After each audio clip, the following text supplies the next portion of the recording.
Uh, Happy Sunday to you. Happy Sunday to you. Happy Sunday. Tinubu is the solution. No noise, but can you produce that thing? Tinubu is the solution. Tinubu is the solution, guys. The city boy is on the throne. Tinubu is the solution. The city boy. Oga, we dey live. Oh, wetin dey happen? Yeah, I just started though. Go ahead.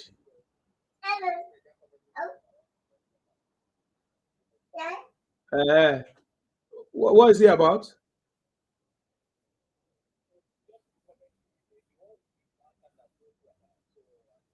Oh, okay. I know what you're saying now. Okay, okay, okay, okay. Really? Okay. No wahala, no wahala. Yeah, we have match tonight now, or this morning, 1 a.m. Abi? England and yeah.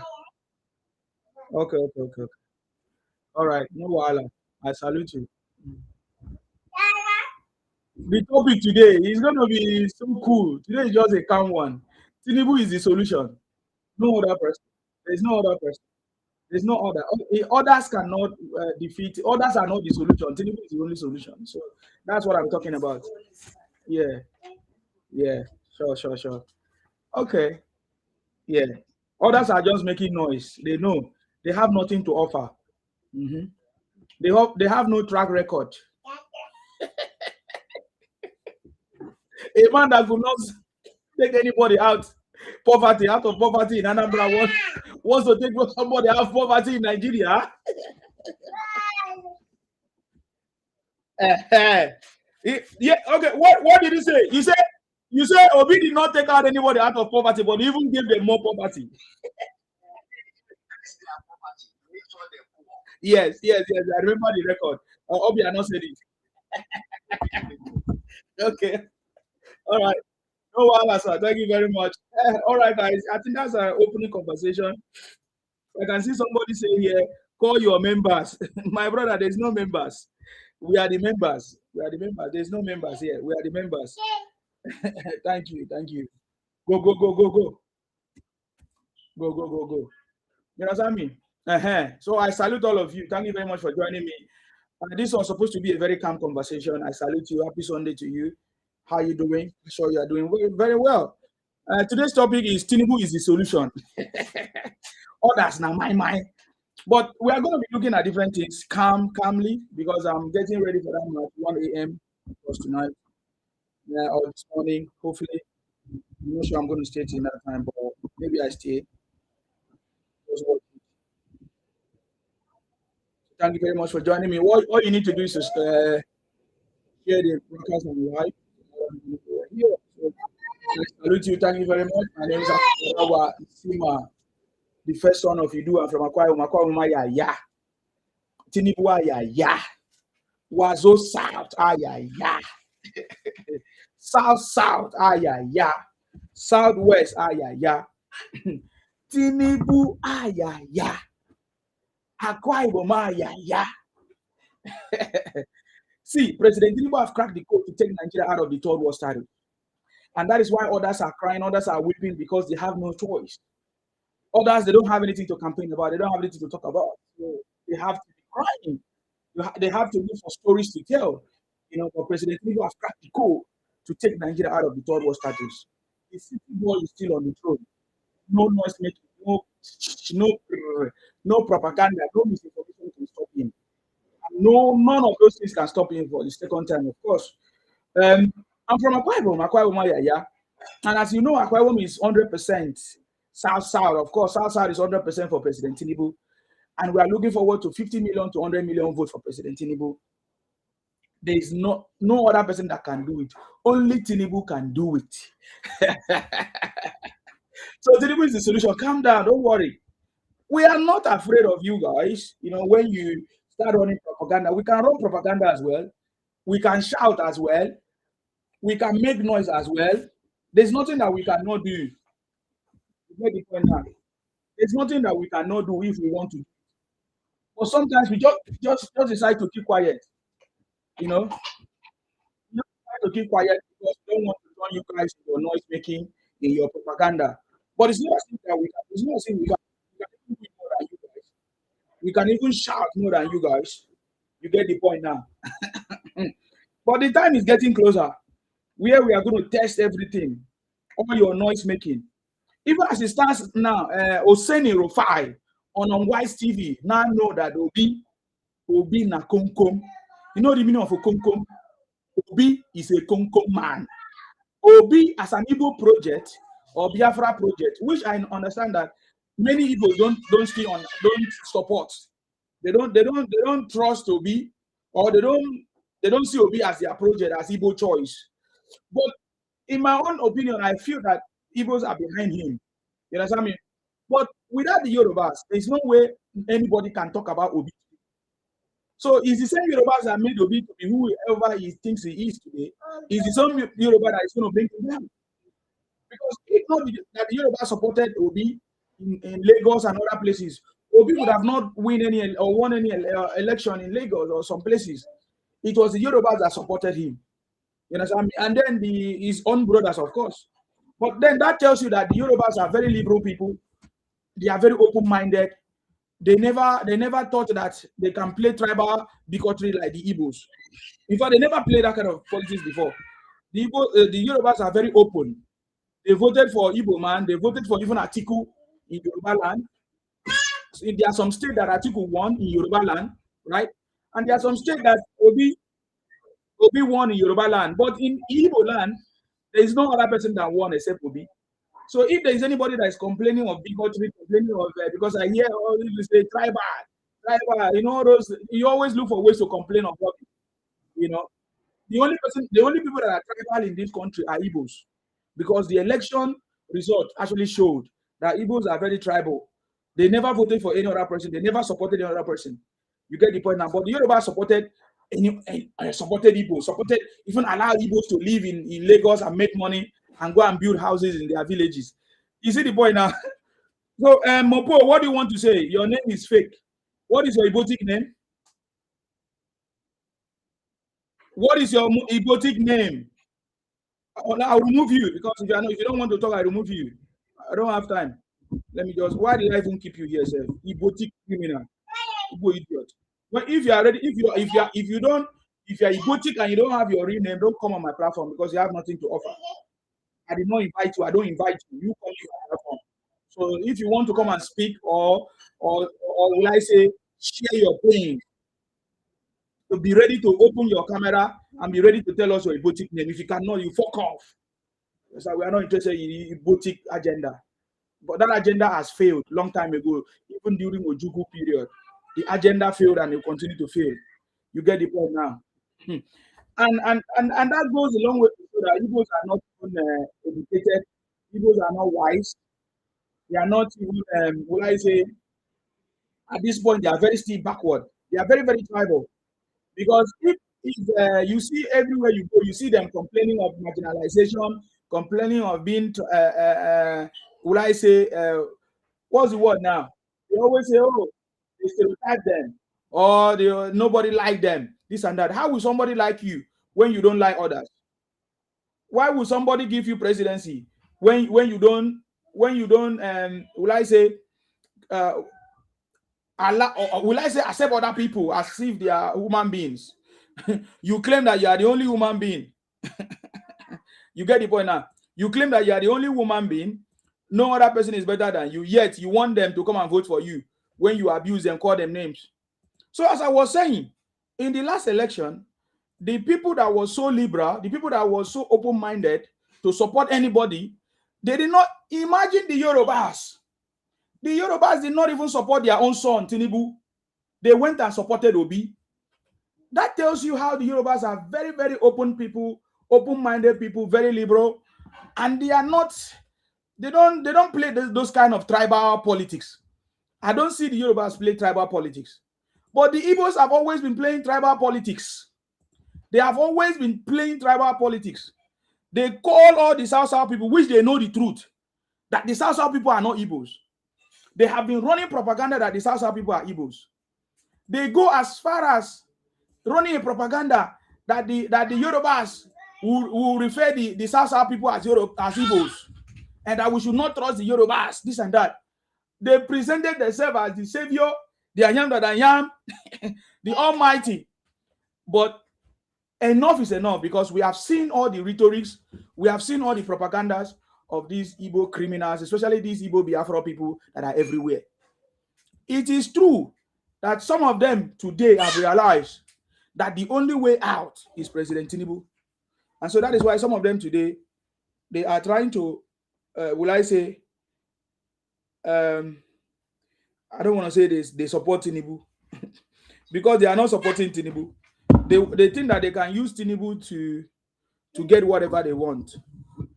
But that disappointed them. Example, if Chief Priest thought that he can use Chief Priest thought that he can use APC to win election in Igbo land. But I don't think that actually worked out the way he planned it. It did not work out at all. And that is why he's not happy. I see him. Ever since then, I'm not hearing them talking about City Boy movement again. But I used to see how they tell us, oh, City Boy movement. City Boy movement. Olatunji, I salute you. Thank you very much.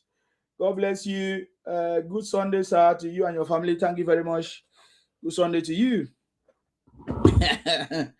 You get the point now.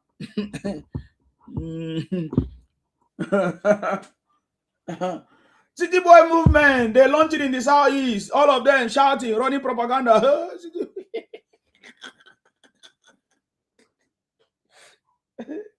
Oh, God. Today, where are the City Boy movement that was telling us how, they are the first, they are the one,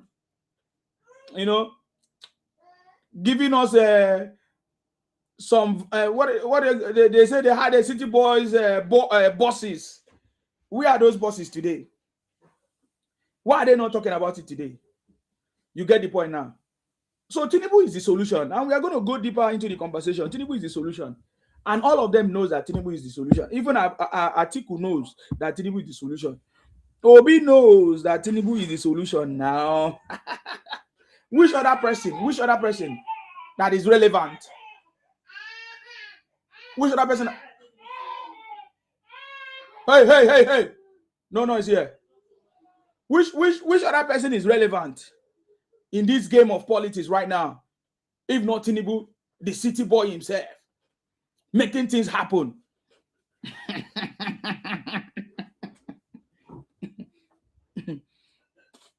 Is there any other person that is relevant? Who be this person where you they scam my this thing? Hold on. Okay, I see what is going on there. That is why all the people that are talking rubbish, when we ask them, if you say we should vote Tinubu out, who is the best candidate?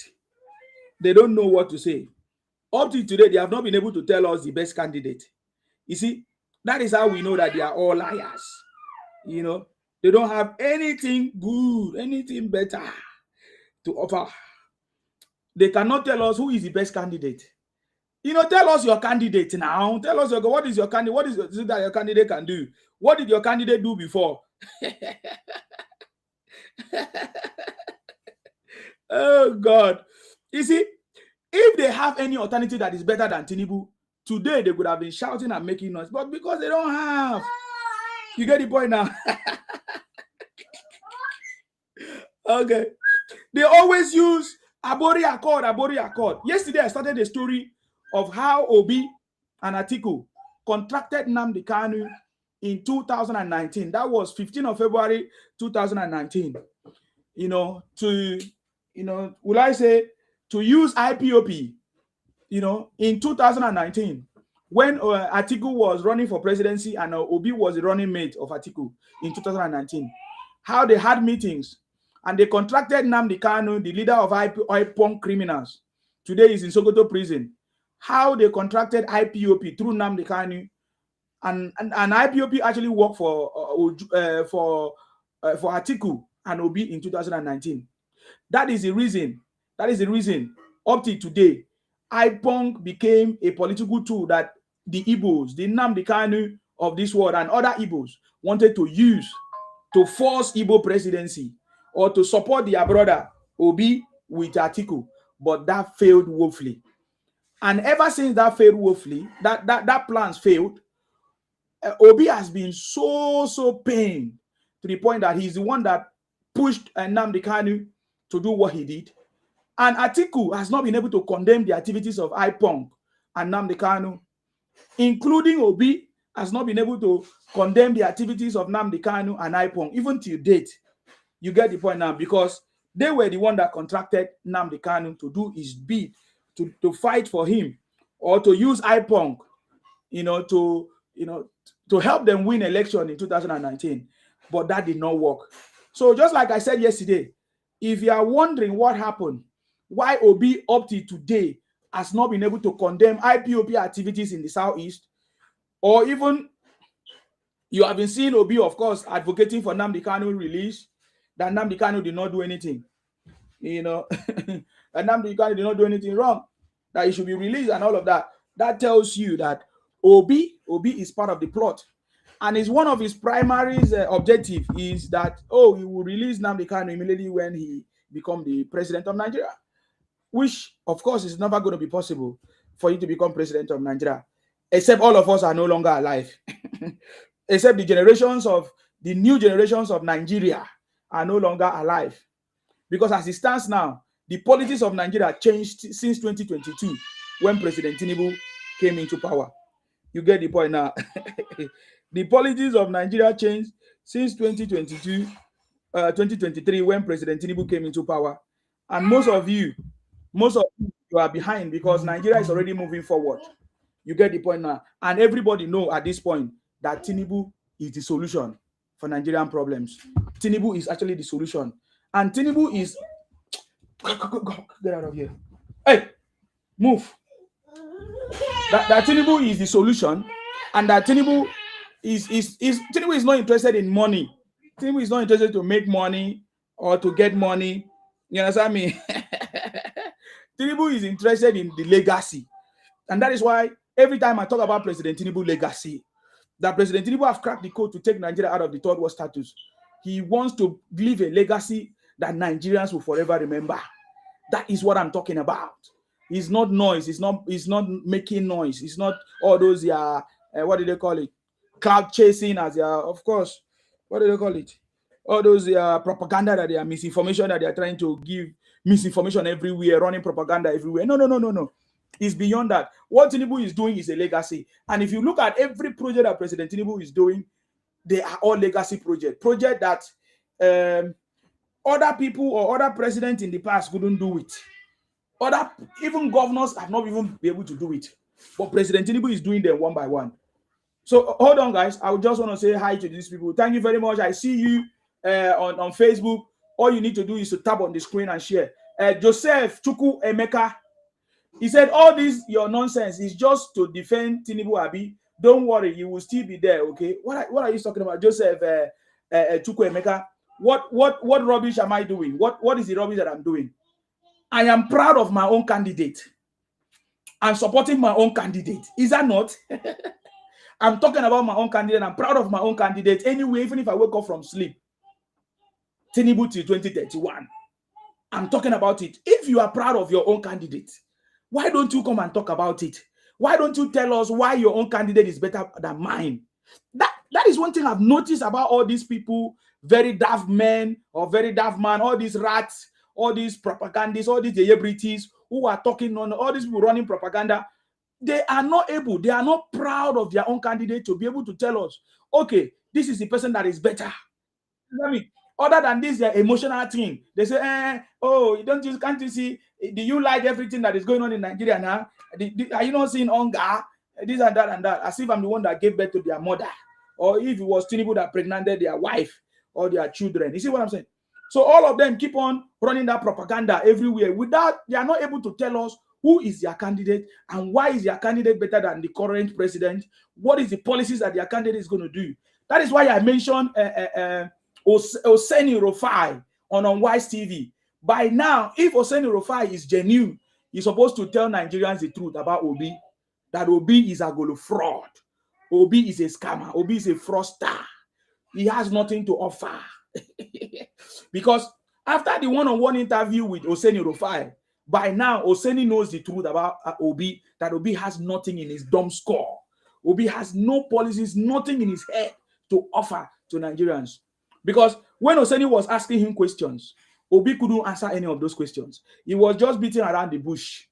Questions like, okay, how are you going to solve the problem of electricity? Okay, what is the problem of foreign exchange? He said the problem of foreign exchange is foreign exchange.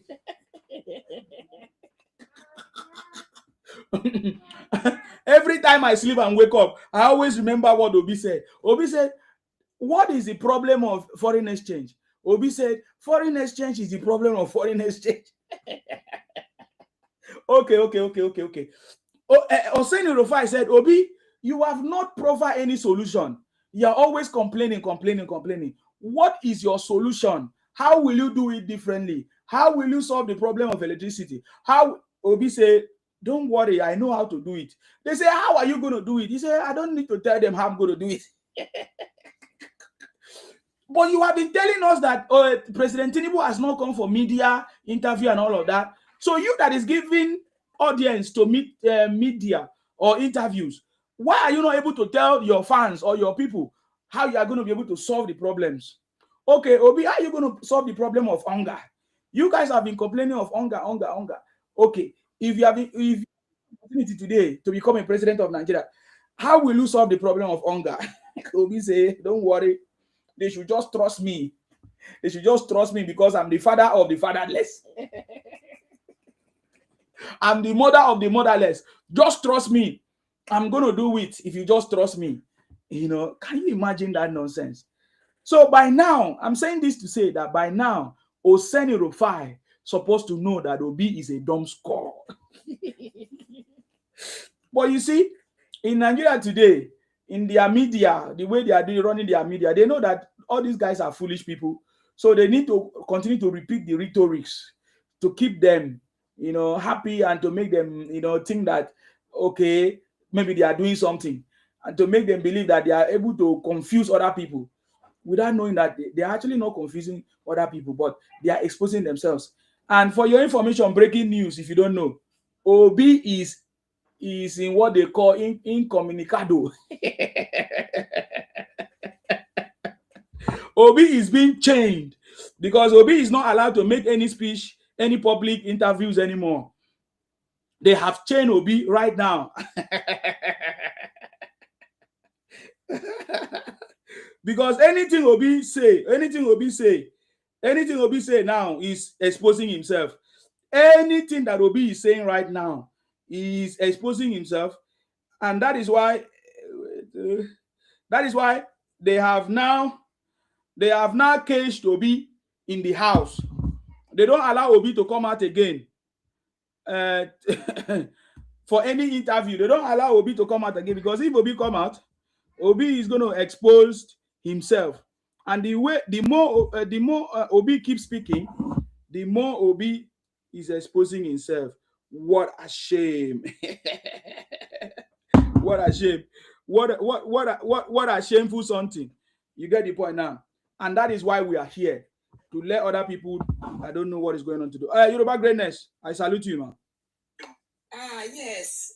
They think that we want a yes, daddy.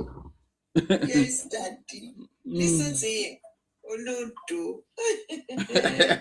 Let me play the yes, daddy. Mm-hmm. Yes, daddy.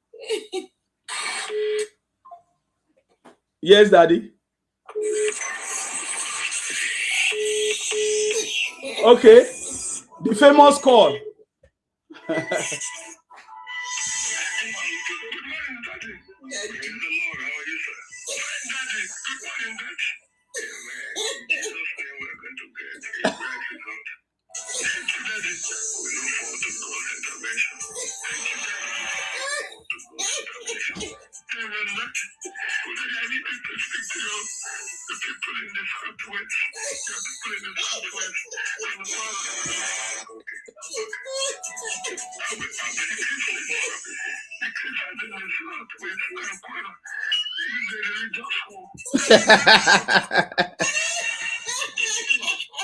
It's a religious war.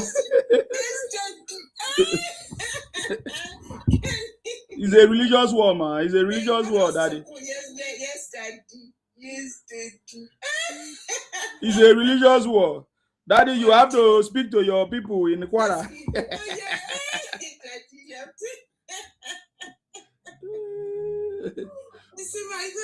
I'll just continue listening to you for now. I couldn't resist playing it. That's fine. Thank you very much, ma. God bless you. You're welcome. Exactly. You know, Obi in the last election used all kinds of tactics, you know, trying to Columbia the church, trying to use some bishops and pastors that he knows, different church, religion to campaign, you know. Upon all of that, he never won election. I didn't see Tinubu moving about from mosque to mosque. Since Tinubu is a Muslim, I didn't see Tinubu moving about from place to place, from one mosque to mosque, asking for the imam or for his mom to pray for him, and recorded the video and shared to users and say, yes, daddy. I think it was yeah, I remember that audio now. That audio that was obtained by, what's the name of that magazine? You know, and then Obi was threatening them that he's going to sue them because they exposed Obi of his bigotry and religious and ethnic. So, you know, I think that also confirmed what I was talking about.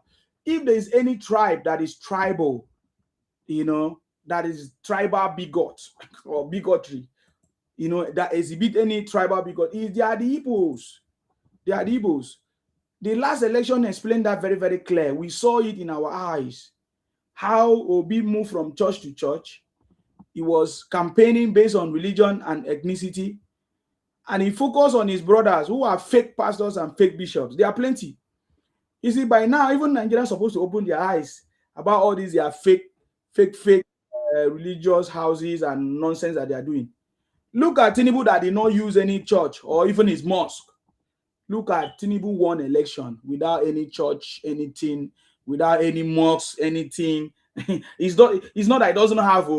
In fact, if President Tinubu was supposed to use mosque, he would have defeated Obi very, very well. Very, very well. But President Tinubu did not do all of that. And upon that, Obi contracted a pastor or a bishop to pray for him. We also saw videos of Obi moving from church to church now. And there's a one that he was kneeling down somewhere in Harvest International, whatever church like that. Is it Harvest Chapel, whatever international? You know, all of that healed nothing. And you listen to the bishop now, according to the prayer that they prayed. So it does not mean that prayers of evil people don't get answered, just like I tell them. Because many times I see them come to my to my live, to my program, to come and do some fake prayers, to come and lay curses on their fathers and their mothers, you know, and all of that failed. You see, so if Obi moving around from place to place, deceiving people in churches, and they all prayed for him and they did not win, man, it means that Obi is under a curse. True. Obi is under a curse. And we remember what the former ABGA chairman said, that Obi will never amount to anything. Hold on, let me look for that thing. Maybe I have it. I'm just going to play it because I need to wrap this up because we are getting ready for the campaign. It's coming next month. Is it next month of August, right? The campaign is starting already. Tinubu is the solution. They all know that Tinubu is the solution. They all know that Tinubu is the one that have the political will, the capacity, you know, the experience, over 30 years of political experience, with not just political experience, professional, you know, experience, chartered accountant. The first president that we ever have that has become, will I say, a professional in the professional field, of course, and also in politics. And now we are benefiting from the political experience of President Tinubu and also the professional experience of President Tinubu, you know, using his experience as a chartered accountant to fix the economy of our country and to move the economy of our country forward. You know, that is the reason why we know that President Tinubu have cracked the code to take Nigeria out of the third world status. It can only be President Tinubu. Only President Tinubu can do it. Not a trader Onitsha Onitsha trader. We saw how he displayed everything, how Onitsha trader. Of course, we saw how Onitsha trader like Obi, campaign for elections, and we saw how President Tinubu did his own, professional experience, and how a trader like Obi, his tactics. You see, when we even call Obi a trader, it's like we are giving him more credit. Because is Obi a trader?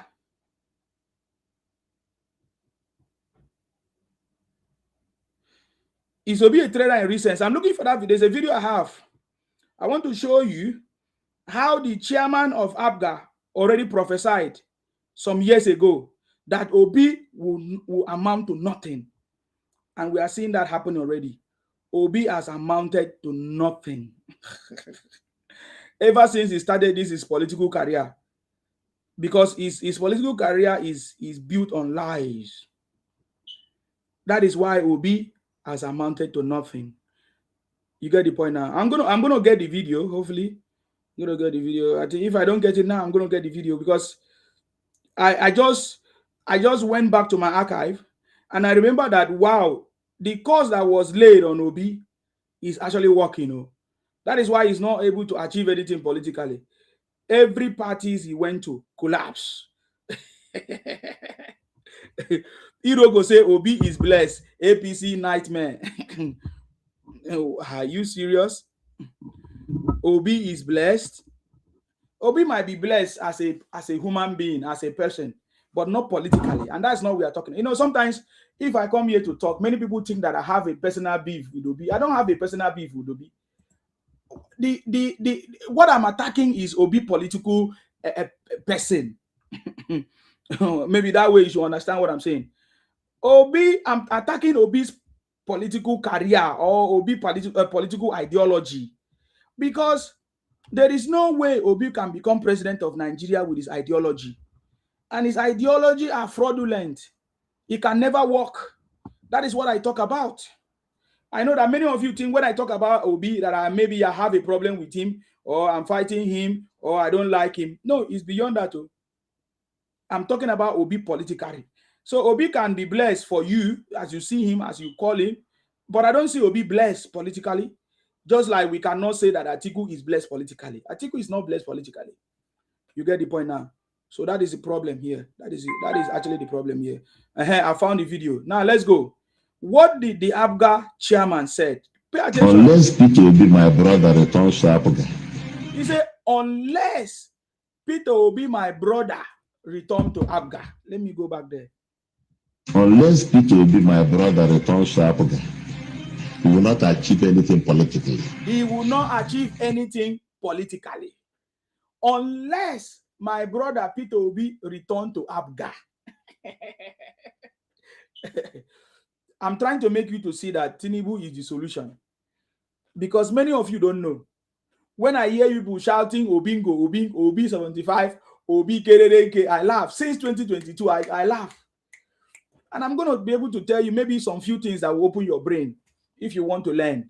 Even Obi himself knows that he is not fit for the job.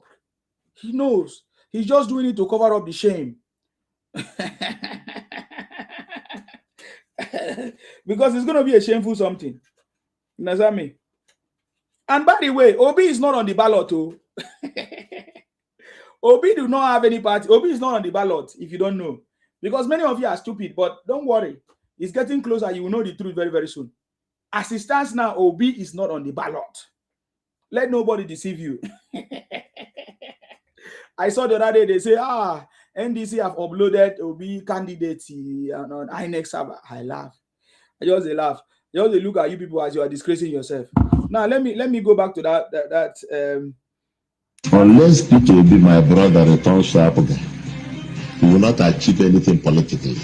Unless Peter Obi, my brother. So I need to call his full name, because sometimes when we say Obi, we may not be referred to Peter Obi.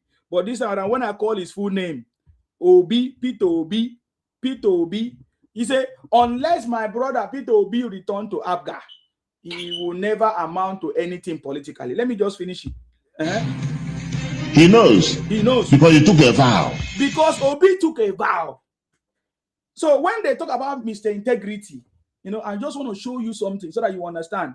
A man who took a vow, they call it an oath, he took a blood oath, or that he would never leave Afghan, that you forever remain there and serve for the people of Igbos and solve the problem of Igbos. Today, where is he? He did not just left Afghan. He left Afghan, went to PDP, went to Labour to ADC, ADC to. He's just been moving upside down. Unless Peter be my brother returns sharply, Unless Peter he will not achieve anything politically. He will not achieve anything politically. He knows. He knows. Because he knows because what did he do? Took a vow. He took a vow. That he will never leave Apuga. That he will never leave Afghan. That any day he leaves Apuga, let his family die. Everybody in his family die. He said it now. He left Apuga and joined PDP. So a man that went as far as taking an oath, taking a vow, according to them, and couldn't honor the vow that he took. Obi couldn't honor the vow that he took. Obi couldn't honor the oath that he took, that he will remain in Afghan. My brother, you are a stupid person to support Obi or to present Obi as a candidate anywhere in Nigeria or anywhere in the world. You will do a great disadvantage to any group of people that you recommend Obi to be their leader. Obi that could not keep a simple oath, a simple vow, a simple agreement he had with his boss. Now I saw some videos that said Obi, that was when Ojukwu was alive. Obi told his followers that he took that oath when Ojukwu was alive. So since Ojukwu is no longer alive, everything is gone. Debunker, I said, let me don't keep it too much because today I just want to take it cool. You know, go ahead. Let me just give you a chance to say what you want to say. Go ahead, Debunker. God bless you if you are there. Debunker, are you there? Yes, I'm here, my brother. I salute you. Thank you. Good evening. Good evening. You're welcome. Thank you very much for this live program. You know, when I come to your platform, I feel like I'm in my sitting room. You're welcome. Unless Peter be my brother. So, I want to confirm some information from you. Really, it's allegedly or just flying rumors. Okay. Is it true that our amiable president, is trying to bring back the regional government in October? Okay. There is no straightforward answer to that question.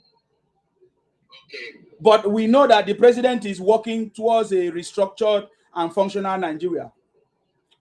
Because I heard some news, newscaster and subheading of Punch newspaper said that federal government is trying to return the geopolitical zone to regional government, and then this is going to be implemented at October 2026. So if it is true, I will be more than grateful to the president. In fact, if it is true, I will be more than happy. That is what I want to confirm. Thank you very much. Yeah. No, wala. Yeah, thank you very much. Stay blessed. If I get the proper information, I will also confirm that. I have never seen anything like that from the presidency, even from my source or anything. So that is why I cannot confirm it. The reason why I cannot confirm that rubbish that they are posting is because of the things I saw. Creating 7 states each. And then they now say they want to create an Ioma state and add it to the southeast. That is what I disagree. That is why I know that it's a force. And I don't comment on something that I don't have proper information. That is why I've not first said it. But I know that President Tinubu is working towards a restructured and functional Nigeria. So I don't know how President Tinubu is going to do it, but I know that he's tilting towards giving more powers to the state to manage their resources, which is, of course, resource control to the state. And then that is why everything is going to the state. We are having state police and all of that. Everything might be given to the state. And that is why President Tinubu have given us an hint or a very good hint about it. Hold your governors accountable. Your governors are the one that is going to make sure they bring development to your place. your local government. He lay emphasis on local government. So President Tinubu actually want the local government to function, want the state government to function, and all of that, which is, for me, if those structures are functioning, if the local government is functioning properly, all this noise will not be there. If the state government is functioning, all this noise would not be there. That is why I say Tinubu is the solution, because he understands what is missing and what is not working. And that is why he's bringing the solution. I strongly believe it doesn't matter the name you may call it, whether you call it regional government, whether you call it state government or federal government, it is the people that are the leaders that are leading that will actually solve that problem. If the people don't rise up, if the leaders don't do what they need to do, it doesn't matter the name you give it, whether you give it regional or federal, state, whatever, there will still be a problem. For me, if politically there is a regional system, which the only thing that acronym will solve, the only problem that any regional system will solve is the formula sharing, which is the resource control. Is the allocation, our resource sharing formula. That is what regional economy or regional autonomy will do. I think I said it on somebody's platform earlier today. It is not going to solve the movement of people. It's not going to solve the problems that we are still having if your state, your local government, or your regional government do not put policies, or they are not standing up to do what they need to do. You get the point now. If you still have the same governors that are failing now, everything will still be a failure. If you still have the same leaders in your region that are leading now, that are doing nothing, it will still be the same failure. But if you have leaders like Wike, you see Abuja now, your state can suddenly turn to Abuja. Your state can suddenly turn to Port Harcourt or River State. You saw what Wike did in River State. Now he's doing it in Abuja. You don't need to talk too much. Is there anybody pushing Wike to do what he's doing in Abuja? Nobody. Was there anybody pushing Wike to do what he did in River State, to bring good leadership in River State and in Abuja right now that everybody is talking about? Nobody pushed him. So when you have the right leaders in place, when you have the right people in place, you understand me? When you have the right people in place, they will do the job. You don't need all these things that we are talking about. So it's the same thing. And if you cannot hold your governors accountable, your senators accountable now, or your reps accountable, is it when you have regional government that you are going to hold them accountable? All these things are just, we are just recycling and doing the same thing. So just like I said, if we have a regional government, the only thing that it will stop, even a state autonomy, what that will do is the resource control. Now, the federal government is not going to be the one collecting all the resources as they normally do. Right now, the federal government is the one collecting all the monies across the states, and then they will now share it with a formula to everybody, making it equal and sharing it to people, even if they contribute anything or nothing. You see the point? So, and that is a formula that is killing the progress of this country. Sharing of the resources that is not meant for the Southeast from the South is a problem. That is why the Southeast do not care whether they sit at home from now till tomorrow. The Southeast do not care whether they move from one place to the other. They know that the money will still come to them, whether they did something or they do nothing. That is the problem. So that is we can solve that problem even without any regional anything. You just need to give state the autonomy to manage their resources. After all, it's the state that own all the resources. So why should you take the resources that belong to Akwa Ibom to share it for people in the Southeast? Why? What is the ideology behind it? I don't see any ideology. It does not encourage competition. It does not encourage integration of our country, unity. It's not encouraging it. We can see it. We can see the experiment for over 60-something years. It's not bringing any positive. It's not at all. Rather, it's making some people to be lazy. It's making some region to keep their own resources. Ever since that arrangement was made, there has never been any review. Look at the resources that is being generated in the north. Right now, we know that there is a lithium in the north in Nasarawa. How many of those lithium are we now sharing as a federal wealth to every other place? Those are the conversations. Those are the. But I think today's topic is not really into that right now. We wait. Now is election time. There is nothing else that can happen without this period. It's all about election. So come and tell us your candidate. If you don't have it, keep quiet. It's election period, guys. Do not deceive yourself. Do not deceive yourself with all these fake things that they are recycling, fake news. Focus on the main point. Who is your candidate? Tell us your candidate if you are proud of your candidate. Ifeanyi is saying, Ifeanyi Nwoji 558. He's saying the pain is showing on your face. My brother, they pay me. They pay me, say, money that is meant for the South, they are not sharing it into the Southeast. It paid me well. Money that is meant for the South, they are not sharing it to some places that are not contributing anything to the economy. They are not even paying tax.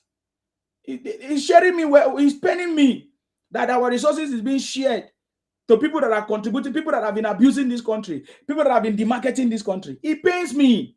It pains me because if they know that they will not get the resources, they will not be getting money that they do not deserve, they will not do it. They will focus on working. So that is why they are saying that this system is not working. But some people refer to the constitution. For me, I don't believe it's about constitution because I live in a country where there is no constitution. I live in the UK where there is no constitution. But they are doing things for their own people. So our fundamental problem is our leaders. Because it's just like your parents. Just like today, we have so many children of Igbos from the Southeast that are roaming about doing fake businesses because they were never taught. They had no parents that taught them, will I say, respect, culture, value system. They were not taught. We can 100% say that most of the children from the Southeast, maybe most of them are from baby factories. They were not given home training.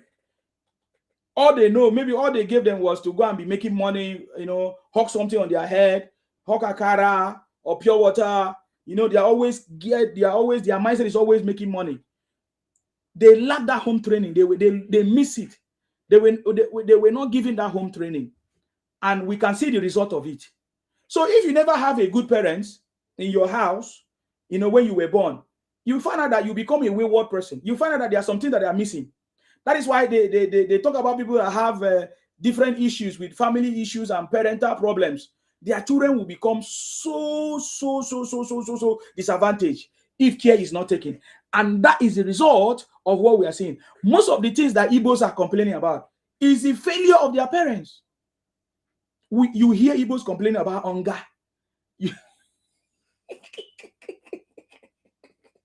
And you'll be wondering, out of 250 tribes that we have, more than 250 tribes or ethnic group that we have, only Igbos on social media, everywhere, with fake account, they are complaining of hunger. We are asking, okay, what happened to your parents? Your parents did not feed you. Why did they give birth to you in the first place? When they know that they cannot train you to become somebody. When they cannot give you the basic education that you need. You see, don't be surprised. Wherever you go, you see them arguing over simple things that are supposed to be easily understood. They argue over simple things like hunger, like state government or state governor, like president. They believe that President Tinubu should be the one to come to Anambra State to come and fix their road.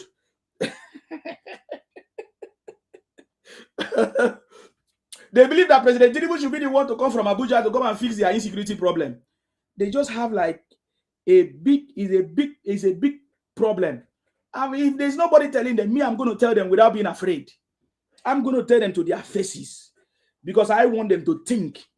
You understand me? It's a shame if there's nobody telling you that you are the only one shouting hunger. Okay, something happened in Oyo. The people of Oyo are not crying. You that come from the Southeast, you are the one running propaganda, misinformation against the people of Oyo, telling them, your children is in the bush, you're this and that. You are very stupid. What about your own people that was by 30,000 people? How come you did not talk about it? How come you are not discussing the atrocities that is going on in your own space? Because everybody have a space. You see the point now? So that is the kind of things that we are talking about here. You get the point now? But remember, our topic today is that Tinubu is the solution. Any issues that you want to talk about today in Nigeria, Tinubu is the solution. And he has already started solving the problems one by one. As I'm talking to you now, over 100 problems that President Tinubu has solved ever since he came into office. More than 100 problems. Because I don't want to do so that they will say, oh, Nsema, you are exaggerating. I'm not exaggerating. More than 100 problems that President Tinubu has solved ever since he came to power. Most of them you don't even know. They don't even talk about. We don't even talk about it.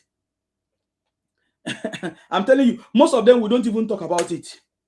We just take it as one of those things that the government is supposed to do. But there are so many things that President Tinubu have done as we speak that many of you don't know. So Tinubu is the solution.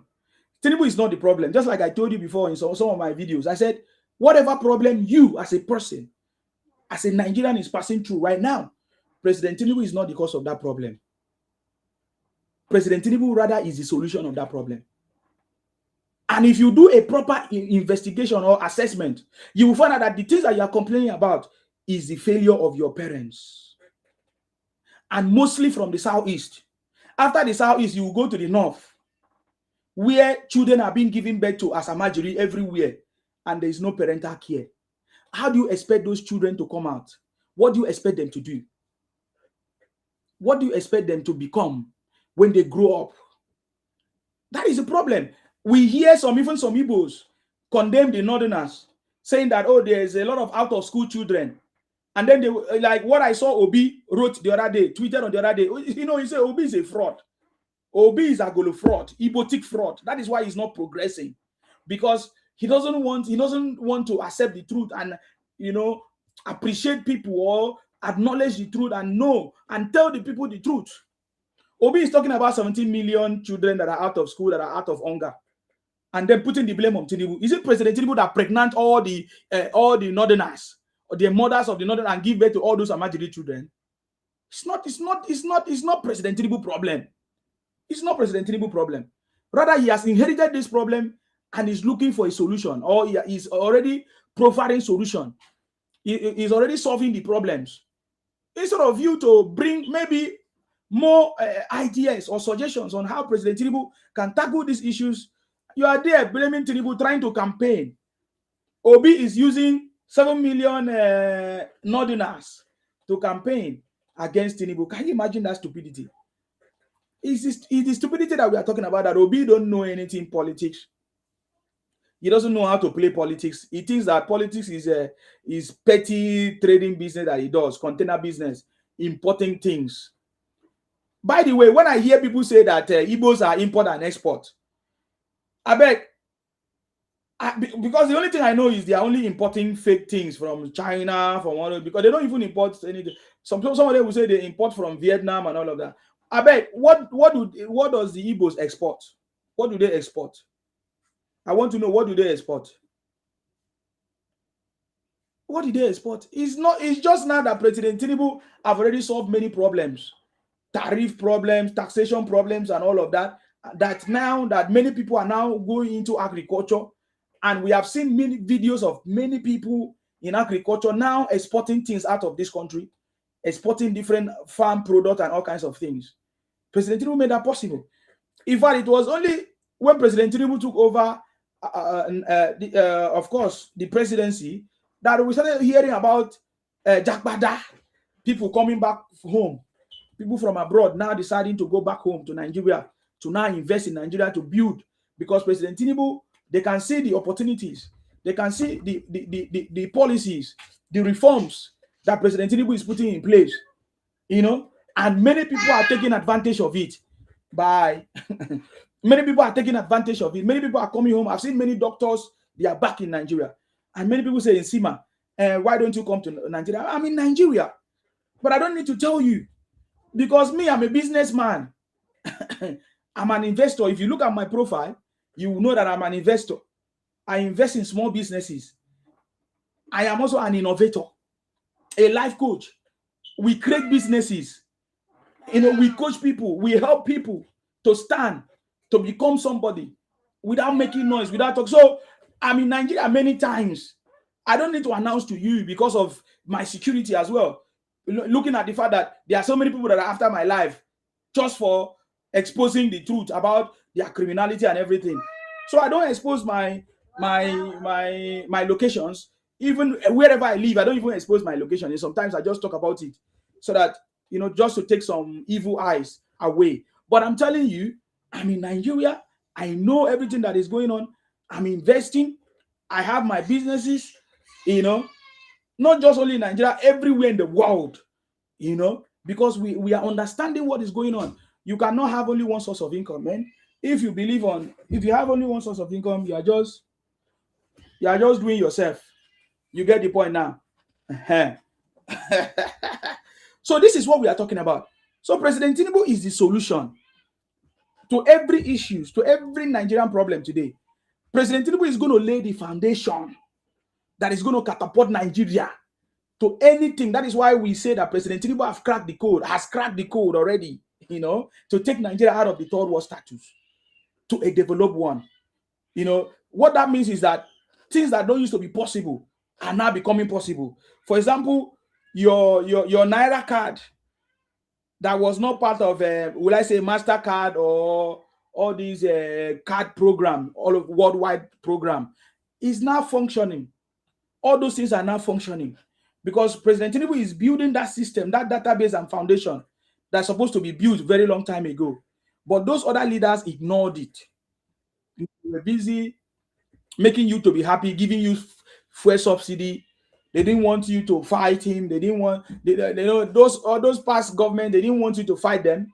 People like Goodluck Jonathan, people like Buhari, people like all of them. They were just doing what to make people to be just surfacely. People when they hear, they say, this government is doing. They were just doing subsidy and all. They never have the balls to solve the real problems of this country. But President Tinubu is doing it right now, as we speak, solving the problem of this country, making sure that those things that needs to be fixed are fixed. So today we can say, yes, the Naira card is working.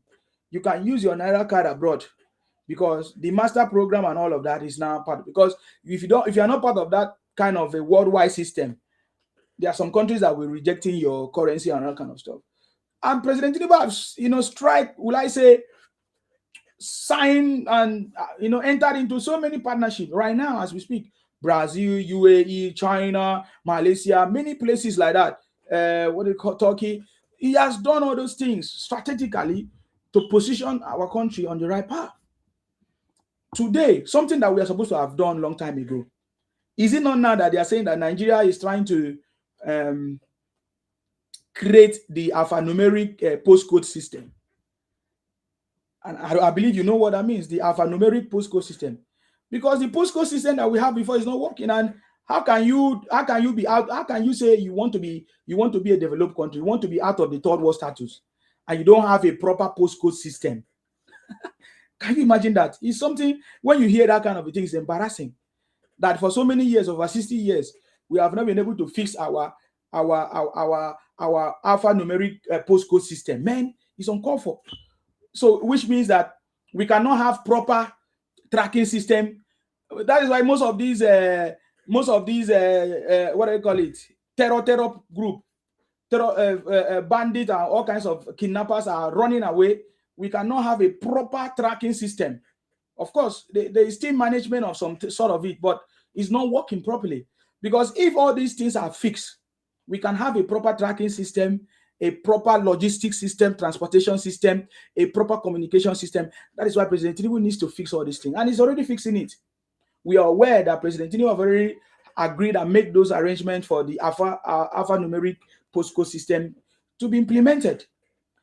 And that will now tie to many other things like the databases. Of course, the recent report that most of those kidnappers and criminals or whatever, they were tracked through our database system that has now been integrated, which means that if we have a proper system that is working, all this criminality, even the corruption, will disappear because every money will now be traceable. Cash system that they are using, even if you withdraw the cash, it will still be traceable, because when you withdraw the cash, as long as you withdraw cash, it will be known that a cash, certain amount of money was withdrawn. You see the point, and what was it used for? So these are the things fundamentally that President Tinubu is doing. That all those people that are talking about hunger, I know they don't care about it, because all they are after is their stomach. But they have been eating for so many years and they never solve their problem. Their hunger never ceases. It's still disturbing them. So we are not going to allow people who are talking about hunger to stop us from doing what we need to do to fix our country. And President Tinubu is quietly doing it. Quietly doing it. You know, look at now, President Tinubu is talking about microeconomies. Microeconomy. President Tinubu is talking about grassroots development. Pay attention to me. This is something that the previous government in the past never talked about. Grassroots development, making sure that the microeconomy is working. People at the grassroots level must benefit. Must benefit. Have you ever heard in the history of Nigeria before that any president took the state governors to court, to Supreme Court? It was President Tinubu that did it. Now, why did he do it? Because he wants the state government to allow the local government to function. Because right now, the local government collect all the resources of the local government. The state government collect all the resources of the local government. And the people at the local level are not seeing it. They choose whoever that wants to be their local government. Or they are the one that just decide whatever they do, the state governors. So President Tinubu took them because he wants the local government to have their financial autonomy so that they can have enough resources to grow the grassroots, to make the grassroots to function, so that money can circulate at the grassroots level too, so that the people at the grassroots level can benefit it. These are the fundamental things that President Tinubu is doing and no other person have done it in the past. He's the only one doing it to fix this country. So that is why, for us that understand what President Tinubu is doing the most difficult. You understand me? He's doing the most difficult part of the job, which other people ignored, which other government in the past, they all ignored it. They never cared about making it work. You get the point now? But President Tinubu cared, because what President Tinubu is after is not about money. President Tinubu is after the legacy. President Tinubu knows that if he is able to make Nigeria to work, if he's able to put Nigeria in the right direction, Nigerians will never forget him. It will be in the history book that he's the one that has done it. So that is why he's making sure. And today, I love the strategy of this government. That is why he tells you that President Tinubu is the solution. He knows what he's doing. Not just only him, even the first lady. This is a family of politics. President Tinubu family is a family of politics. Both Mama, Papa, Bikin, all of them, they are involved. You see? And they are doing it. They are working it out. Look at the way they started, building that small scale economy, that small scale businesses. Look at the strategy that they started. Look at how they are starting to build the micro economy, empowering the pyramid. Will I say the data, the base of the pyramid, if you want to say, if you want to call it that way, empowering them small, empowering small businesses. I was shocked to hear that the first lady alone, has donated over, how much? 50,000 for over 31,000 women. 31,000 women. I beg, how much money is that? 50 million. Calculate it. 50 million given to women. You say 50,000. Let me say 50,000. Did I say 50 million? No, not 50 million to over 31,000. No, 50,000 naira to over 31,000 women to empower them. Many of them have nothing doing. These are people that have nothing doing before. They used to do begging. They used to, they don't just have anything. They just roam about. Some of them are maybe sit-at-home moms and all of that never have any opportunity to do anything. But our first lady gathered them, trying to empower them, encourage them to do something. He did not just encourage them with her mouth. She empowered them financially, helping them, in many areas, not just small, in many other areas, not just in many areas. And that is, I later understood that is the job of the first lady. The first lady has always been good, doing charity, helping out. It's not just today. It is people that don't know, people that are making noise. The so-called graduates, people that call themselves graduates, how much have they given to those women, to those people that have nothing? We see them doing comedy, doing eye service. Whenever they want to share something, they want to share their, when all these celebrities share their own, share pure water, or share some things to some less privileged people, they will record it and share it. Nobody talks about it. Nobody sees it as something that is bad. because the first lady said I give 50 naira or 50,000 to people to do something. They started seeing it as something bad. And they did not even, they picked out just only that. The first lady said so many other things. It was not just about monies that we're giving to some people. Told them how he has invested cancer treatment, many other treatment, giving people 2 million, 2 billion and many billions. They didn't see that one. They were only focusing on the akara, kuli.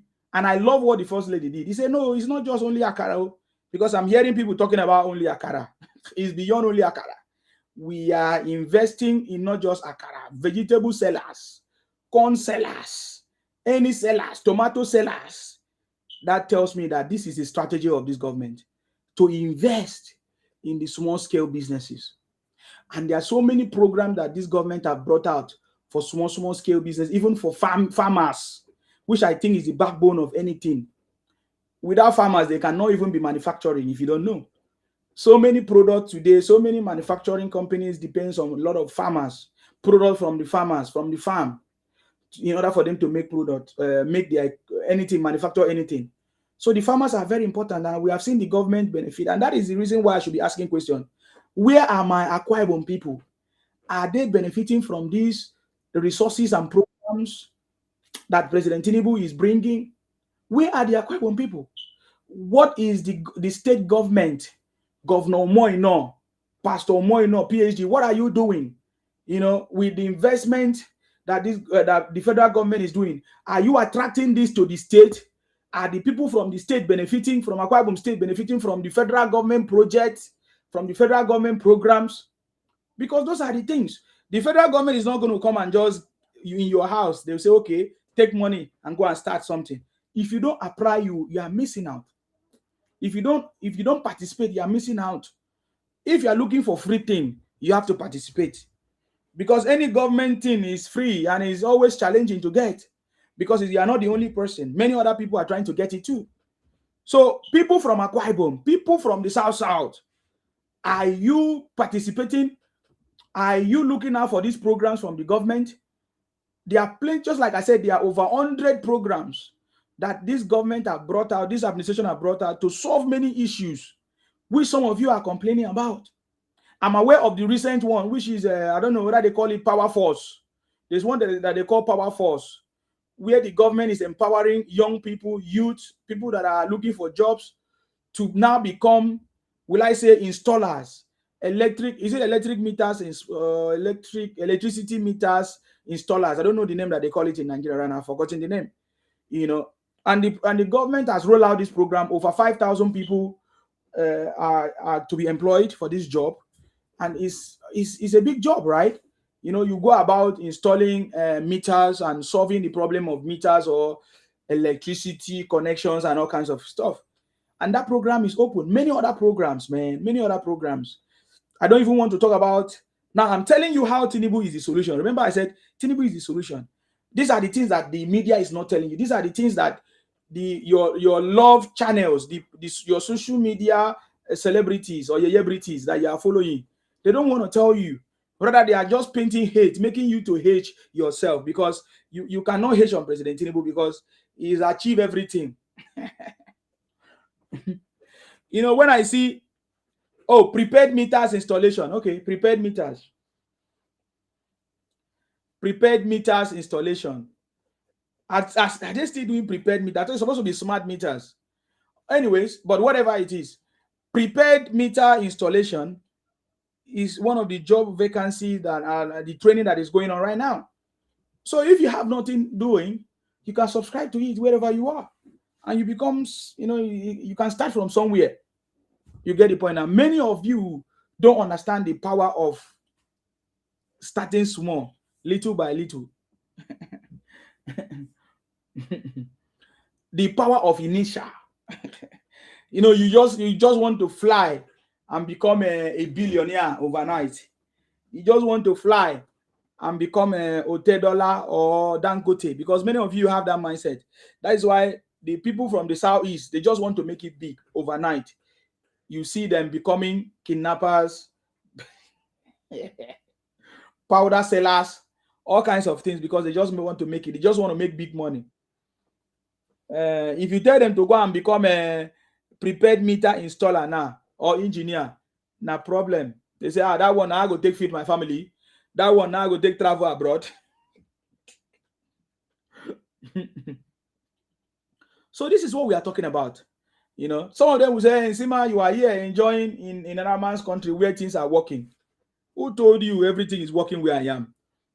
You're a foolish person. That's why you are going to remain a poor person forever. I tell you, people that speak like the way you speak, you will definitely remain a poor person. Because if you look at somebody living abroad and you say, oh, you are living in a place where everything is working, that is a sign that you're a foolish person. Because there is no place in abroad where everything is working. Some things might be working better than in Nigeria, but there is a give and take. You can have peace in Nigeria and maybe some things are not working, but you can and then the other way around, you can maybe enjoy things working, but there's no peace. You may not even have opportunity to see your family. You may not even have opportunity to enjoy the life that you live or even the house that you rent. You know, it's not the same. It's not the same. It's incomparable. You should be very, very happy that you are from Nigeria, that you are blessed. That same Nigeria that many other people wish to come from where you come from. For example, those foreigners that are coming to trade, those foreigners that are coming to do farming, in the same Nigeria that you are running away, saying things are not working. But we have credible report of how Indians are coming to do farming in Nigeria. Chinese are coming to do farming in Nigeria. Togolese and other people are coming to do hand jobs and build your houses and do things that you are saying there is no job. You get the point now. You are a foolish person. If you come out here to tell me that there is no job in Nigeria, you must be a fool. Even when I was in Nigeria, there was jobs. I was creating jobs for myself, even as an engineer, a young student of engineer. I read in industrial production engineering. You can see that I'm a solution provider. As an engineer, I'm a solution provider, if you don't know. So even when I was in Nigeria, I solved problems. I was making money. Even as a student, I was making money. I was solving genuine problems. As at that time, I was solving problems in tech IT, creating websites, creating softwares. In fact, part of my project as at that time was a software. Part of it included like a software development, which I presented long time ago, man. We were making things happen. You are just lazy and stupid and foolish. If you are from Nigeria, if you're a youth from Nigeria and you complain that there's no job in Nigeria, it means that you will remain poor forever. You're a lazy person. You are meant to be poor and you can never be rich. Because that same Nigeria, people are solving problems and making money. People are taking advantage of the problem that exists and they are solving it. People are taking advantage to build businesses, start up companies, and they are solving those problems. And you are here because you want to demarket Nigeria. You want to bring Obi your brother. You want to look for things to paint the country black. You are talking nonsense. I say you're a fool. Prove to me that you are not a fool. You're a fool, big time fool. Especially if you're a boutique. After all, you people, they say you people do business, buying and selling. Upon your buying and selling, you are not still satisfied. Even when you travel abroad, you became powder seller. You are in Ethiopian prison, you are in Indonesian prison, you are prison all over the world. How come you did not make it? Why you did not make it in South Africa? Why did you become a powder seller in South Africa? Why wherever you are now as an Igbo person, why are you involved in other businesses that is not making sense, in other things? So why did you not make it? Most of you that travel abroad say if you travel abroad, you will make it. Why have you not made it? Because it doesn't matter where you go. It's the skill that you have. It's the knowledge that you have. If you only think that you just want to go there and work, fine, you go and work. Many people talk about the minimum wage. You are a very foolish person because you cannot compare minimum wage to the minimum wage in Nigeria, minimum wage in the UK or US to Nigeria. You cannot directly compare it.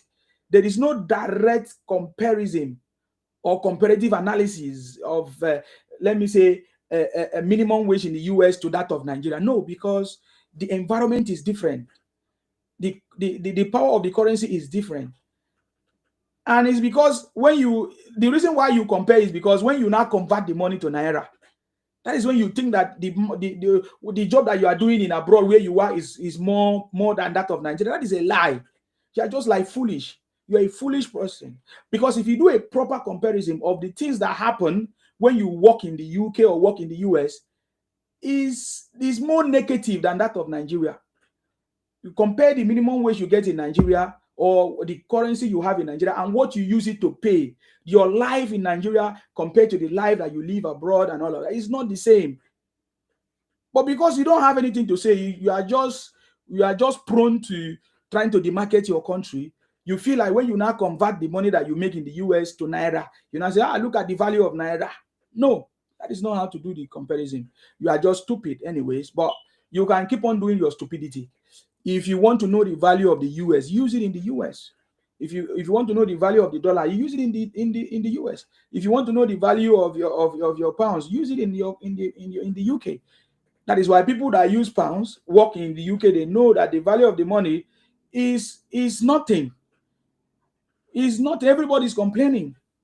But when you now convert your own to Naira, you now say, oh, you want to travel abroad.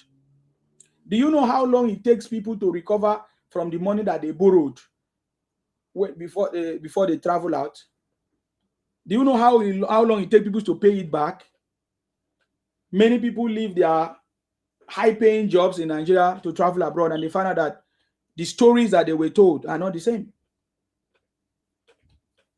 But because you are just so stupid. I understand your problem. You never traveled before. You think that maybe the other side is green. You think that maybe you are in a bad state. You just look at yourself and condemn yourself. But all of a sudden, if you have opportunity to go, you will find out that, man, it is better to be in your country. Yes, you can travel abroad, travel around during holidays and come back home. You get the point now. Many people are not going to tell you what they passed through because it's a shameful thing. Many of us, we sold our land, sold our businesses, sold our houses, our properties and business lands and everything, and we travel abroad and we are stuck.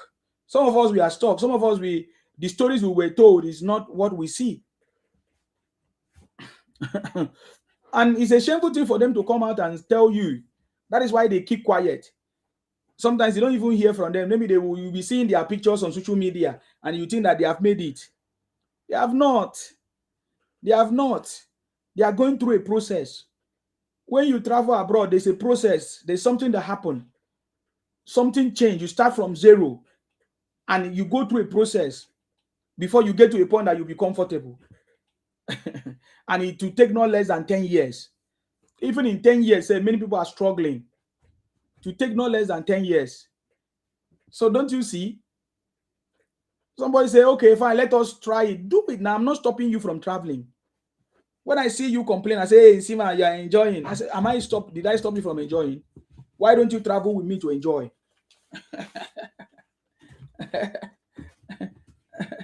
So you see what I'm saying? If I'm enjoying, oh yeah, travel with me now. Join me. Come and enjoy with me. But you see, all fingers are not equal. It's the same thing.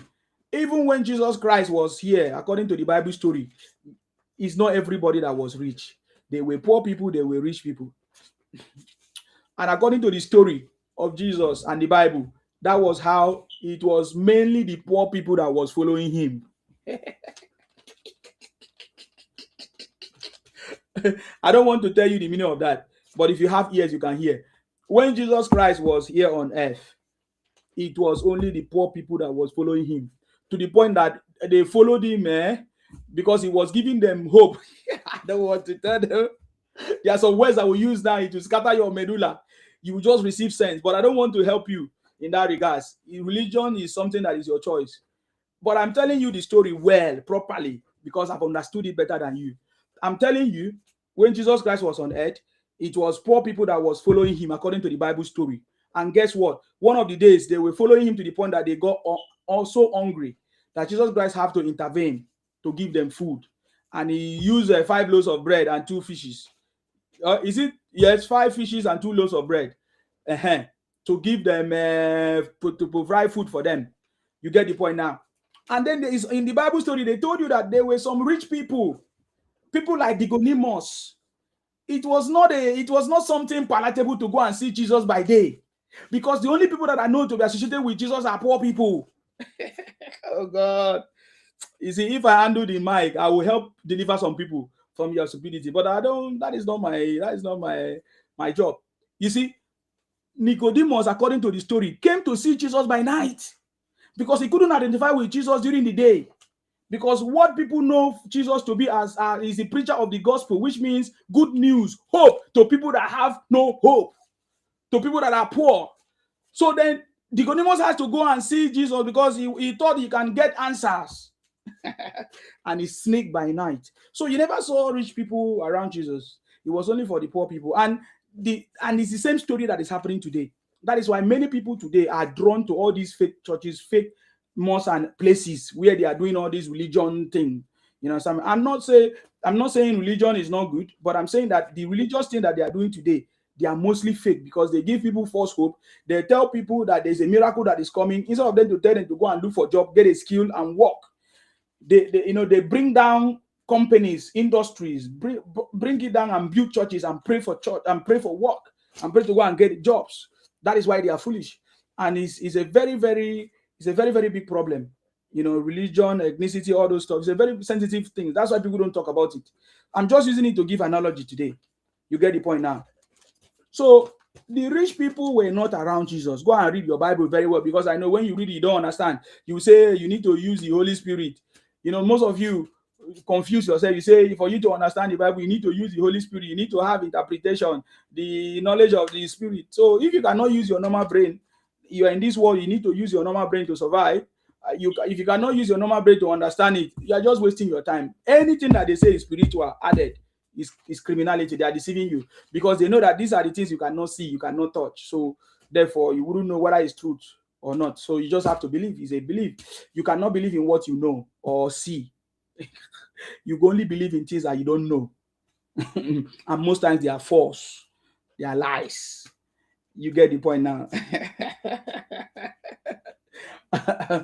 So I just chip that in, But I said that to say that, you cannot make it if, as it is in Nigeria today, you are not taking advantage of the opportunities that are available. All those things that you complain about are opportunities. That is the way we do it in the UK. Any problem that we see, we solve it. We set up a company, a business to solve that problem. It is not the government that solve it. It is the people that solve it. It is the people, especially people that have the skills, people, the so-called graduates, that solve the problem. And by the way, it's not only in Nigeria that we are having issues of graduates not having jobs. It's also in the UK as well. Not just only in the UK, even in the US, anywhere in the world. You can just help yourself by Google. Just Google it. You can Google it. How many graduates comes out of the universities in the UK and they don't have jobs? Google it. You can Google it now and give me the answer. It's the same thing in Nigeria too. And that is to tell you that the university system was designed for people to just go and learn the routine and learn the skills so that when they come out, they can be fit to work in factories and companies. That was how it was designed. And the way it was designed by the people who needed workers, like the America. As at that time, it was the slave trade. They bring out that educational system to help people, prepare people to get into that system so that immediately they graduate, they can work in their farms, in their farmland, in their system, in their, what do they call it? There used to be a name that they call it, in their farmlands, in their factories and all kinds of things. And that system has collapsed. Even in the UK, they are discussing about what they need to do, the courses that they are doing, because it's not helping. People are coming out and there's no jobs. Because the people that are coming out they are being conditioned to believe that immediately they come out, they will have a job or they go and work. So now they come out, the only skills they have is just to go and work, just to be an employee. And now there's no job because everybody wants to be an employee and there's nobody creating jobs. So the kind of system that we need in Africa, Nigeria, I've said it many times, is entrepreneurial skills, innovational skills. That is the kind of schools that we need to establish. That is the kind of systems that we need to establish. That is, and the reason why I love President Tinubu's solution. That's why I say Tinubu is the solution, because President Tinubu is not solving that problem. How is President Tinubu solving problem? He said, okay, fine. If you still want to go to the university, take the loan, student loans. Okay, you pay back when you have a job. And it is not just that, he's giving people palliatives. What that means is a maintenance money. He's giving you maintenance money that you are not paying for. Many of you don't know that President Tinubu give you 20 university students 20,000 pounds. 20,000 naira. Of course, because it's pounds. The difference is just the symbol. You understand me? He's giving you 20,000 naira as your maintenance fee as a student. You are not going to pay back that one. But he's also paying your student school fees as your school fees. So if you want to go to the universities, fine, you go to the universities, take 20,000 naira, maintain yourself, go to school, pay attention, learn that skill so that you can come and create jobs. You are not going to come out and be looking for jobs. Because over 600,000 every year in Nigeria comes out from the university and they don't have any jobs. And they are not equipped to create jobs.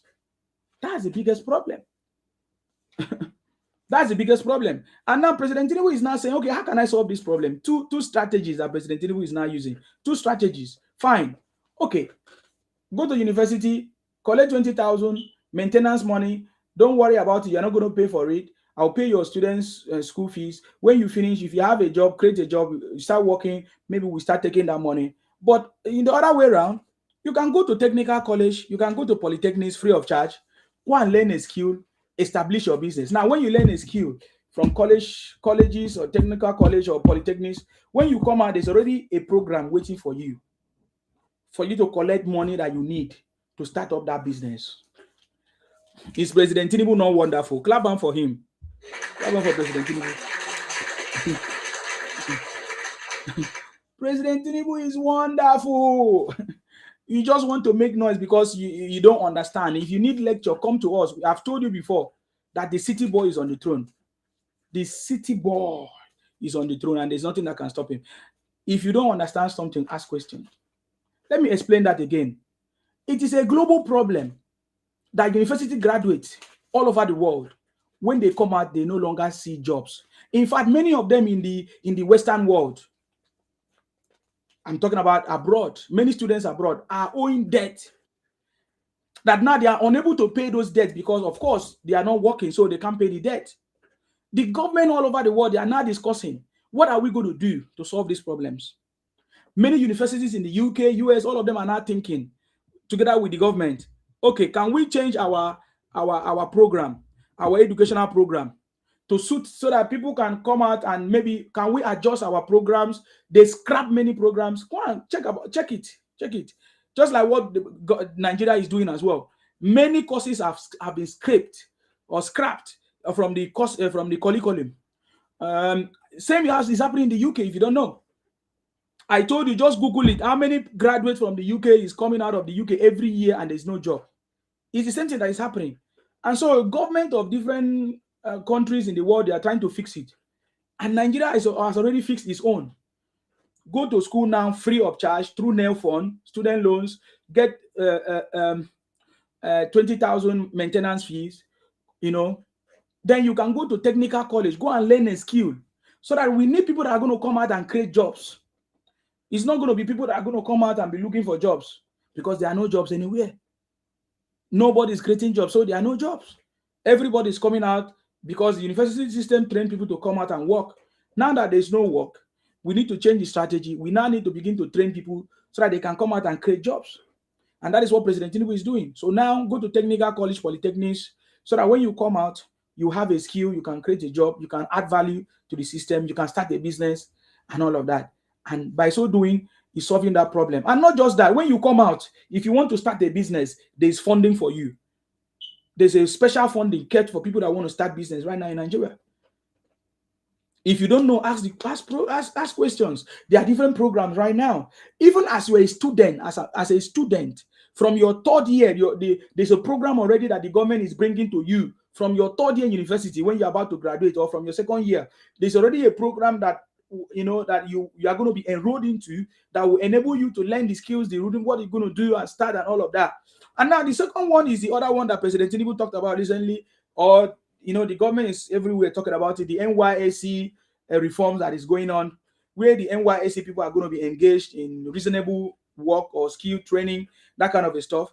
So President Tinubu is already preparing the system. That's why I'm saying that President Tinubu is the solution. He has cracked the code to take Nigeria out of the third world status. And looking at the vision of President Tinubu, a 1 trillion economy, he needs to put all these things in place that is going to make that happen. He is going to make that happen. No matter the rhetorics of Igbos, you cannot stop Tinubu. No matter the rhetorics of IPOP or Biafra, you cannot stop Tinubu. I'm just telling you this because Tinubu is the solution. You may not like him. I might not be a member of APC because I'm not. Because tomorrow now, people will say, oh, Nsima, are you not a member of APC? Just like today, they say, Nsima, are you not a member of IPOP? I laugh at them because they are foolish. You see the point now. So President Tinubu is the solution.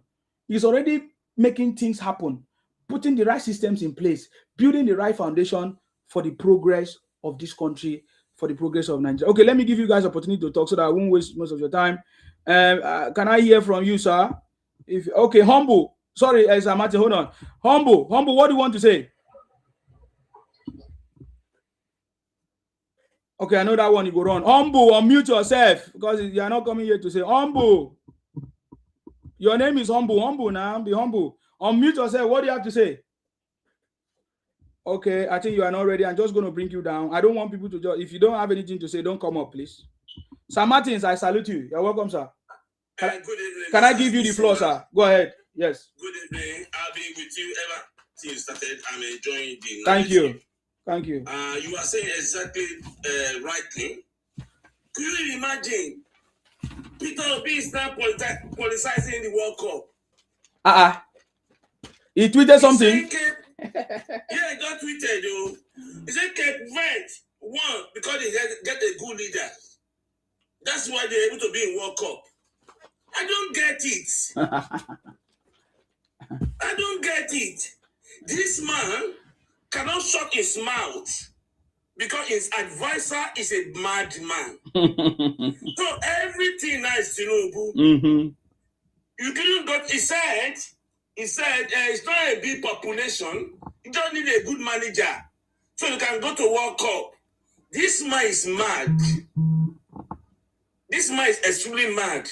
I wonder those people that are following him, what is going on in their brain? So everything in Nigeria must be politicized. Everything.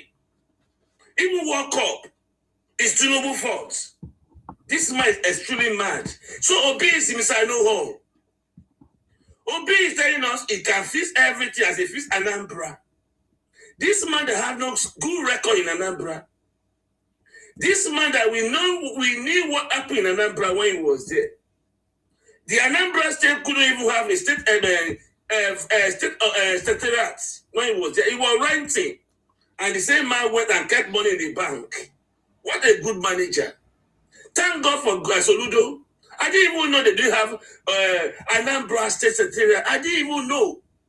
With all the hua of Anambra and the guy of Igbos, they don't get Secretariat too.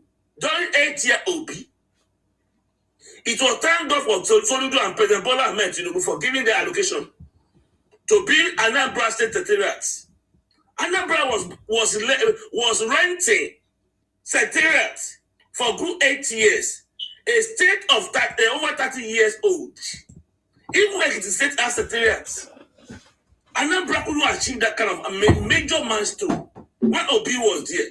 What not to make a legacy project to build Anambra State Secretariat, government house. Anambra couldn't have government house. What a shame. And Anambra said, be coming and be talking to other people. Anambra Bonina Water. Obi was your governor for 8 years. Now renting you the rent. Anambra ya. Anambra ya. All those small states can have their own state governor house. Anambra was renting. I couldn't believe it. I was dumbfounded when I heard that it was Governor Soludo that built Anambra Secretariat. Governor house for Anambra State. And Obi was telling us he was saving money in one bank.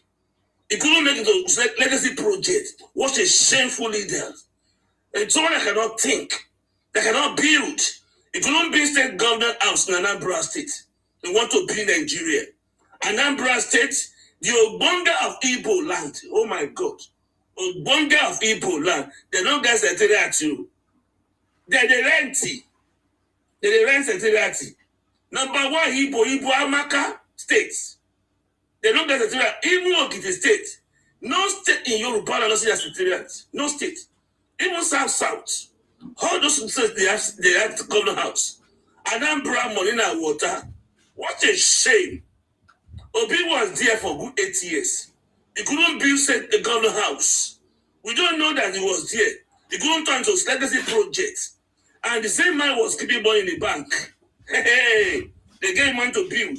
You are saving money to your account.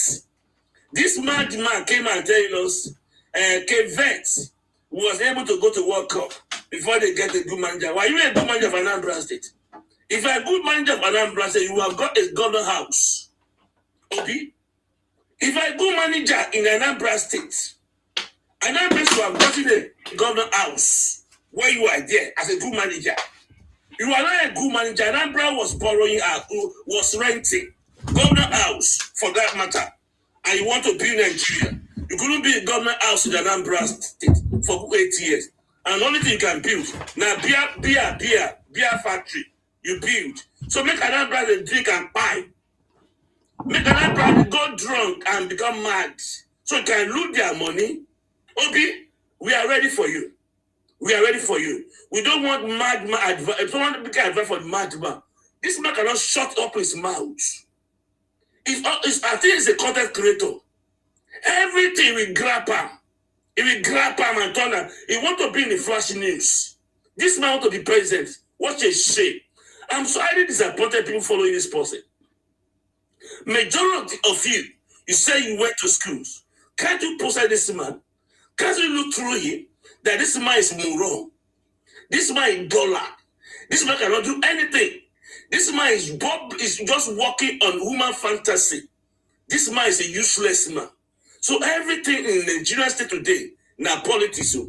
Even carry him to World Cup. He carry him to UN. He can anything. This man is sleep dustbin. Anything, any negative news, he will turn to politics. Any news. This man is a negative news broadcaster. He said, this man is a man that always wants half of Nigeria. He can never speak good of Nigeria. Simply because you want to be president of Nigeria, you must talk all kind of rubbish. I saw the news.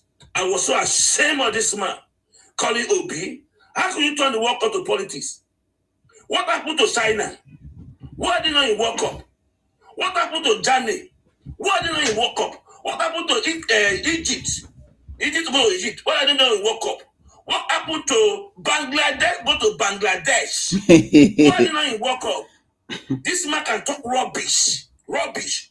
When he used his useless mouth, that caused mouth. I think this might be a fellow with madness. Because when you are taking advice for the mad people, you will definitely go to the mad.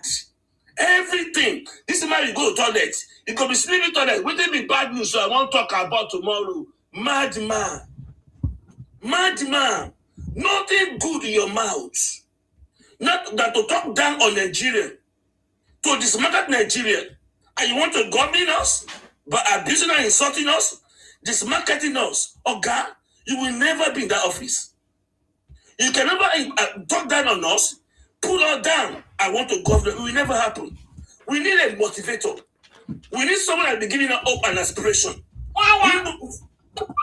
We need someone that will be telling us we can achieve it. We are getting there. We can get it.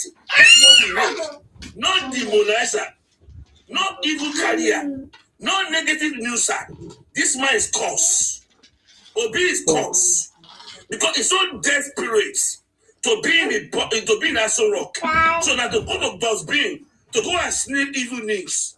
No good news in your mouth. 70 million out of students.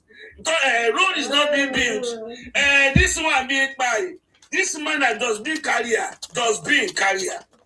So are you telling me in Nigeria today, no good news, Obi? Mm-hmm. Nothing good in Nigeria. Mm-hmm. So are you telling us Nigeria are useless? Obi? Are you telling all Nigeria are useless? So all the intellectual Nigerians, all the professors, all the doctors, All the engineers in Nigeria are useless. You are condemned, man. You are so desperate, and your desperation is pulling you down. Nothing. I'm enjoying you anyway because you are entertaining me. I'm in democracy. We entertain and share praise singers. This man is mad. Every single thing now politics. If you don't get to even want to buy nuts, he turned to content creator.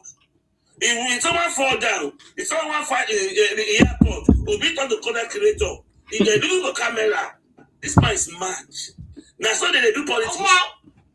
Do you think Nigerian people are unintelligent? Eh? Do you think we are in 18th century or 14th century? This is my this I it is say you smart. It is say you smart. You don't go smarter. You don't go smart as a rock. You are condemned and useless. You come down and tell us, Tinubu must resign. You dey craze. You dey craze. So you think to say you take get ticket. You Dagbaru ran from NDC to NDC and to NDC to Colombia ticket. You want to Colombia presidency? Okay, it no go happen. It no go happen. They have told you in Apaga that unless you come to Apaga, you will not amount to anything in politics. Nari Apaga. Apaga. I don't know how they pronounce an Igbo. Yes. Sorry, Igbo people. Mm-hmm. They say if you don't come to Apaga, you not go amount to anything. You are cursed. You say you don't take oath. I could see the sign. Let us look at this man very well. You could see the sign. The sign is there. That this man is cursed. That man talking, that man from Apaga guy talking, it's actually honest. It's saying the truth that this man is cursed. I wonder. I pray to the family of Obi. Please don't leave him alone. Go and guide him. Because this man is running mad gradually. So everything in Nigeria today, now politics. What a shameful leader. What a shameful leader. No sort of hope, aspiration, inspiration come to people that to condemn and useless them, to talk down on people, to actually disgrace people. That's how you get power. Oh God, you cannot abuse me and vote for you. You cannot condemn me and say, I'm going to make you leader. You are useless. The way you useless me, I go useless you. I go make you run poto. As they make Nigeria run poto, I go usually run poto Obi. That's why they do politics. So everything now negative news. You carry your useless to work. Everybody's watching. Everybody wants to in Nigeria. Are you the only politician in Nigeria that get mouth? We get article. We get many people in Nigeria. How many of them talk rubbish they talk? How many of them talk rubbish? You know they zip your mouth? Your mouth they vomit like gonorrhea. Everything must talk. Tomorrow you talk. This madman. I beg. Everyone I see this man. I don't have advisor. What are you doing? Don't you have political advisors? This man is moron. So you go to open your mouth like typewriter. Everything. You carry your useless mouth to the UN. You carry it to Cape Verde. You carry it to Egypt. You carry anywhere. You talk rubbish in your mouth. You are dismantling Nigeria and you want to govern Nigeria. This man in the coffee. You can't go support separateness. Hey, this man is man.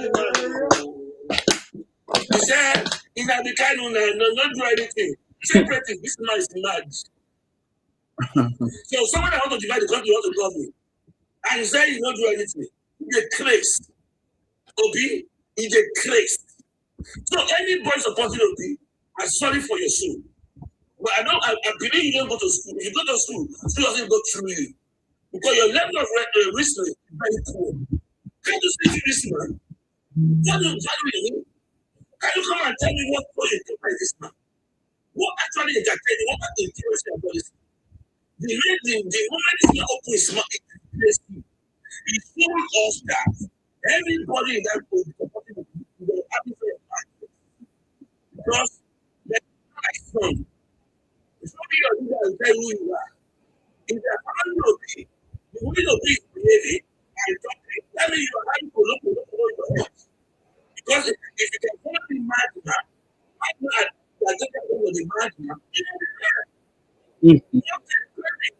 what is the question about the What's the thing? economy, they have to for forest, they find the forest. That's what we want. Forest to forest. That's what they said. Yes, forest exchange is the problem of forest exchange. Yeah. So you must support that. Is that the correct answer? Is that the correct answer? Are you telling me I'm wrong? So the problem is forest is going to exploit to forest exchange. That's the problem. It's a place, all of it. It's a place. So it is in Nigeria, 250 million. You don't need enough people to pay their houses. It's a place. That is the answer. But when they go to Bangladesh, that's the answer. President. China to China. China go to China. Is that the answer? Is that the answer? It's a place, all of you. We are waiting for you. We are waiting for you. The man people, they want to adapt their power. Never smell it. And the Nigerian government is not a good country. We are going to tell you, we are very happy tempted people in the Nigerian state that we never allow you to come and business. If you carry your madness, so where you want to carry them to? We are seeing this one, I like this woman, the one that do that, what do they call her, this woman, this woman, I want to say it in Africa. Oh, We are saying that. okay, That woman, Aisha Yusuf. we are seeing some madness in all of you. And they come and abuse people. You demand. You are mad. All this time is printed. You cannot tell me that you're still madness in your life. You are talking of common sense. Forest to forest. That's the answer. If you are in the example, they have to question. You go and write forest to forest. You go back to the place. You get place. Now, all of you, kind of madness. If you can't come and abuse people, come on in family, you get mad. You get mad. You get the children who are like anarchists. Anarchist bandits. People. We are people to people. Never. It never happened. The Bible has swallowed your pain. Therapy is not meant for you. You never smell it. You will teach you a bitterness. You will teach you a bitterness. The people that beat you, it's not around. Yeah, look for critical. You will teach you a bitterness. You will teach you bitterness to push you down. That you that not come and take the justice. And come and respect us. You bring it to your bitterness in this life.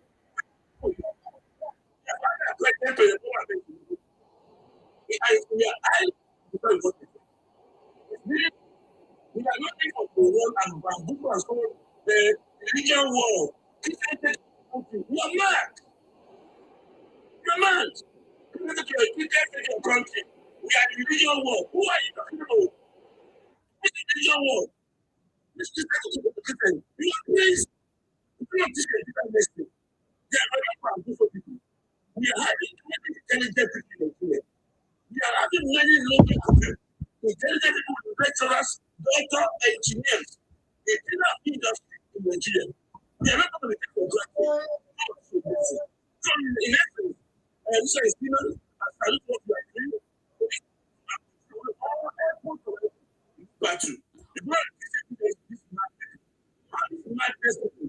We bring them, no, when we bring them, we bring them back and bring. But they don't go buy you, they don't go buy you, but we do it. Never in your life, you kind of passion to the death politics. I put them in, walk out of politics. Don't walk in the politics. Go and take the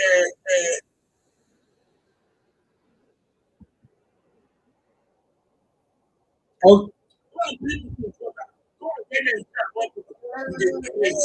in essence, anybody Nigerians, the highly intelligent Nigerians, that way, the most reasonable Nigerian here, the people that are talking about bad things that way. I salute your comment for supporting Ebola and making no implication of making Nigeria work with me. I think we are on the right track. We're going to win it. Our country is our country. Our country will rise again. Our country will increase. Our country will lead the world. We have the talent, we have the skill. You are one of them. Nigerians wait for you. You want to make your position in Nigeria and make Nigeria great. You are not a useless thing. We are going to work together. Thank you, Nigeria. Thank you. Thank you very much, Sir Martin. God bless you. Why you say drink water small? Sir Martin, they say me drink water. Oh. Prophetic pastor. Oh yeah, let's hear you. It's your time. Unmute yourself, please. Prophetic pastor, unmute yourself. Make your contribution. Except you don't have anything to say. Yes, my brother. Good evening. I salute you. You're welcome. Go ahead. Thank you very much. The problem is that even though they try to remove Tinubu in power, corruption in Nigeria will not stop. The only thing is for us to work harder and work something. So I don't think that Tinubu is the problem of Nigeria because the problem has been there before them. So the only thing is to team up and work with him and make things better. The area will support him.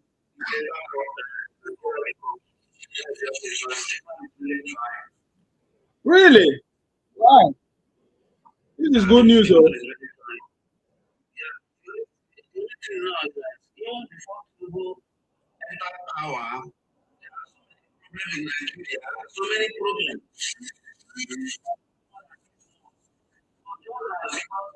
Supporting much. So we all have to try our best and support this man, this time around, so that whatever he needs with his heart, he help Nigeria more. That is justice, so that we can go out from this mess that we are. So why did you think people are not supporting him right now? The only thing is that there are so many critics, so many people that are criticizing him. They are supposed to know that even without Tinubu in power, Nigeria is already messed up. So therefore, we have to put head together to work hand to hand to make Nigeria a better place. Not criticizing him, not trying to say the cause of what is happening in Nigeria because anyone that become the president and they want everything to be solved just like that. So it's just a gradual process. That's very good. Very much for that contribution there because I've seen some people blame Tinubu for everything that has been going on in Nigeria. Some of them say Tinubu is the cause. Some of them say Tinubu must go. He has destroyed Nigeria completely. This and that. I'm thinking, what are they saying? What are they even talking about? They don't even know that Tinubu is the solution. For example, the people from the southeast. I'm sure you are from the southeast, are you? Okay, so you don't refer yourself to southeast. Okay, that's very good. You will hear most of them say that Tinubu is not good for the job, so they want to bring a better person, and they tell us that Obi is a better person. Do you agree that Obi can do better than Tinubu?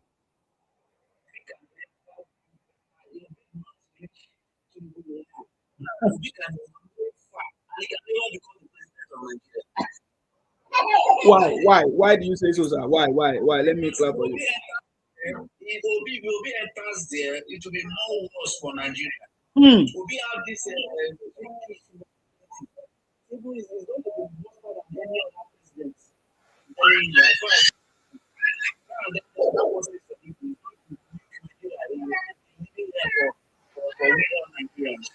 Let me clap for you. You guys have to pass this granule, but pass the granule for you. Why? That's very, very correct. You are very, very correct. I can't. I have been assessing Obi's qualities and style of leadership. I found out that it can never even his leadership did not even favor his own people in Anambra. If a man can go and save the money, according to him, but we know that he did not save the money. He used the money to do business in Anambra and let the Anambra people. Is it the kind of person that will come and solve the problem of Nigeria? We have seen how he has been running away from different parties. I mean, that kind of person cannot solve the problem of Nigeria. So that's why I just asked that question. You know what I mean? Because Obi has presented himself as a savior, as someone who is going to be different, as if he has never been in office before. That is why I'm asking you, because I know that we can't compare Tinubu to Obi anyway, because they are not on the same level. Get the point now. So finally, my final question. So why do you think the people from the southeast are behaving the way they are behaving? Why? Why do you think they are the one at the center, demarcating our country, running propaganda, maybe trying to push Obi as their brother to become this president? But why do you think most of the problems, it seems as if they are the one, you know, particularly trying to demarcate the country and trying to spoil the name Tinubu and all kinds of things? Why do you think they are trying to do that? If you know answer, please go ahead. Yes, to me, why they are trying to do that is just that one is for their own selfish interest, and secondly, then the Igbo people they are tricky in nature, very tricky in nature. And when once they enter that seat, they will use Nigeria and to play game.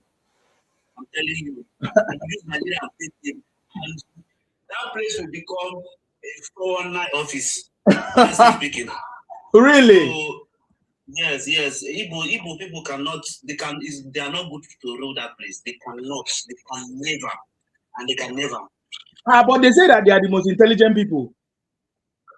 They become Michael. Yeah. My brother, God bless you. God bless you. I don't know if you have any other tip because I don't want to take much of your time. God bless you for that, your contribution. What I'm saying now is that let's support Tinubu because now you can see that Tinubu is one of the best presidents ever. Because why? What I'm saying is that thing that Tinubu is doing, no president has ever done it. Some of the loans that Nigeria have collected from China, different countries, and Nigeria, he has paid most of them off. I get me, which I was hearing before that China is coming to take over Nigeria, something like that. But he makes sure that he paid those loans off. So now, by now, Nigeria is a little bit free from all those loans, and he's trying his best. It's not even up to 3 to 4 years. He's trying, but he pays billions from those loans that they were holding. And now he's trying to see how things will be more better off this second tenor. But people are not appreciating. Now, if they try to remove him, now the next person will not be worse. Are you getting me? Yes. Will not be worse. So they will not succeed. That's just it. They should just try and cooperate with the man. Cooperate with him because he's a great leader. So that we can see a better future. We can see a better tomorrow. We can see a better Nigeria. Yes, that is what I have. Thank you. Wow, thank you very much. I'm so much happy to know that one of our brothers from Delta, South, is also seeing the vision. And may God bless you, sir. No wonder you are a prophetic somebody. God bless you. And thank you for coming. Let me clap for you. Okay, guys, did you hear that? In fact, that one shocked me. Oh. That one shocked me. That was a very nice one. Wow. I know that there are so many intelligent people. It's not everybody that will fall into the gimmicks of these egotic people. And just like I said, you don't be for Obi with that. Because if so many people have now seen the true color of Obi, then his career don't wear. His career don't wear. So it should change. It should change. You should support the growth of this country. You should support the growth of Nigeria because right now Nigeria is, is moving to the future. I remember Sam Martins was talking about Obi, this and that. See, for me, I think we have given him a lot of publicity. At this point, we just need to ignore the idiot. Obi is an idiot. You can't stop an idiot from displaying his idiocy or idiot and stupidity. He just, especially when he see that people are giving him more attention. In my opinion, just like, I already made the pronouncement since 2022 to 2022, 2023. I remember the time when Obi started. I told Obi to collapse his 4 months presidential ambition and follow the man where Sabi road. The man that knows the way. The man where Sabi. The city boy himself. Look at how he has turned out for him. Can you imagine that what Obi has done today? If he actually changed, if it was the other way around, that Obi changed the trajectory. People are going to partner with the failure, like politically. Instead of, I don't know why. That's why they say, okay, they used to say that like posts repairs, unlike posts attract. But this time around, Obi did not obey that law because Obi went and a failure like Obi went and support a failure like Atiku, and they all failed woefully. After they failed in 2019, they decided to say, okay, fine. They want to go and they decided to go their separate ways because failures are always failures. They don't want to look inward to solve their problem internally. The same way, the same attitude of Obi, the same attitude of Atiku. Now all of them, in fact, initially they said they wanted to form coalition. Oh, but when I remember the story of that coalition, I think I need to talk about the story of that coalition. How they all came. They say they want to come together and send Tinubu to Lagos. Remember, even this guy was part of it. Hello, fire, hellfire. He was part of it. Hellfire. He was part of it. And today he's no more. He's we don't even know. Today, hellfire is nowhere to be found.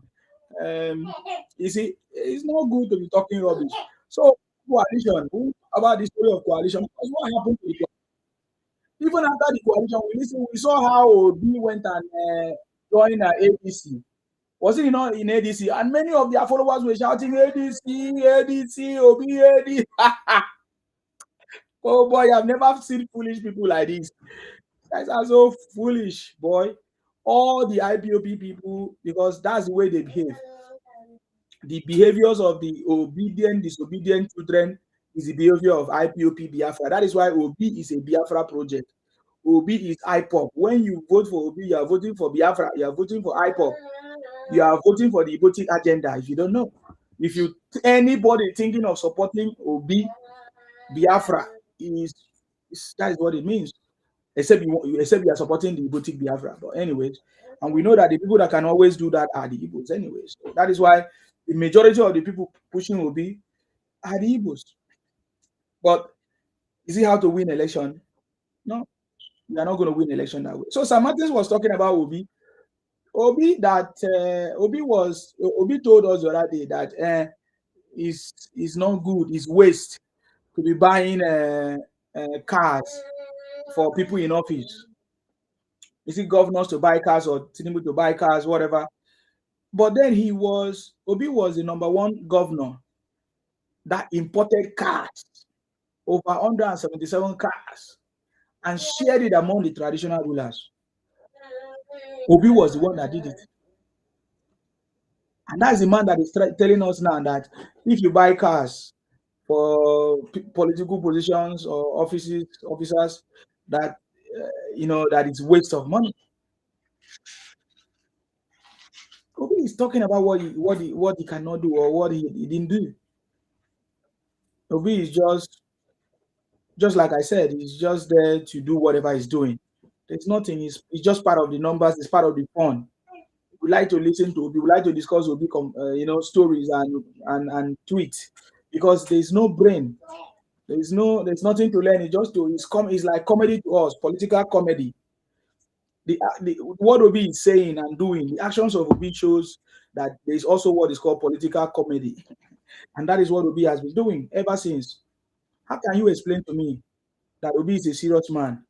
Since 2022, 2023 that he lost election, he couldn't register any party that he can use for his own political ambition.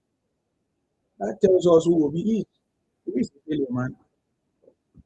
Obi will go down as one of the most foolish politicians at the end of the day. I'm telling you, Obi, man, foolish one. Maybe he might be smart in collecting money from donations because right now there's a lot of allegation against him from even his former party, Labour Party, accusing Obi of stealing their money. Over 12 billion monies that was sent for donations into his bank account, campaign bank account, managed by Aisha Yusuf. By the way, where is Aisha Yusuf? Aisha Yusuf is no longer following Obi. Chai. What God cannot do does not exist. So there's a lot of allegations against Obi, you know. So Obi has a lot of problems. If you don't know how to run politics, if you are not smart, politics will finish you politically. Who disconnected that thing? Oh God, how come you not get there? You understand me? Ah, see, hey, stop that thing, man. So you see what I'm talking about? So Obi is just giving us comedy, and we love it. He's giving us comedy. Obi is telling us one thing that that the government should do or that should be done, but he didn't do it. That's why I'm saying if he did not do something, there's no way you can do it when you become a president. If you didn't do it as a governor, there's no way you can do it as a um, president. Come on to account for donations of the political party. Obi cannot account for common donations that was donated to him. Man, what a shame, man. Obi did not do any would I say report, because usually you're supposed to do report according to them, but Obi did not do it. And there's a lot of accusations everywhere. 12 billion. Now because of what has happened in the past, the new party now, NDC, it is a party, because right now I know there's a lot of problems with NDC. The new party now says, Obi, you cannot be asking donations anyhow from different bank accounts. If you want to do donations, you must donate into party bank account. And that is why today Obi is incommunicado, because they have seen that Obi is a talkative. Obi is just talking anyhow. He doesn't know what he's saying. And now they have stopped him from, giving audience, giving interviews publicly and all of that, because that is disgracing the new party, NDC. It's a shameful thing, man. It's a shameful thing. It's a shameful thing. That's to tell you, that's good as far as what, or confirm what we have been saying. That Obi got his advice from a madman. And he keep on doing it. Look at this person that took second position, Atiku. Atiku is not bragging and behaving like this. Can you not see the difference? Atiku took second position in the last election, but we are not seeing Atiku moving about, acting as if he's the president. We have been seeing Obi gathering people, addressing police as if, I don't understand. Obi addressing police on what ground? I don't know if many of you have seen that videos of Obi addressing people, gathering people, addressing people as if he's a commander, as if he is holding any political office position. Even before now, Obi used to host what do they call it? New independence speech, or what do they call it? Media, whatever, conference or whatever. All those things. It's so desperate. And all these action shows. How can a man be so desperate like me, to the point that he said, accept only 4 years? Only 4 years in office. He said, I just only give me 4 years in office. And then he went for that to say, 4 years, I'm going to solve all the problems. 8,000, we're going to establish 8,000 primary health care centers. Wow, really? You never did one when you were governor. You never did one. No one that was constructed. No one that was constructed. So those are the things. That is why we know that Obi have nothing to offer. He has something to offer. He would have done it for his own people. He would have fixed his own people, because charity begins at home. Solve the problem of his own people. But he never did. In fact, many of you don't know that the flyover, according to them, they said the flyover that Obi tried to build, that flyover collapsed even before Obi's tenure finishes. Ikore is one I see. Thank you very much.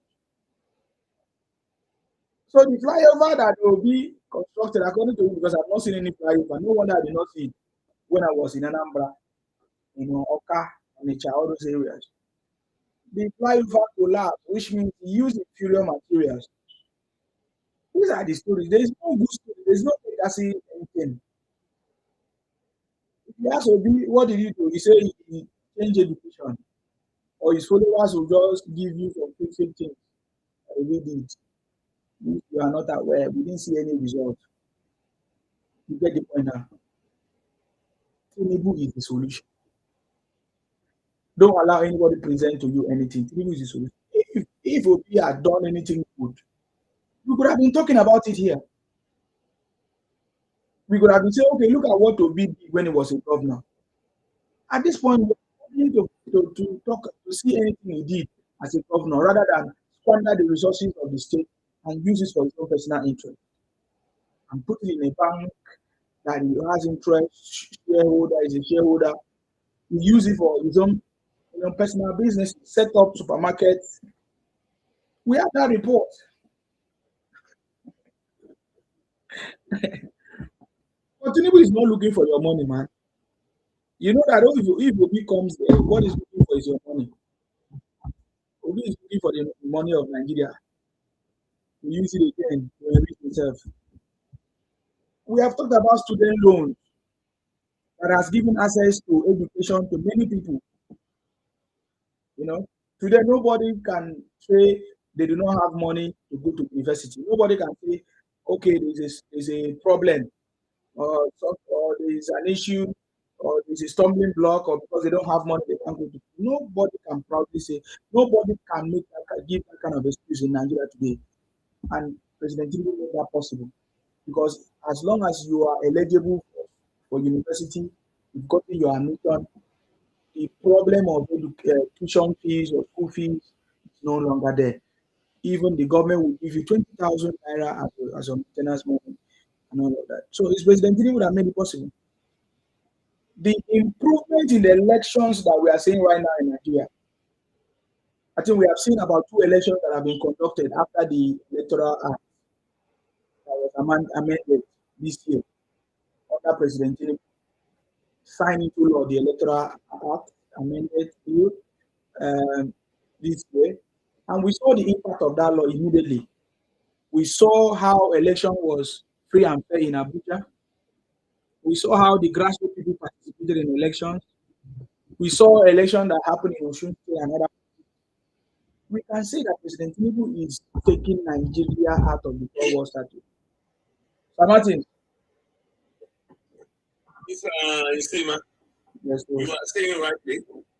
Obi is a comedian. We are enjoying him.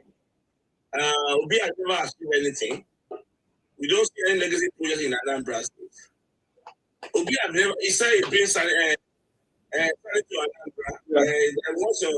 He brought well behavior to Anambra. Orderly behavior. Orderly behavior. Is that a legacy project? So Anambra people say you are very unruly. They said you behave like animals. Obi, that's an achievement. Obi came to come and make sure you are behaving like normal human being. I don't get this man. I keep looking at him every time. No way this man. So Anambra people say you are animal. Obi be orderly behavior. Oh my. This man. This man. He just took his mouth and talk rubbish. How come you respect Anambra people? Say Anambra people are bandits. Say they are bandits. They are unruly. They don't know how to well behave in the street. Now we can create them how to be well behaved. So for 8 years, we have come and be visiting you, Anambra people, to know how to behave in public. This man is a good man. I never see any man like this. I never see any man like this man. But anyway, I'm enjoying comedy, enjoying it. Very interesting. Sometimes the democracy you need to have. You shouldn't be taking everything serious. It's someone like Obi. This man is taking it seriously. I was looking at this man. This man can become a Nigeria. This is not Obi. You must be living in a fantasy world. He didn't campaign for president. He did gra. Oh, guy, you don't go anywhere. Not to, you only say that. Sign, okay, sign. Tell your kids. You know,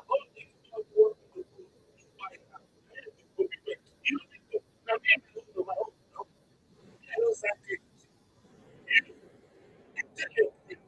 I look at you, say this one don't get sense. No common say no. How do you open your mouth and pray and number? You do. Remember that who get it? I don't think people are any number one. I come to what the people don't understand. So that we are not number one. You can't tell us another that they are very powerful. They are very ruling. So you can ask me, so what do you have to say?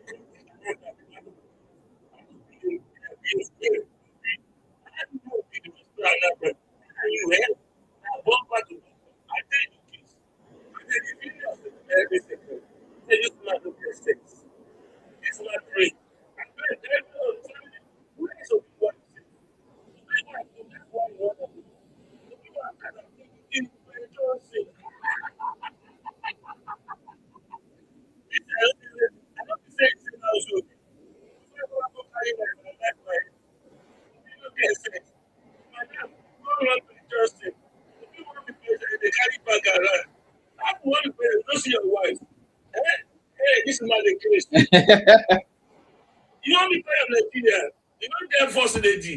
You don't see your wife. You don't see your son. You don't see anybody in your family. Forget about your commissioner. When they don't come beside you, they run away.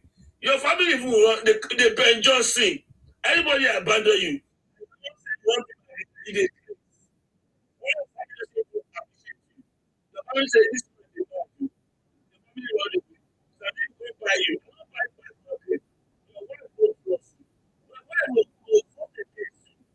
You don't know. I'm very much vote against you. That's why they trust you silently. That is why they know. I know if you don't have to tell that woman, that man will open out. Eh? They bring you to the why they hide. Where is they now? Eh? What name that will be? Come on. You want to see what that will be. You want to hear from her. What that will be, where is they hide? Where is they hide? This money will be for over 20 years.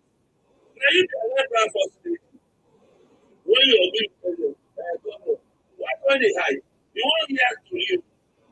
Imagine, comment, pressman, tell your man, you want to hear to me. I hope you want to rule Nigeria. I hope you want to help us. Madam Obi, come out. Come out. Somebody. Madam Obi, you will be able to. You should be the first person to support Obi now. Why they hide? Why you don't like Obi again? Nobody they do. I love you. Nobody they do me. You tell you apart. Madam Obi, man, I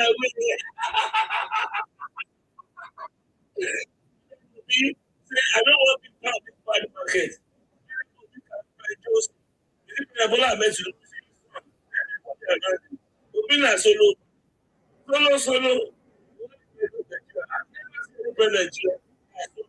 solo fighter. No, brother.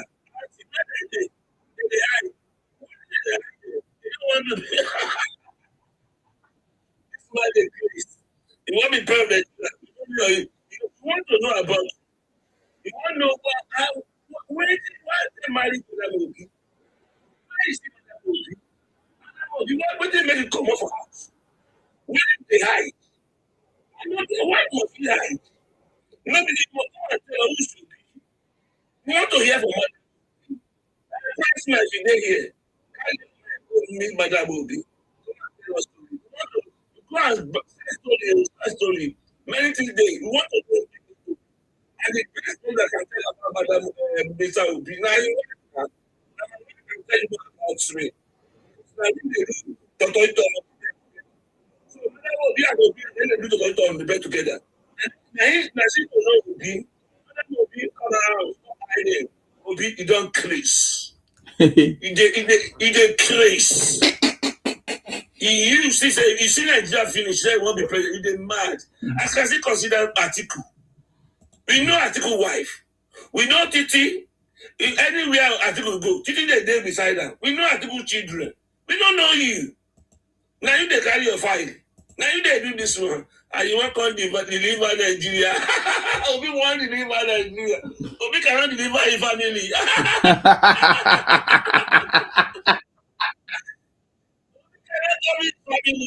The family is scattered. Oh, He cannot come in family. We don't know him. He cannot keep one husband and wife. Obi, what a shame. You cannot even come in just household. You want to rule Nigeria. You dey mad. As I dey quiet now, Mr. Nsima, now me and you did this battle. Let me quiet. Let other people talk. Okay, sir. I salute you.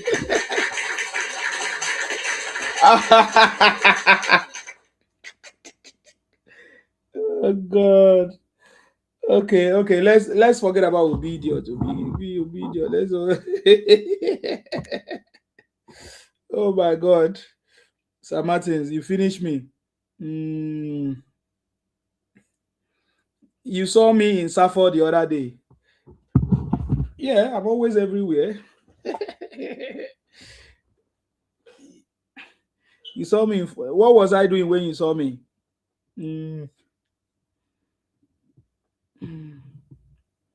Are you the one? I don't even know. What was I doing then when you saw me in Safford? Okay.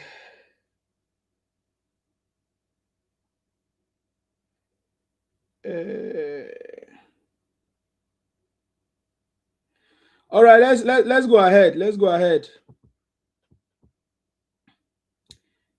ahead, guys. Sir Martins have finished us. We'll never start. You know. Oh, Obi go enter us definitely when the time reach. This time around, I don't think you will survive it. I'm telling you, I don't ever think say that guy go survive on this time. Because the way they go fire him. Now only God know.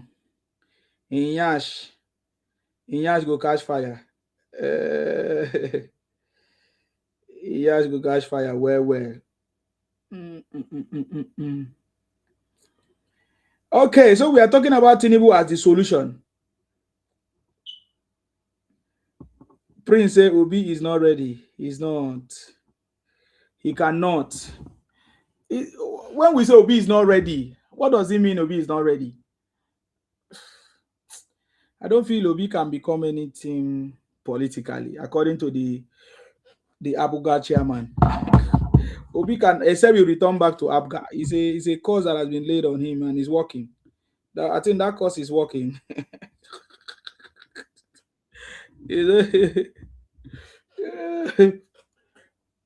Because how can you explain to me somebody that was in Labour Party, he had, according to them, nearly how many millions of followers, all of a sudden, because of some internal party problems, he left the party and left the followers and all the millions of people that was with him. They say, oh, they will follow him to anywhere he goes. That is stupidity. He had a party that was working. But because the money, I think it's because he knows that the accusation of 12 billion that Obi stole from Labour Party allegedly is something, he ran away from the party. That is why they ran away. Because they think that when they run away, they will not give account of the money. But they don't know that is not how it works. It doesn't matter how he runs away, he will still need to give account. Allegedly, of course, because I'm only saying based on what the chairman of the party or one of the persons from the Labour Party came out to say, that Obi has not accounted for the 12 billion donations that was given to him. You understand? So because maybe that is the only explanation we can give, the reason why Obi ran away from Labour Party, because there was no other issues. Because Labour Party already granted him the ticket, and now he will still remain there, still continue. But so there's no other explanation to that. So yeah, I was talking about Tinubu student loans that is now giving a lot of Nigerians opportunity to go to school. We have no excuse anymore. There's no excuse. Just like the governors do not have any excuse as we speak. Yes, I mean, the governors do not have any excuse as we speak to bring development to our state. We must hold our governors accountable. We must hold our senators accountable, our reps accountable, because they have a lot of resources right now to use it to the development of the state. So if you're a student, you don't have any excuse to go to school. If you're a governor, you don't have any excuse not to do things, execute project and plans, strategies that can bring development to your state, or create jobs, or create enabling environment for young people to maybe get loans or resources that they need to set up their business or companies and support small scale businesses. The governors don't have an excuse right now, because President Tinubu have made it possible that they no longer borrow money to pay teachers or salaries. They have a lot of resources. They can now use these resources even for state police, of course, right now. These are the things that President Tinubu have done. And each of these things solve problems. That's why I said that President Tinubu is a solution. None of the projects, none of the reforms and policies that President Tinubu have brought, none of them is giving problems. None of them is adding more problems. But instead, they are solutions to Nigerian problems. State police, for example, is something that many people have been asking for so many years. Many people believe that state police is one of the best solutions to solve the problem of insecurity. So now here we have it. State police, we have it now, which means there is power for the state now to create their own insecurity. So the state police bill that has been signed into law by President Tinubu is to give all the state government opportunities, power, the authority to set up their own security outfit that is going to protect the state. And I tell you, if every state is protected, it means Nigeria is protected. It's as simple as that. So President Tinubu is the solution. When I hear people complaining, I'm wondering, what is it that they are complaining about? Is President Tinubu not solving all those problems that we have been talking about? The Electricity Act 2023 that was signed into law was to empower the state government as well, and even individuals, to now generate, distribute, transmit power or electricity everywhere, anywhere in Nigeria. Many people talk rubbish and sometimes they don't know what they say, but let me just help them. I hear some people complaining about electricity, this and that. That is another opportunity for you. I know that many Nigerians go to school, go to, what do they call it? They always take these courses like electrical engineering, electronics engineering. Many of you read electrical whatever engineering. How come you have not been able to take advantage of this electricity issue and now become a supplier of electricity? But I also know that there are some individuals that have started the business of electricity. The business of electricity is a very good business. For example, in the UK, we live in the UK, private businesses own all these or supply us electricity, gas, and all kinds of any forms of electricity, including renewable. I'm talking about solar. We are not obligated to use any of. There are plenty of them. We have many companies, so we have a choice. But I noticed that in the UK, you also can put on your own, buy your solar, put it on your roof and generate solar energy or solar power, use it in your house, and you can also distribute it to the grid, to the national grid in the UK. I don't know what people are complaining about. This is what is happening everywhere. You can put, solar panels on your roof, and then before you know it, you are generating electricity. You solve the problem of electricity. Man, what are you saying? You are in UK and you are saying all this nonsense to people that are in Nigeria. Can you go back to Nigeria? You that you are now. Another madman we have. Another madman. Let us clap for him. Let us clap for him. Nigeria. I'm talking to you. You are an Akwa person. Let us clap for him. You are here in the UK. You understand? You are preaching about Tinubu. How much has he given to you? So it will be your solution.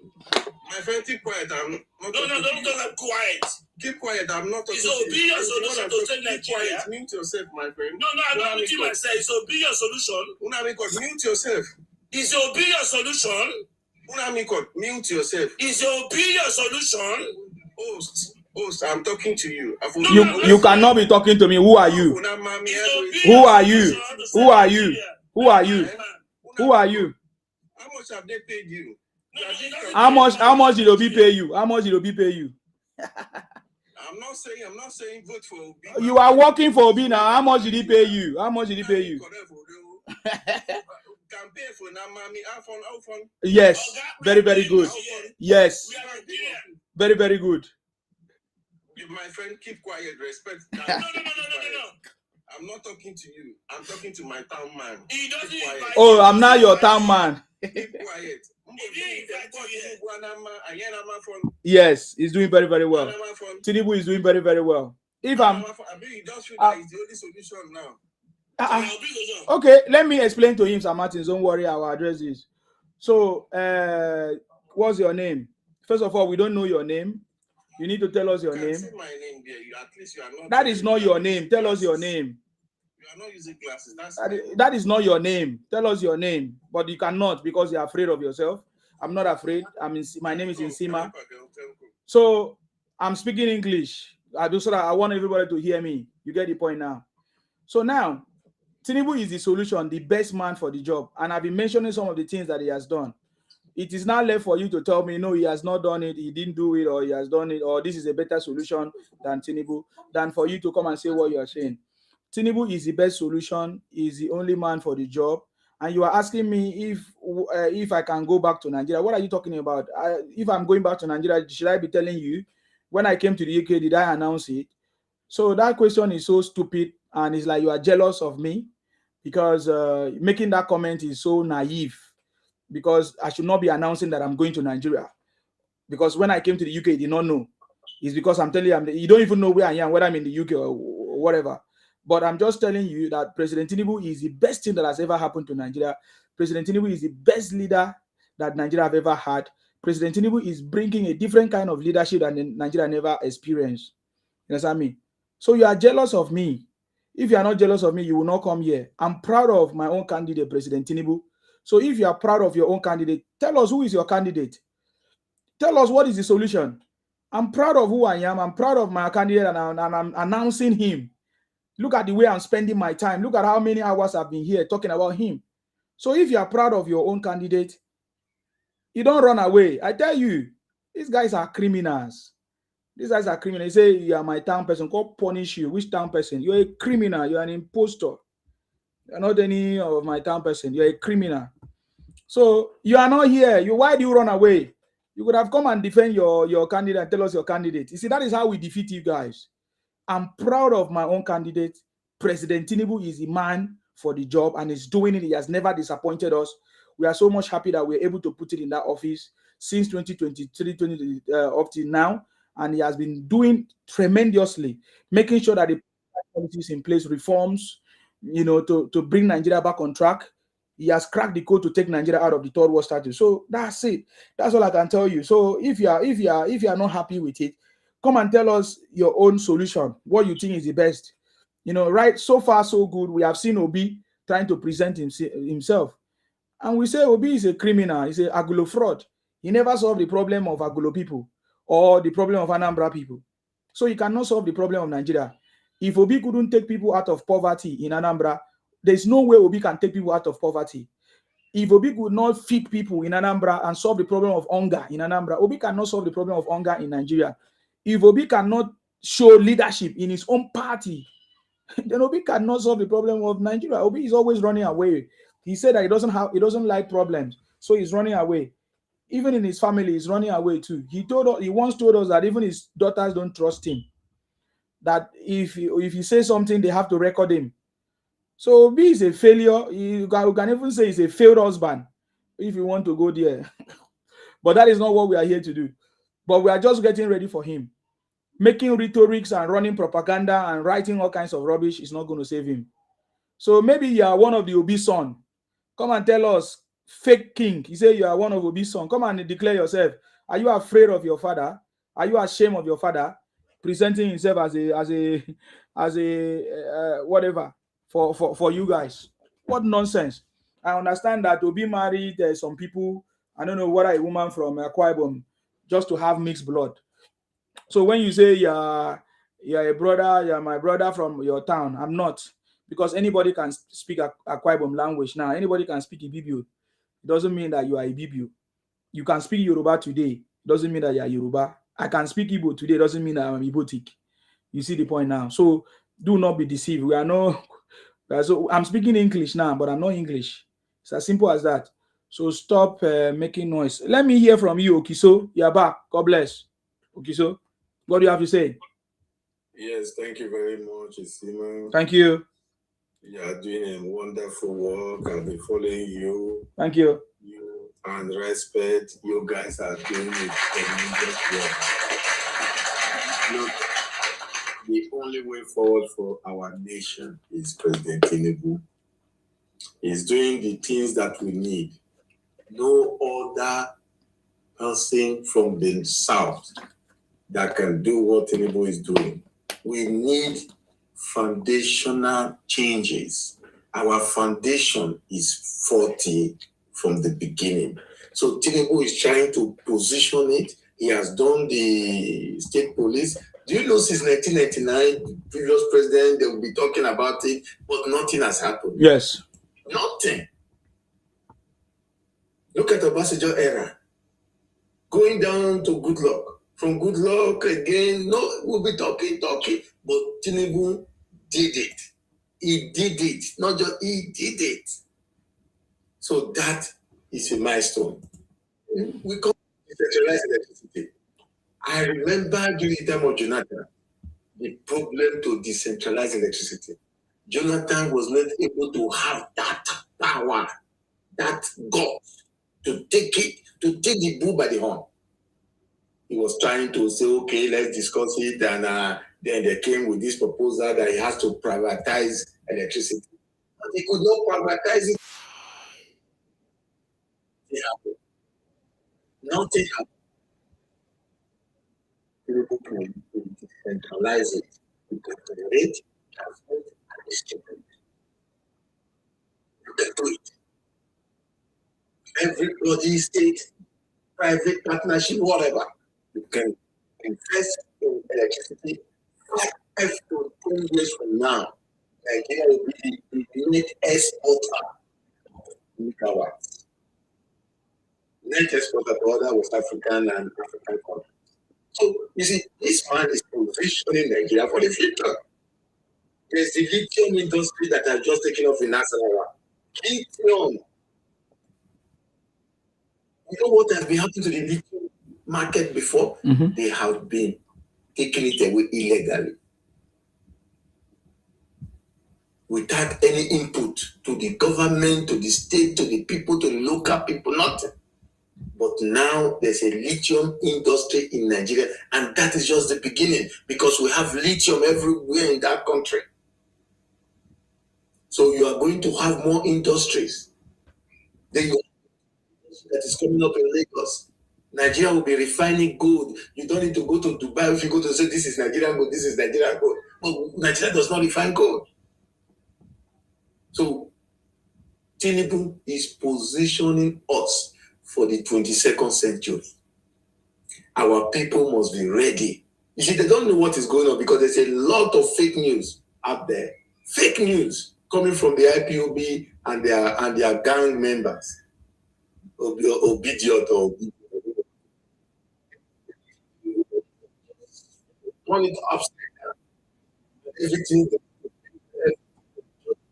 that is how you want to do. So what the other we just put it aside. That's I believe all those things that are happening, you know, it's kind of the eyes. They feel because we saw through it. I was formerly on the Really? Yes, I voted Peter Obi 2023. So you guys are the one that have made Obi to feel on top of the world right now. Yes, because you guys were the one that pushed him. I regretted it. I regretted it. See my help me clap for myself. So is a very good man. Please help me clap for him. Thank you. So that is the reason I'm coming out physically, coming out wholeheartedly to say no. We have to say it what it is. Tinubu is far better. Obi cannot deliver because when I'm saying the way the IPOB people are behaving, you know that it is their game plan. This will be something. It's a game plan. It's not. There's nothing there. There's nothing there. So I walk away from it because I'm saying things that Tinubu is putting on ground. Look at the roads. The roads are fantastic. It can last 100 years. Less administration.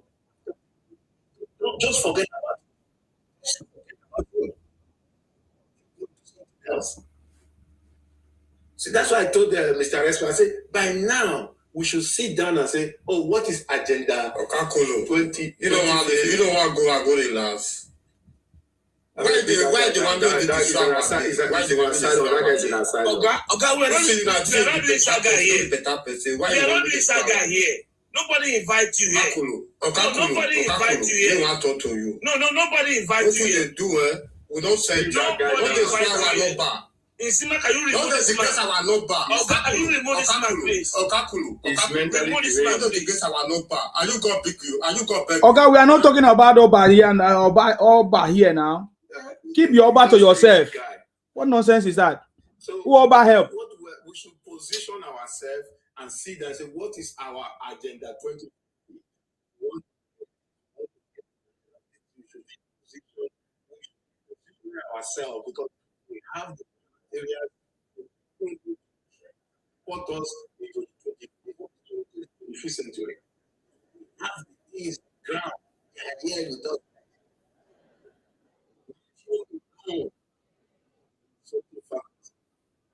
So we have to thank this man because he pray. And you see one thing, he has the will. He has the will. The political will, yes. Time to see a president that has the will to do it. What the Northerners thinks, he doesn't care. What to think about as a whole. Not to make me think that this is a policy for a station of Nigeria. This is not politics. And the most important thing is that he's not even talking about it.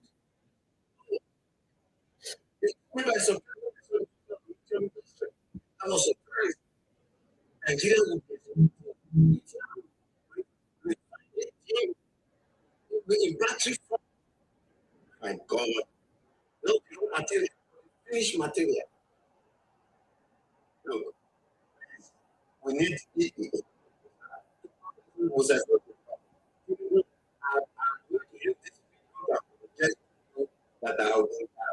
2023 I judge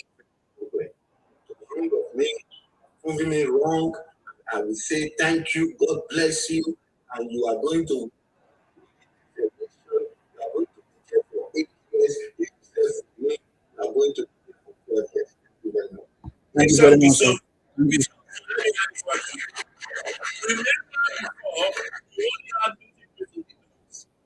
But Tinubu came there, he brought to every region, South military. It's not enough.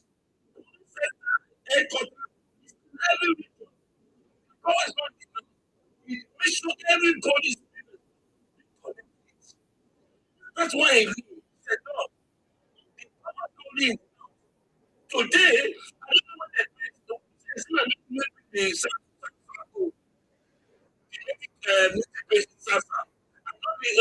they do. In the state.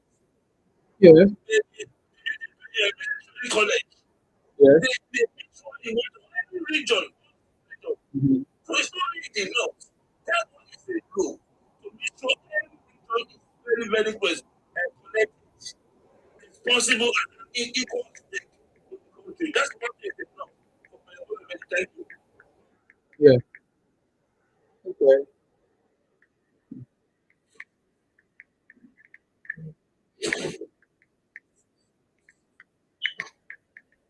Thank you very much, Sir Martins, and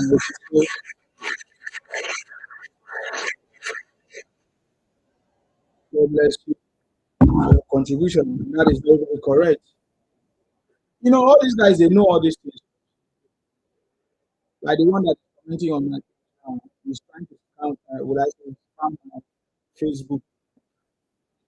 One, he go to eBay, just spamming my page. That one, he won't try to report my page. He doesn't know that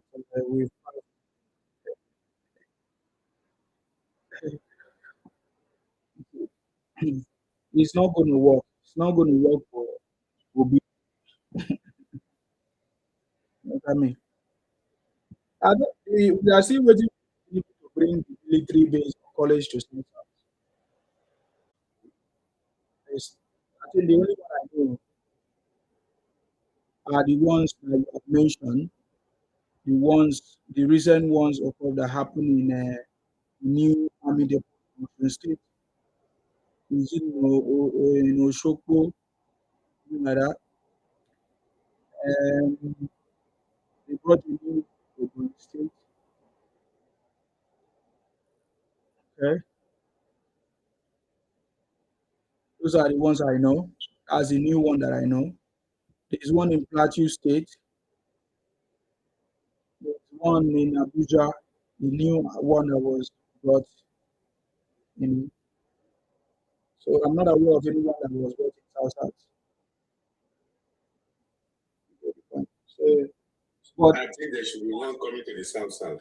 yeah. But we all know that what the president is doing is centralizing the military base and making sure that there is let's say proper administration, expanding and decentralizing the military base and taking it across the major, would I say, cities or in proximity to where it's actually needed that can be deployed Region. and, and regions, of course. Yeah. So yeah, so all of us have what we need, which is very what President. So yeah, so Che, I see on my Facebook, look at yourself. Just one block that I need. All your comments will disappear. Poti Che, evening. You have nothing. Look at all the comments you made. There's nothing tangible that you have said. You all know you guys. If Igbo man become president of Nigeria, what do you think Igbo man will do? Sir Martins, if Igbo man become president of Nigeria, what do you think will come out of them? Of Igbo president? All of us will be equal. That's number one. Okay. All of us Okay. will be enslaved. All of us will be.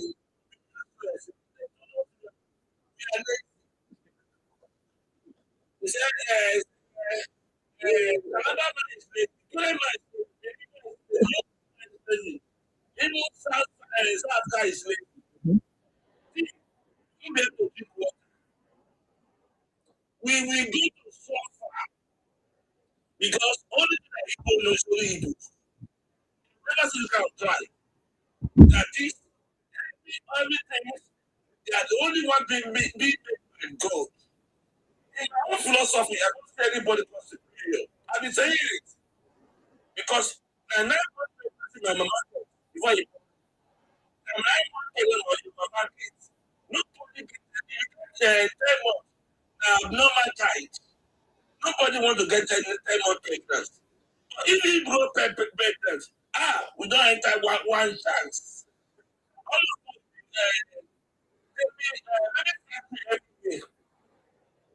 Not the only go be recruited the powder sellers. We all be selling powder. It will be president. Oh my God. See, as they bring Mexican to come and cook powder in Yoruba.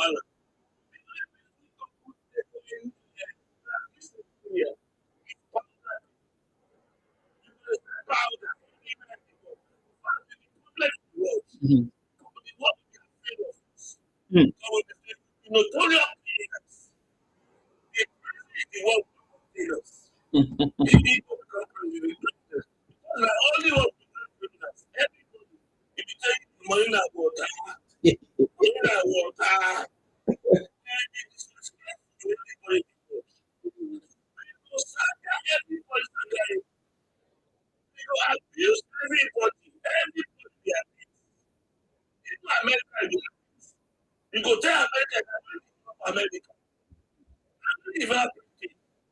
But it's dangerous to God. In fact, you want to go to the because if they don't take that down,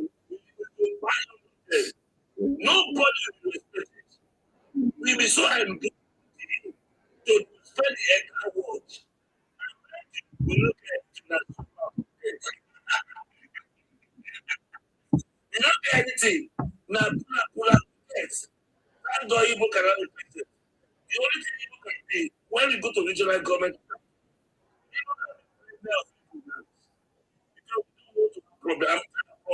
me,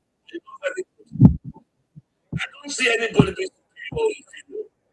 I don't see myself being superior over you. God forbid. I see my brother, my sister, they are all made by God. People want to go over everybody. I don't Igbo, I don't Igbo. South is not Igbo. Real is not Igbo. It's not Igbo. Everybody knows that. But if Igbo, that's what they are killed. Yeah, can help Igbo. And people asking me, what is those people about Igbos? I have many Igbos. And I like to say this to my friend, Igbos. Any such at all. Not everybody. I want the business and signal. Igbo and Fulani and bigger. That's not you. That's irony of it. Igbo want to be Igbo, that's everybody. And Fulani want to be everybody. And Fulani enemy. Fulani want Igbo. And they are partnering together to become president of the country. Just imagine. Obi went to Kwanga. This is story. Igbo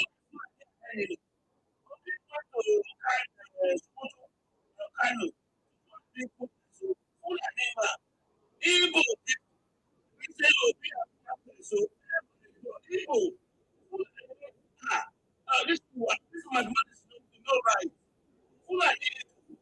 Oh, you don't let yourself. Fulani ganja we.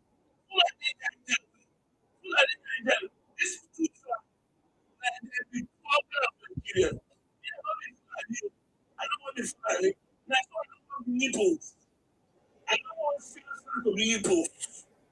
I don't want to be Fulani. I don't want to be Fulani. And they are enemy. Fulani enemy. They don't look.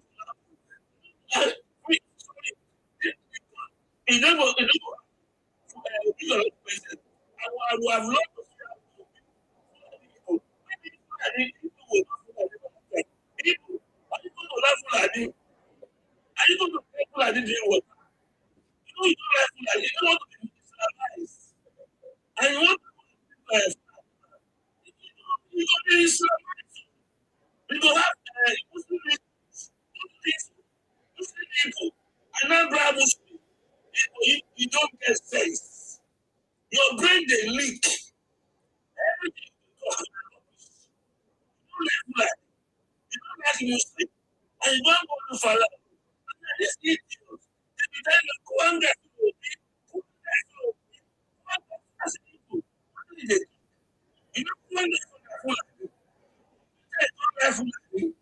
you want to be surprised. You want to carry Quran. They grace. They grace. You think you don't get grace. Everything they talk, you don't make sense. And let me go and let Fulani. So make me not tell your day. Two of Nigeria of Nigeria. Fulani want to be Fulani Yoruba. If Igbo Yoruba, two of you are the same agenda, and two of you are the same enemy. God know you, but I don't know where it comes from. Two of you, you don't get sense. Fulani.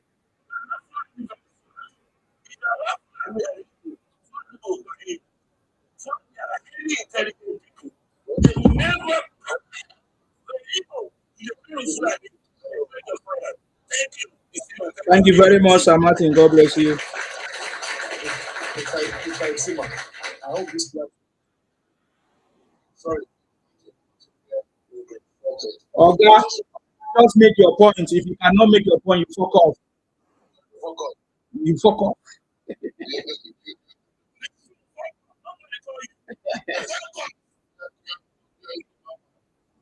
I'm not a Yoruba man. Listen to me, Oga. Don't this. You see, you just started. You said you came. Oga, are you listening or not? I will remove you. You're a fucking thief. What punish you? What are you coming here to do, idiot? Come on, fuck off. This is a way a criminal. You go thief. These are the waste time, idiot. You just started. You came to someone's platform. I gave you opportunity to speak. You're giving me rules. Are you normal? Idiot. Don't come here and talk to Yorubas anyhow. This is not a Yoruba platform. I'm not a Yoruba person, so don't go and insult Yorubas on my platform. Okay? I'm from Akwa Ibom, so talk to me. I've raised emotion. If Igbos become president in Nigeria, how will Nigeria be? What will an Igbo presidency be like? Looking at every activities historically and what they are doing and their behaviors. What do you think Igbo presidency will be? I'm just asking questions, and people are suggesting. People are suggesting a lot of stuff. I listen to Sir Martin. So I'm going to ask Okiso if Okiso is ready to speak. Yoruba Heritage, I salute you. Welcome. I don't know if Okiso say something. Just comment on if they. Sorry, sir. You are welcome, Yoruba Heritage. Okiso, are you ready to speak, sir? Can you answer that question, sir? Yes. For me, very straightforward. If people become president of the then That's it. That's it. I'm saying you have seen them in different platform, international platform, locals platform, all what they want, all you can hear from them is hate. Hate Nigeria. A lot of them, they think Nigeria is the problem. So we are going to have the end of Nigeria next week. The end of Nigeria, think about the new country that for you and for me, it's about to do about that new country. That is the truth. Is in mindset.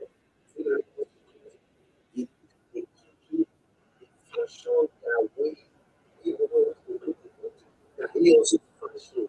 It's only email, right? So, thank you. Thank you very much, sir. God bless you. And that was a straightforward answer. You guys, I also need your answer in the comment section. If you cannot come up and speak, especially those on Facebook and YouTube, but you can actually call me through my numbers, have it, or you send me a message or a comment. Let me know if you want to come up and put your answer for me. What do you think will happen to Nigeria if you become president? How do you think an president will be like? What do you think? Is it ever possible for you to become president? Looking at their behavior and their attitude as we speak. Global heritage, your time. God bless you. Thank you. You're welcome, sir. Thank you very much, sir.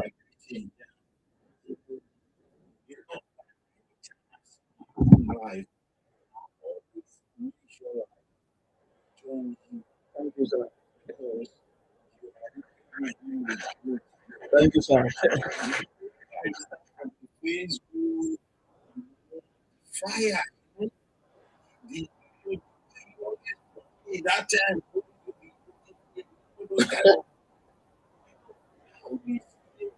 anytime I always look forward to see effort to give the unity by you know. We want someone like you in the leadership position.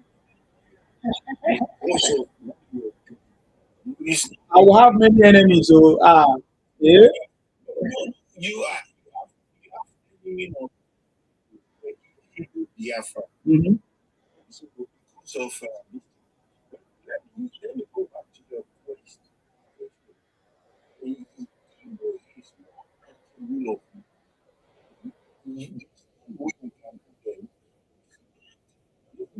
it's not that they do it.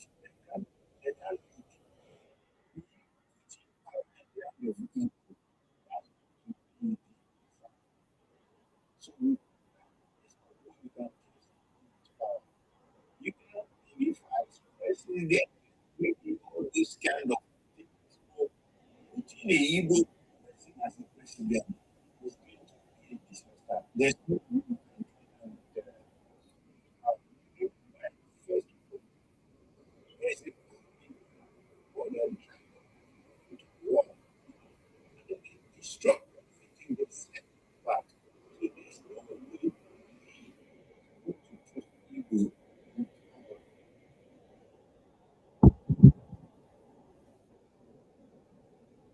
Oh, what happened? Yoruba leaders, who muted you? We can't hear you. Sorry.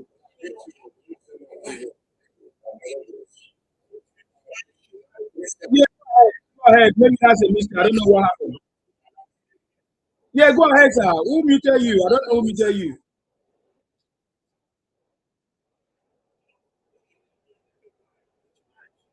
Yes, go ahead, sir.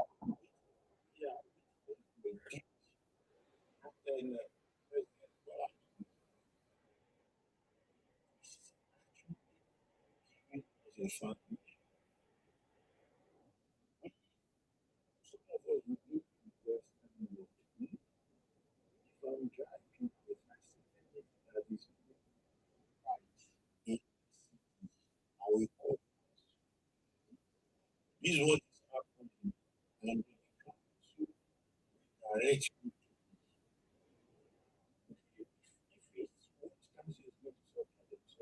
they're not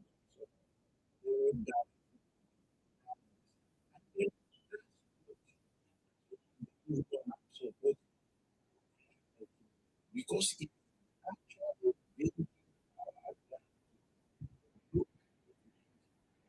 bringing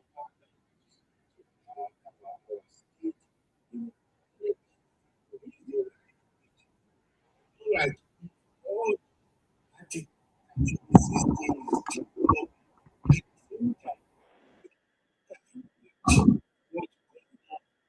and this is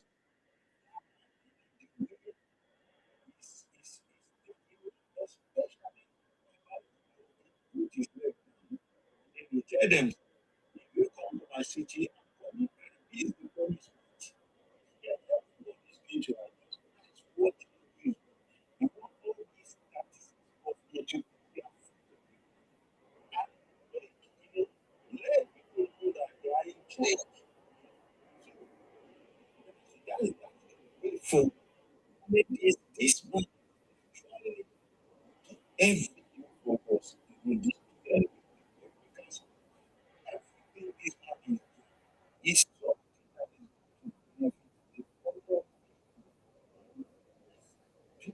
something that is going to benefit us.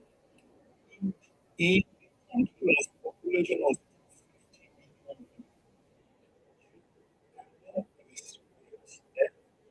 a government was you can't expect the president to employ or create a job. He has to create a job. That's how China. That's how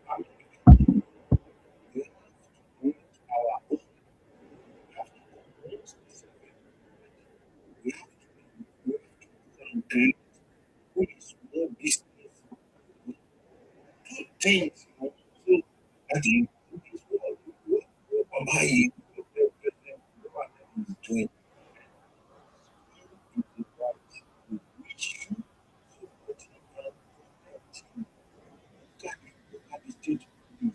That is coming, so I will say, my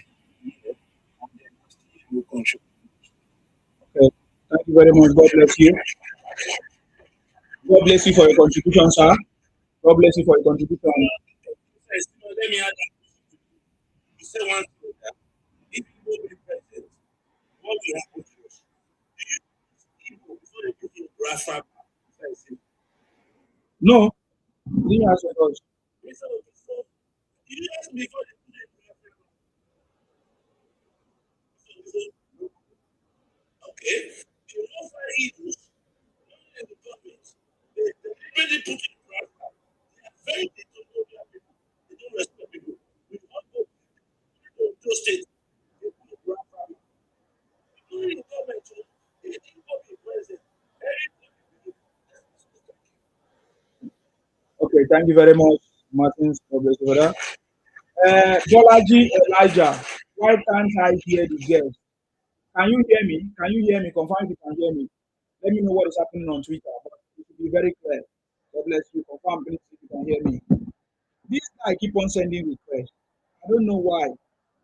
I'm just going to bring him up because if he talk nonsense, I'll block him forever. I don't understand why he keeps sending requests. Yeah, go ahead. Go ahead. You're welcome. Yeah.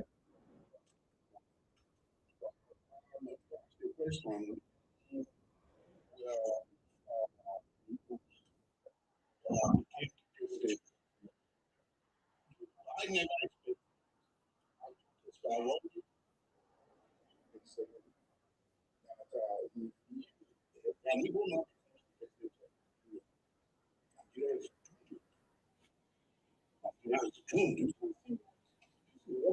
what's now? So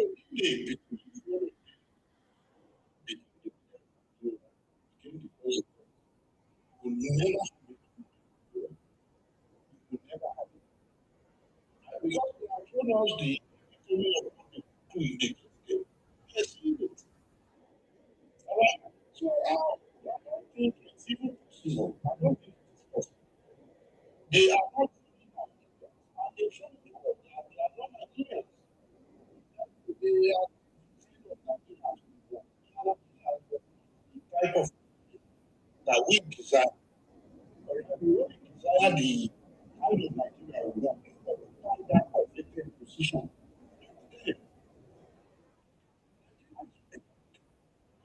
Every one of them is chosen.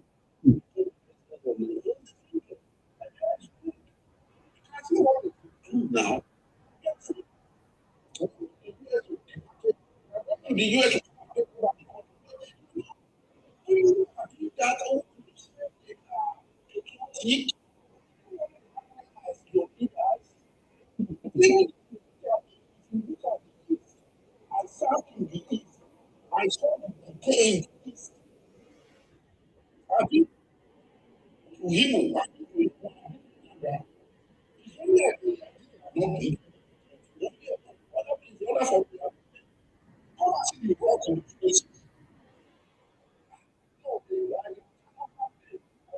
For now, for several years to I don't think they are not for now. use now. Maybe 500 years to come, try them. But for now, we cannot. We are not supposed to. We are not either. So you are saying that it's not possible. Yeah. Look at what they do. What they are doing, especially 2020. You know that we cannot have your lives. You us. We can afford to do that. We are high risk. It's very risky. Yeah.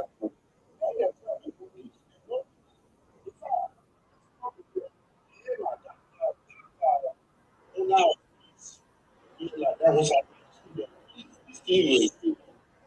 we affect the Igbos.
Thank you very much, sir.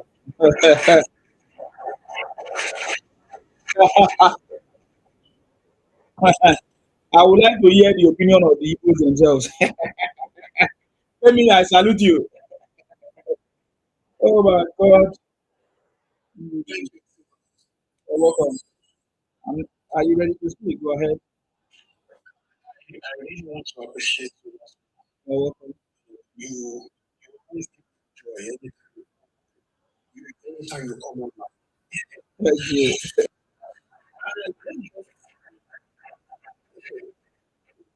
Let me first say, you don't give me a hope. If you are given a you are given the leadership position, take it. About someone that will help you. This is the same way they this is the same way they hate. This is the same way they hate. So equals are going to hate you for being a leader. Don't give a hope. It don't matter as far as I'm concerned. So everyone to get there, even regardless of fact is that's what people it's like. It's like people that are starting. It is so let me I just want to put that one up there. Then, concerning what you said about people leading Nigeria, we are the head of the country. Just take it that way because they don't care about that country. They don't know the country. It is downfall. That's what they care about. If you have to mind back, the last time they made what happened? They equalized everywhere to the extent that the Hausas have to go and you know, go and face them because they felt okay now we have to right? It is not weak in the whole country that territory. So that's behavior is actually is their fault. So today they are still trying to address places, even places outside Nigeria, calling the places their own. We built in America, we built in South Africa, we built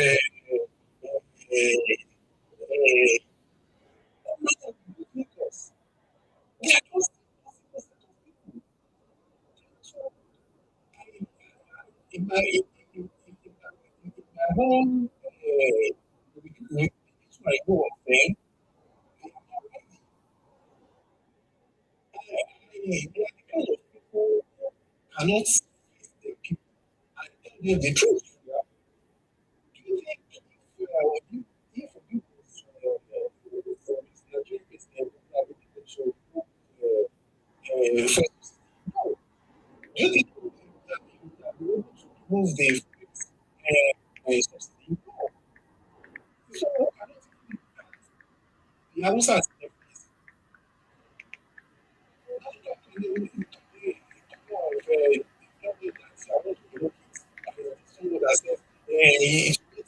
That's one day. It's not last one day. I can say that's one candidate will come up with it. So that people that talk of talk to them. They will have kicked them by now. So the person said if Obi was to leave Igbos for 20 years, and Atiku to leave the North for 20 years, when do you think will be the North?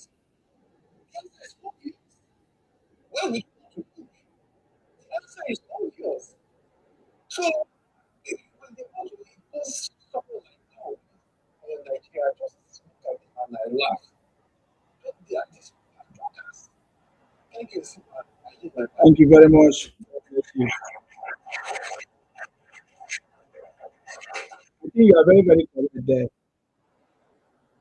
It's very easy for you to vote. Just like I told them. Vote to be if you are living in Anambra right now. But if you are living in Lagos, it means you need to vote Tinubu because it's Tinubu that built Lagos. It's Tinubu that you are living right now. And I usually argue with them. Most of them that say we will be better, will be peace. How come they are not living in Anambra? Even Obi himself doesn't live in Anambra.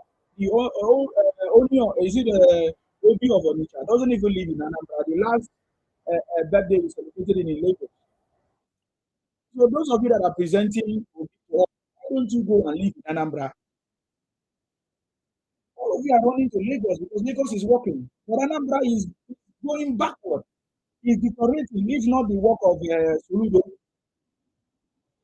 Somebody open mouth to tell me, how can you blame Obi for the situation of Anambra right now? Who should we blame?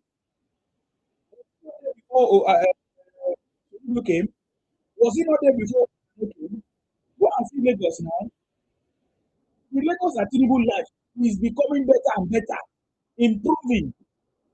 How come Anambra is the way it is? It's very easy. And all of you are not living in Anambra that you are telling us you go and vote a man that was a governor in Anambra and he couldn't fix Anambra. It's very easy. Or you want to live in Adamawa, where Atiku comes from. Atiku has not been able to solve the problem of the North, the insecurity that is going on there. In fact, they even call him as part of the Kachala. Allegedly, that is part of the people that are causing problems in Adamawa. Atiku himself. Why don't you, all of you go to and live in Adamawa? Does Atiku live in Adamawa? Don't you criminals, man? Talking nonsense, presenting a criminal as a big to us. Are you normal? You know, we don't know what we are doing. Go and live in Obi's Anambra if you want Obi to be the president. It's as simple as that. Can we hear from you, sir? AY, Ayinde, Solomon. God bless you. Go ahead. That's your time. Welcome, guys. You're welcome. God bless you. I know the laugh. I the laugh. If going to class, answer the question. You know, answer the question for everybody. Person wey no fit allow which they call this place Abakaliki to stay their market. Yes, they are Belgrade killing people, the Ebony people. Yeah? They don't really allow them when they stay. They want to protect their market.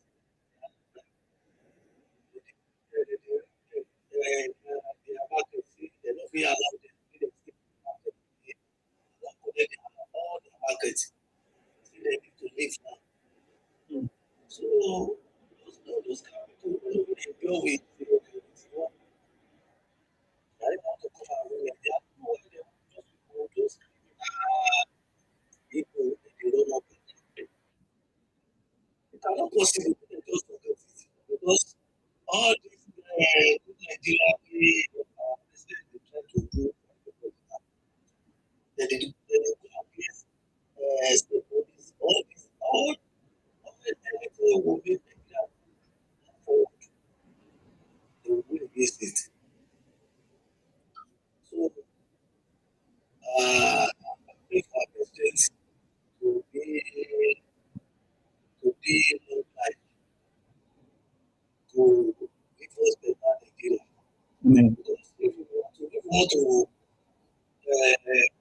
hear all these criminal people talk about that, because everybody wants to see them finish. And you see, man, thank you at the end of the day. So they have to beg. Because if your state don't do it, don't give you they're ready to enter because they don't feel one place. Well, we don't have problem for them to come to Akwa Ibom as long as they are able to obey our laws and respect us. So if they come to our place and they don't respect us, there's going to be punishment. Just like if you go to Zaria and you don't respect the Sharia law there, there's going to be punishment. They're not. They beg up and down because they know they don't do anything for themselves. They feel their forefather feel every all of them they feel that's why they go see them for Gambia, see them for Ethiopia, see them for South Sudan. So they feel and the criminality when they think on their school, they need to have criminality to survive their life. So they are already feel they don't feel anything. So thank God all of these better Nigeria wey dey come from where everybody dey enjoy dey so nobody be criminal. Nobody want to stay there. They want to learn to live with people. Nobody the criminality don't take. So I don't talk too much. Nobody will accept them. The country wey don dey all of them nobody just put their hands everywhere. I just never dey be a state for everybody at the end of the day because some people some Igbo people dey open highway to dem dey say all the place wey we dey go we go suffer it. Everything wey dem dey get for Yoruba land we go cost everything. If dem no take that buy all of them if dem come if dem want to take it dem buy dem go loss everything wey dem get because Yoruba people don turn back to dem. If Yoruba people tell you say dem no wan follow you that's the end. Dem fit dey laugh with you dem dey do everything wey dem dey laugh with you but if dem don turn back if Yoruba turn back say na me I wan talk Somebody is talking. Yeah. you can talk anything you want. Okay, bread is there before you, right? Bread, are you ready to speak or you want to give time to write? We go ahead.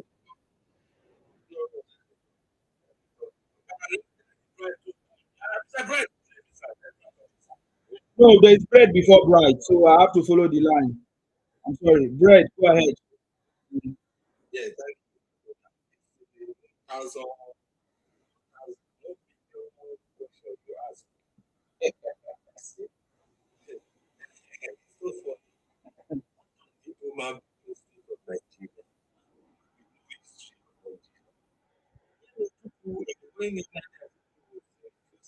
of Nigeria, Nigeria had this to celebrate. They celebrate. They can celebrate Nigeria because you see their own is supposed to be life. Their own is they like people like Ojuku. Those are the people they celebrate.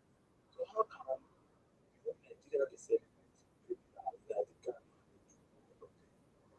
So they can never be president in Nigeria. Ever. Upside. You understand? Mhm. So they are just all of. So now they want everybody to be so let's make them instead of continue organ Hmm. and human beings just let them be. They can't just be poor. In a country that is just growing 90 cities people are not the country to grow just 10 years. It's these people and want to give them the country. You want to give it to somebody. You want to give it to one day that you value that you see all they have faith and they are ignorant. They still have faith. Green and so it's not possible, my brother. Make them wake up. Make them do that. Wake up. Yes, full blood. Just give me. Thank you. Stay with you. All right, thank you very much. Yes, Bright and Igbo man, let's hear from you. God bless you. Yes, I salute you, sir. Yeah, You know, and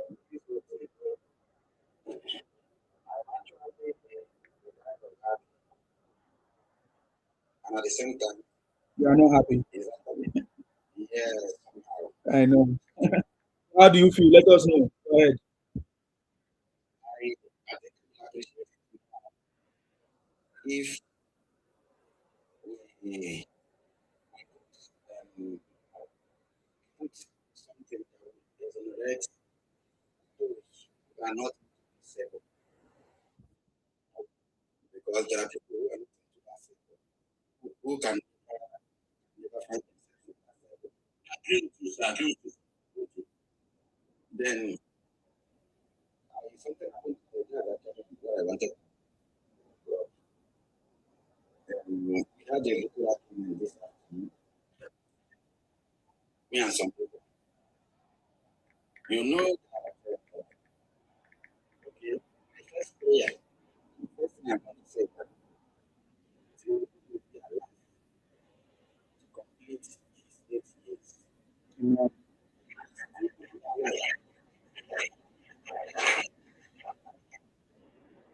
He will still be alive to enjoy the rest of his life. Now, today, something happened. Do you know that these people are actually getting with that? They are getting with I can only laugh. Mm, that is how like telling me they cannot win.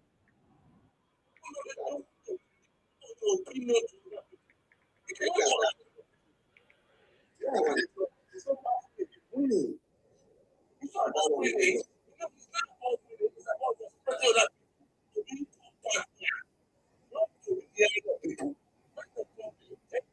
Can we hear from Bright? Yes. So, yeah, go ahead.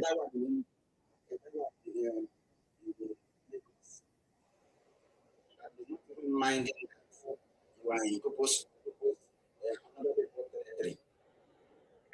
You are prophesying that you will not be able to make some you are telling me today that he has already prophesied that I told you that even if is a lie, is a criminal, that Papa in Nigeria ends the acid with the seats.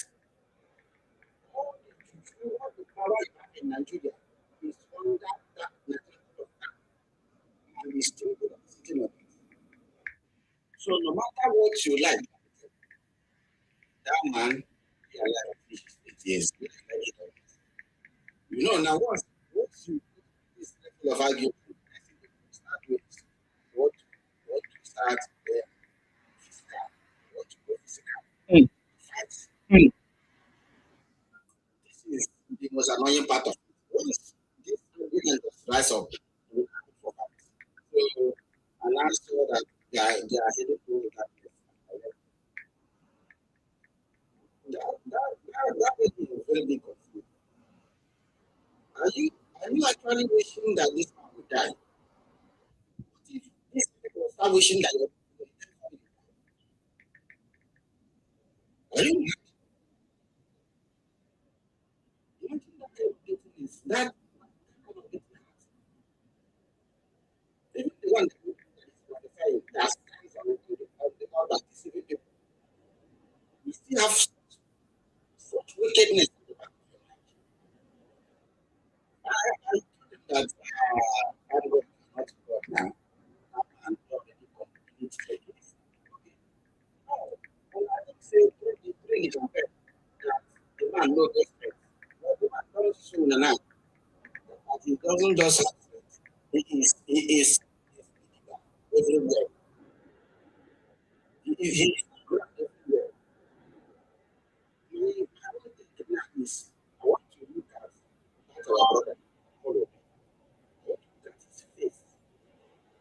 The day they will call this out and declare him a winner. I want to look at his face and will call him a winner. Celebrate his failure in his mind because he is a hypocrite. I need God to say it everywhere. He's a hypocrite. You dare open your mouth saying you already know the column. And you dare go to and just or sympathize with them. You can't. What happening in your backyard, you don't see anything about it. You're a bad person. Well, listen, and I will never have respect for such a person. Never. That day we will day here and celebrate his birthday. He will fail. Let me see whether he will come and listen and the kind of thing. Look at somebody that was so much distortion in your region. A lot of people talking about distortion in your region. I've never seen this anything happening in Southeast. You will not. Imagine how Nigeria will look like if IPOB person become president. Imagine Nigeria will run. Now, even in the states, we tell them IPOB will not smell the message. None of presidency. If IPOB will enter presidency, the whole because their mindset is very, very bad. It's bad. Those people cannot appear without trouble. Anywhere you see them, trouble have entered there. That means if he managed to enter Asorok, he will bring trouble to Asorok. So he will never smell that seat. Nami Tokam, he will never smell that seat. He's a hypocrite. Everything he says online, All those things, say, go and verify, go and verify. If you have time to go and verify that and you discover that he lied, all those things, all those numbers he used to put, and he will tell you, go and verify. If you get time, jot those things down, go and verify it, you will discover that he actually lied. But you know now, our people get get time to like go see things for themselves. They will, hey, Chineke, I'm telling you, sometimes I look at our people sometimes and I want to shed tears. The way these people will behave like animals. How can somebody, it's painful. It's painful to be called among this, to be among this set of people. They mention your name among this kind of people. Anyone that see one naira in his account, if you see where they are making noise, go to him very, very well. You discover that he doesn't know anything. The only thing in his head is the rumor he heard from newspaper stand. They asked their Oga Nandi the map of Biafra. He said Biafra is anywhere, any place their woman is tying wrapper up and down. Two wrapper up and down. I say, just imagine this criminal. And they have, do you know that these people already shared Nigeria? Shared Nigeria. They said Biafra is 40 states. They share Kogi put.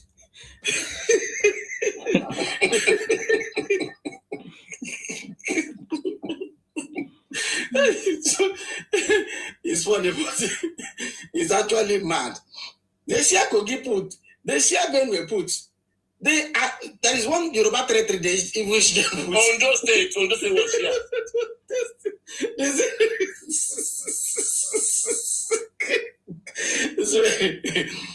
You see that these people are very, very crazy. These people are Rex, I see your comment. Thank you. Very, very crazy.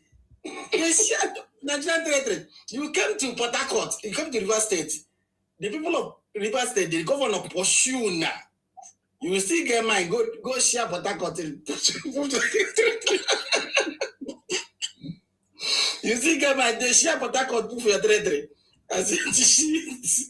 Don't share everything. Share my emotions.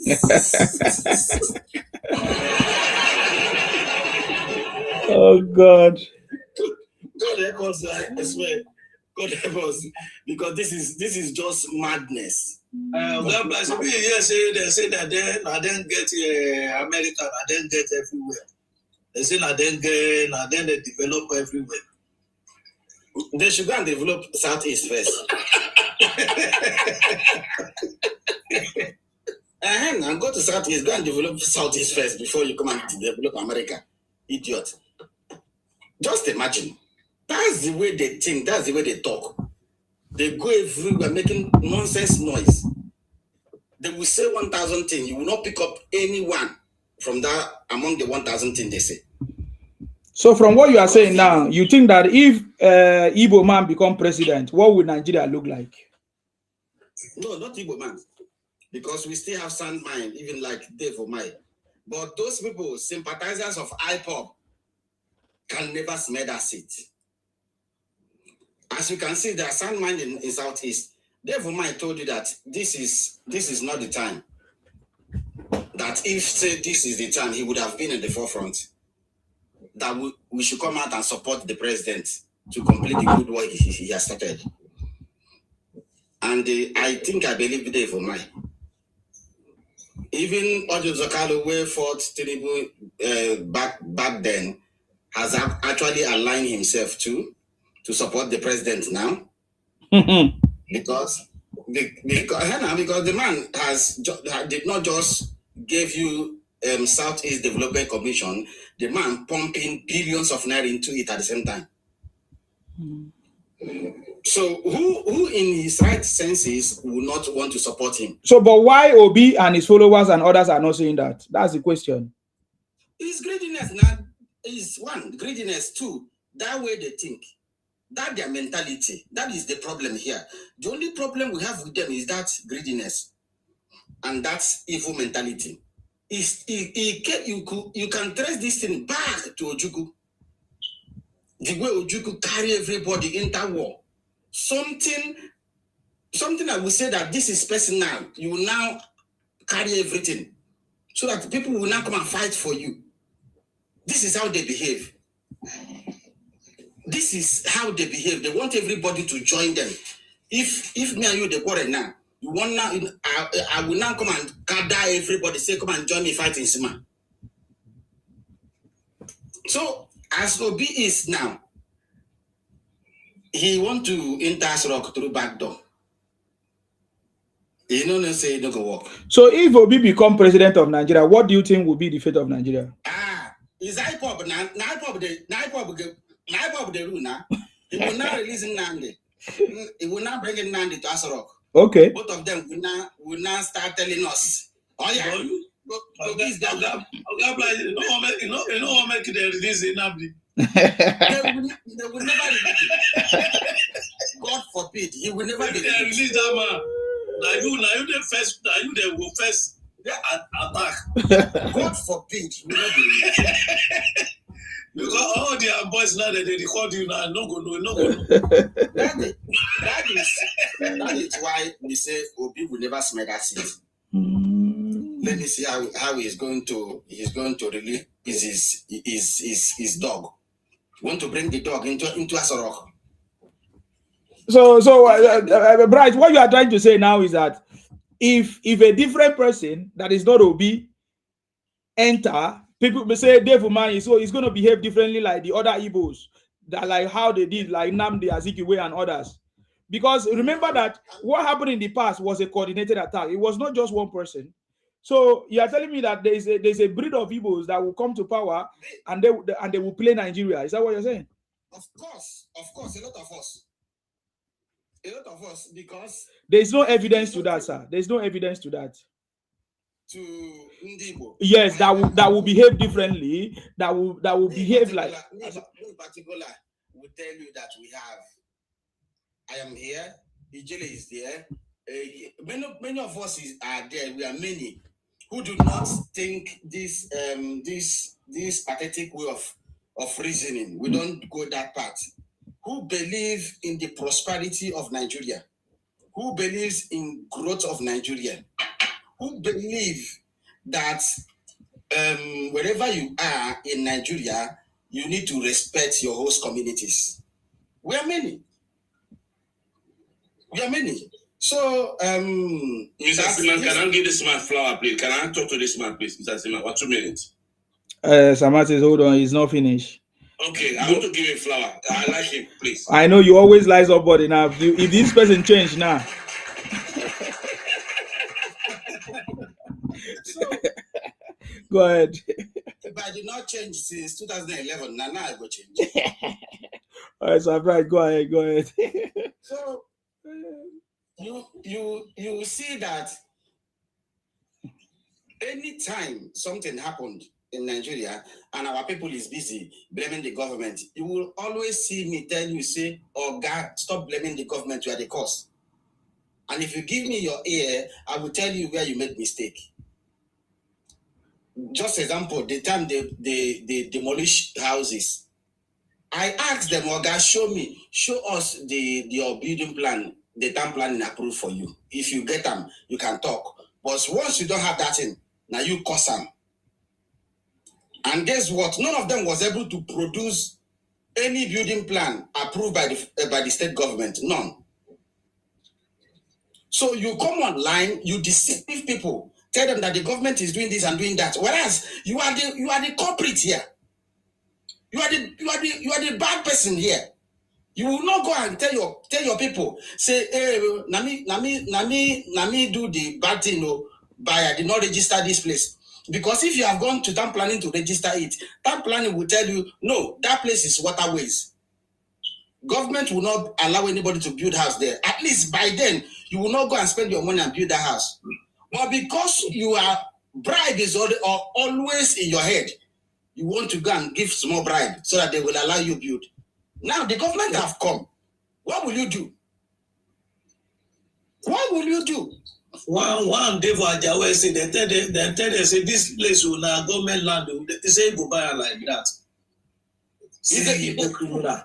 They say go buy it like that. Say anytime when they want to pursue, I mean they pursue. Can you imagine? When you withdraw their land to come out there, they sell out for another person. They say some people say for Yoruba people, they say they don't go buy them. Some Igbo people see they come to buy. At the end of the day, now if they want to demolish that place, now they start crying.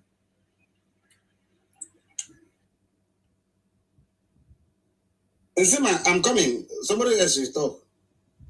Okay, thank you very much. Sir Martins, what do you want to say about Bright, though? Mr. Bright, my heart bleeds. Each time I see someone like Igbo like you, my heart bleeds because I want to write Igbo off. Honestly speaking, I'm so frightened about their behavior. They don't think like Nigerians. They hate everybody. They want to dominate everybody. But you believe that you have Nigerian spirits that make my heart bleed. I'm so surprised when I see some even females, young Igbos, young women, be like like anarchist, like no humans. They want to dominate other people. My heart bleed. People like you doesn't make me to have words sometimes, Mr. Bright. I must be honest with you. Simama be saying that I always trust people, Igbo. But I've met you there for a couple of times. Your word continue to be the same thing. You seem to listen in Nigeria. We are human beings. We are all equal. Nobody, we are here for once and live again. And live where we are come from. Nobody is superior. But he doesn't believe that. They believe everybody. I could even saying that, yeah, where is Igbo talking? Ukraine is talking. Where is Igbo talking? Kalabama is talking. Where you Igbo talking? Yoruba is talking. Where is my Igbo talking? Who does that? Who does that? Mr. Bright, I salute your courage. Nobody will buy you. I've given you my own flower. I'll give you my own flower. I'll give you 7 flowers. So I will. Sorry, Mr. Sima. I will encourage my fellow Nigeria. Please give me some. No, my own. Help me give me some bright flower, please. I'll give you my own 7 flower. I'm impressed. I want Igbo people to change because I'm frightened of Igbo behavior. Igbo will not be Nigeria president. If there be behaviors, they will not be Nigeria president. Please, Nigeria outside there, help me give me some bright. It's a true Nigerians that believe in true freedom of equality, that nobody's superior. Help me give me some bright flower. Thank you. Sir Martins, you take lots of time trying to give Bright praise when the problem have not been solved. So are you telling me now, with what Bright have said, you will make him the president of Nigeria?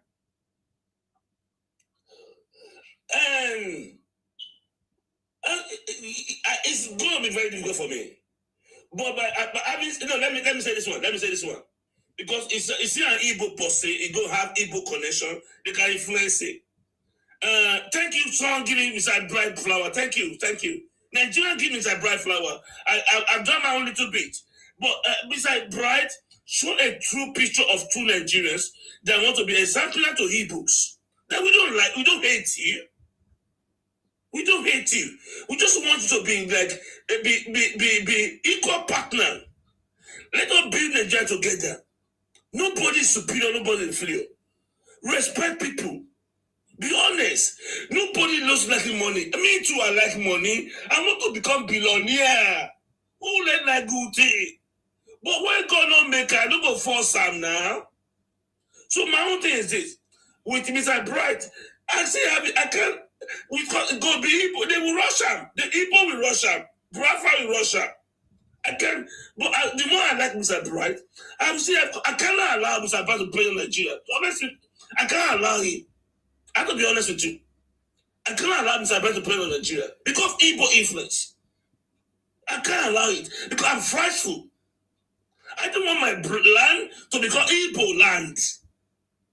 I don't want to be Igbos. I want to be who they are. I'm proud of my tribe. I don't want to be chained to another thing. But anyway, having said that, I'm going to respect the honesty of Mr. Bright. That's what I'm saying. Nigeria, please, honor Mr. Bright. Please, let's encourage people like Mr. Bright. I want more Igbo people to know that we don't hate Igbos. We just want to be equal partner. Nobody is superior. Nobody is inferior. Sir Martins. I respect law. Thank you. Sir Martins, I'm taking time to say this thing so that it will enter your ears very well. What we are discussing, the behaviors of Igbos in Nigeria today, is a generational thing. It's an ideological thing. And we just listen to one man, Bright, that has not been able to even speak openly, because if he try it, they are going to buy him. They will take his life.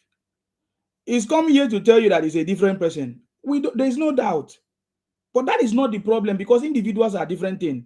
This is, will I say, an ethnic ideology that was passed down from their parents from generation to generation. That if you go out right now and say you want to do like a survey or whatever, 99.9% of them, Nigeria, would think the same way. What will be their thinking? Nigeria is stupid, collapse Nigeria, Nigeria is a zoo, they want their own country. That is going to be the mindset. Even as they live in different regions and enjoying the environment and the peace and the resources of that region, they are not still grateful. And you are here telling me that because Bryce said this, that you have a double mind, or you are convinced. No, I don't believe that. There is more than what we are discussing is more than Bright. What we are I agree with you, Mr. Seaman, but I just want to let Igbo know that we don't hate them. That the point of contention is what Mr. Bright is saying. But why should you say that? Why should you say we don't hate the Igbos? Have they ever said they love Nigerians? Have they ever said they love the Yorubas? No, why I say that? No, the problem is that we are the one complaining.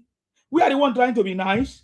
We are the one exposing them. We are the one, the same people. We are the one still, and the Igbos are still doing what they are doing every day without being changed. So that is the part that I'm questioning, why you are thinking that, why you want to prove a point that you don't hate the Igbos. We don't need to do that. We hate people that hate us. My concern is this. Yes. That the point of my rhetoric is the point of Mr. Bright's rhetoric. That's my point. That what I'm saying is exactly what Mr. Bright is saying. Although Mr. Bright might change his mind, but my contention with Igbos is exactly what Mr. Bright is saying. It's not that we hate you. We just want to be like Nigeria. Nobody superior. No, everybody must be respected. Everybody is born like a woman, by a woman. But that's my content. So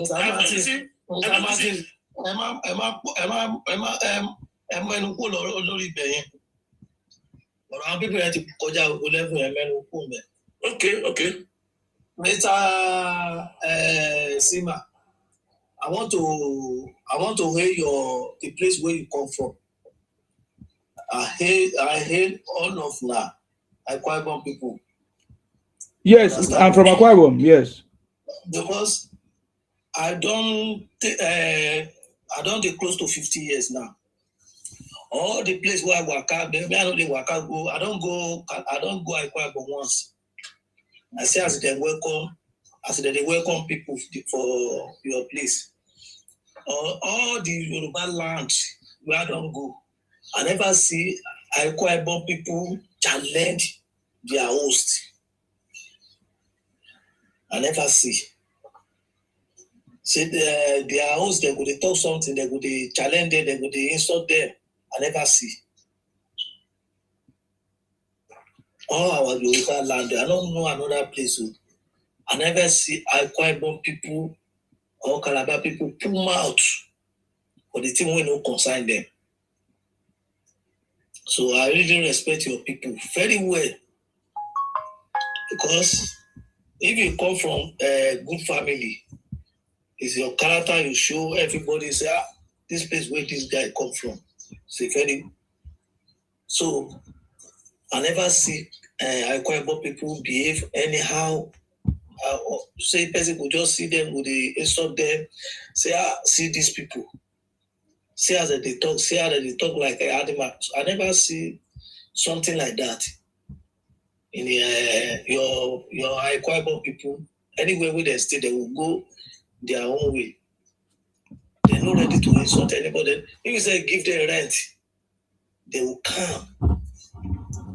They're not ready to fight their landlord or do this thing where they go to talk anyhow.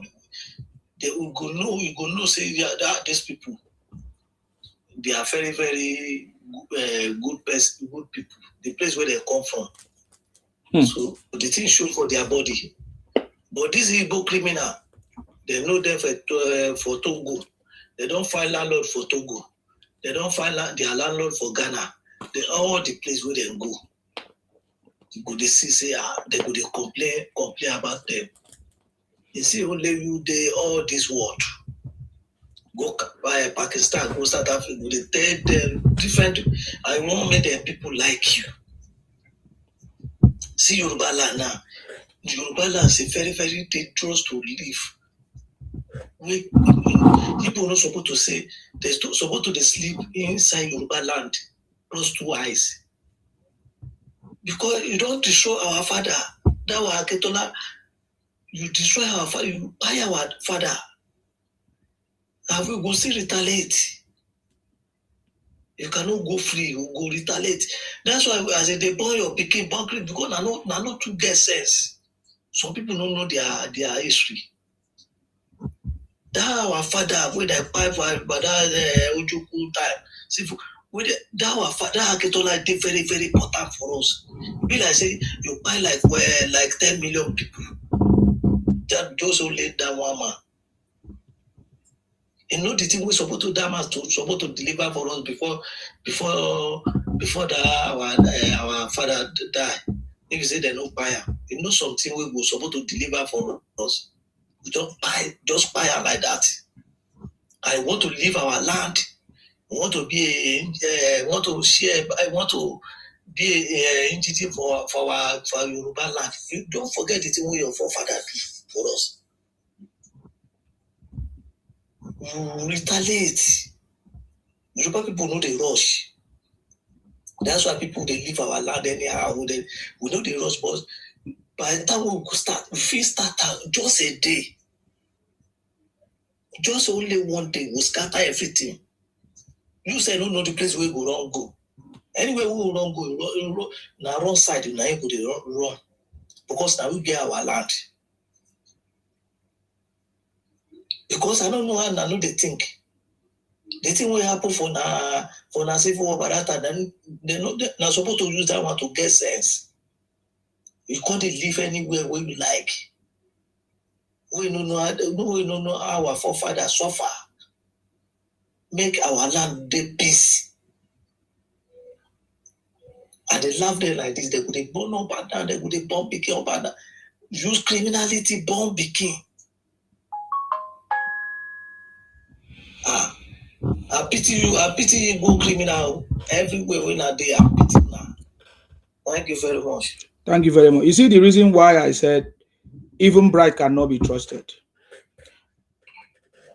I said to him, if Igbo man become president, what do you think will happen to Nigeria? Then I asked him. He said to me, oh, we should find a way to say it's not all Igbos. We never say all Igbos. You see, that's a problem. We never say all Igbos. Then I went forward. I still tried to question him. I said, okay, what about if Obi become president of Nigeria? He now say, oh, but Obi is an Igbo person. He now say Obi is IPOP, but IPOPs are Igbos. So the thing is that how can we differentiate between the people that you are trying to exonerate from the other Igbos, which all of them are the same? Now we have few people like Dave Umahi, this is that. They can do nothing if the people if the Igbos are the same, have the same mindset. And we have seen it. There is no need to argue about it. We have seen even not just in Nigeria, we have seen their behavior in Ghana, we have seen their behavior in South Africa, we have seen their behavior everywhere. You get the point now? So that is why I asked that question. And Bright is not sincere to go straight to the point and own it and respond to that question in reality. You see, that's the point. So he's trying to say, oh, there are some people that are different. Who told you that there are not some? We know that there are some people that are different. But you know the problem I'm talking about. The Igbos themselves, all of them behave the same. And then when I say except 1% is too small compared to the population. That is why we say majority carries the vote. And we say all of them. You get the point now. Including Bright. Because, for example, the story that Bright gave me today said, oh, we went to a place and they were talking about how they wish that Tinubu would die and they are praying for it. Ebuka, the fake pastor, Ebuka will be as prophesied that Tinubu will die. You see, when I say fake, because there are so many things he has prophesied that has not come to pass. So many things that Ebuka will be, the fake Ebuka will be fake pastor. The same thing with Jerry Eze. All of them fake that they have prophesied. None of those things has come to pass. That's why I say they are fake. You get the point now? And they are Igbos. You see the point now? Even Ebuka Obi has not condemned the killing as a pastor, as he called himself, fake pastor for Igbo fake pastor. He has never condemned the activities of IPOB, Ebuka Obi. So let us don't go deeper into this conversation. When you are ready to discuss, then we'll talk about it. But even Bright is not sincere completely. He's here. I want you to know. I mean, I'm just telling you my mind. This is the way I am. You understand me? You still covering up your people. You still covering up your brothers. You still trying to defend your brothers. You know, and this is the problem. When you don't accept, when you don't, will I say, accept the responsibility or take responsibility for what you guys are doing, at what point are you going to change? It means you will never change. You will still behave the same. You understand me? So that is the reality. So Sir Martins, it's not every time when somebody try to speak nice things, you say, oh, let us do this. I don't believe it. As I am now, I don't trust any Igbo person in terms of politics and whatever they are doing. I don't.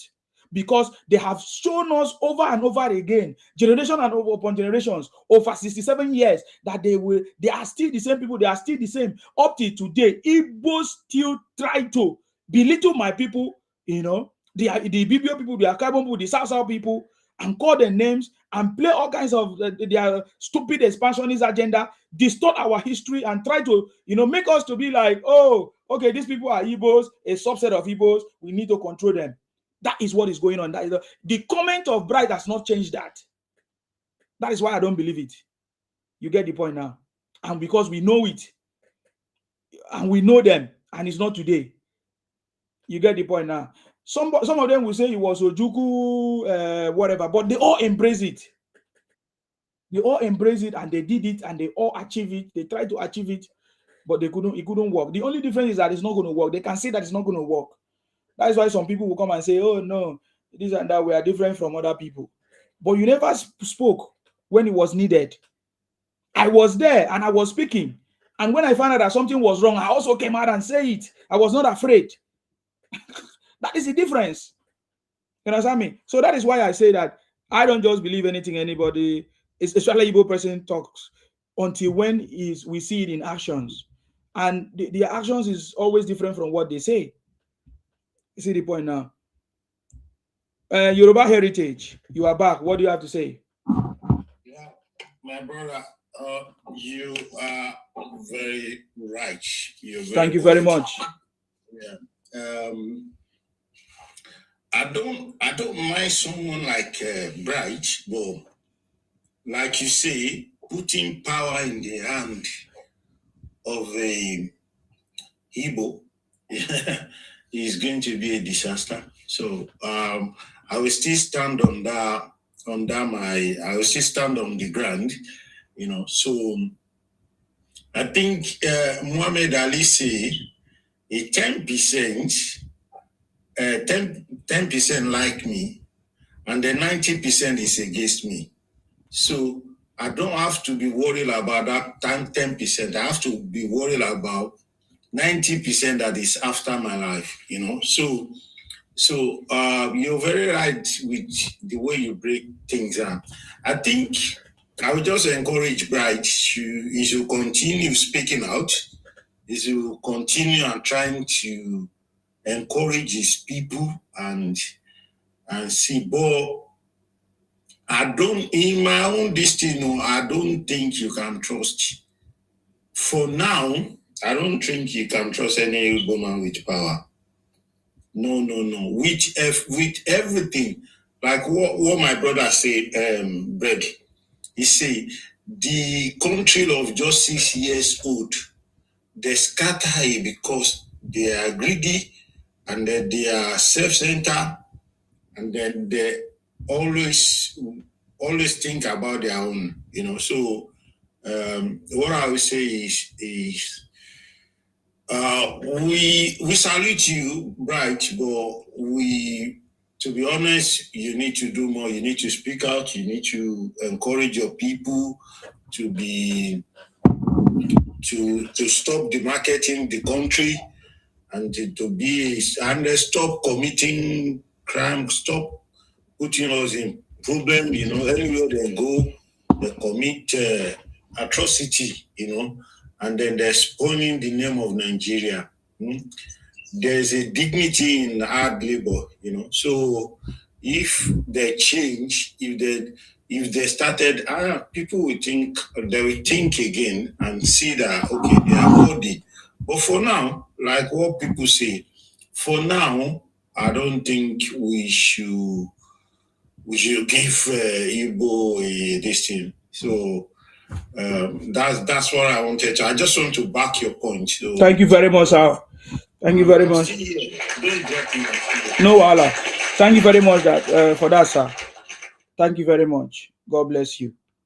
You see, there are so many examples we can cite, plenty examples as possible, but we don't need to go into deep that. I just asked that question. I just wanted to know, if an Igbo man become president, what do you think Nigeria will be of? What do you think they will do differently? You know, and all of that. Looking at their own region where they come from, they have not been able to change it. There's no difference. Something that we say, oh, look at with what these people have done in their region.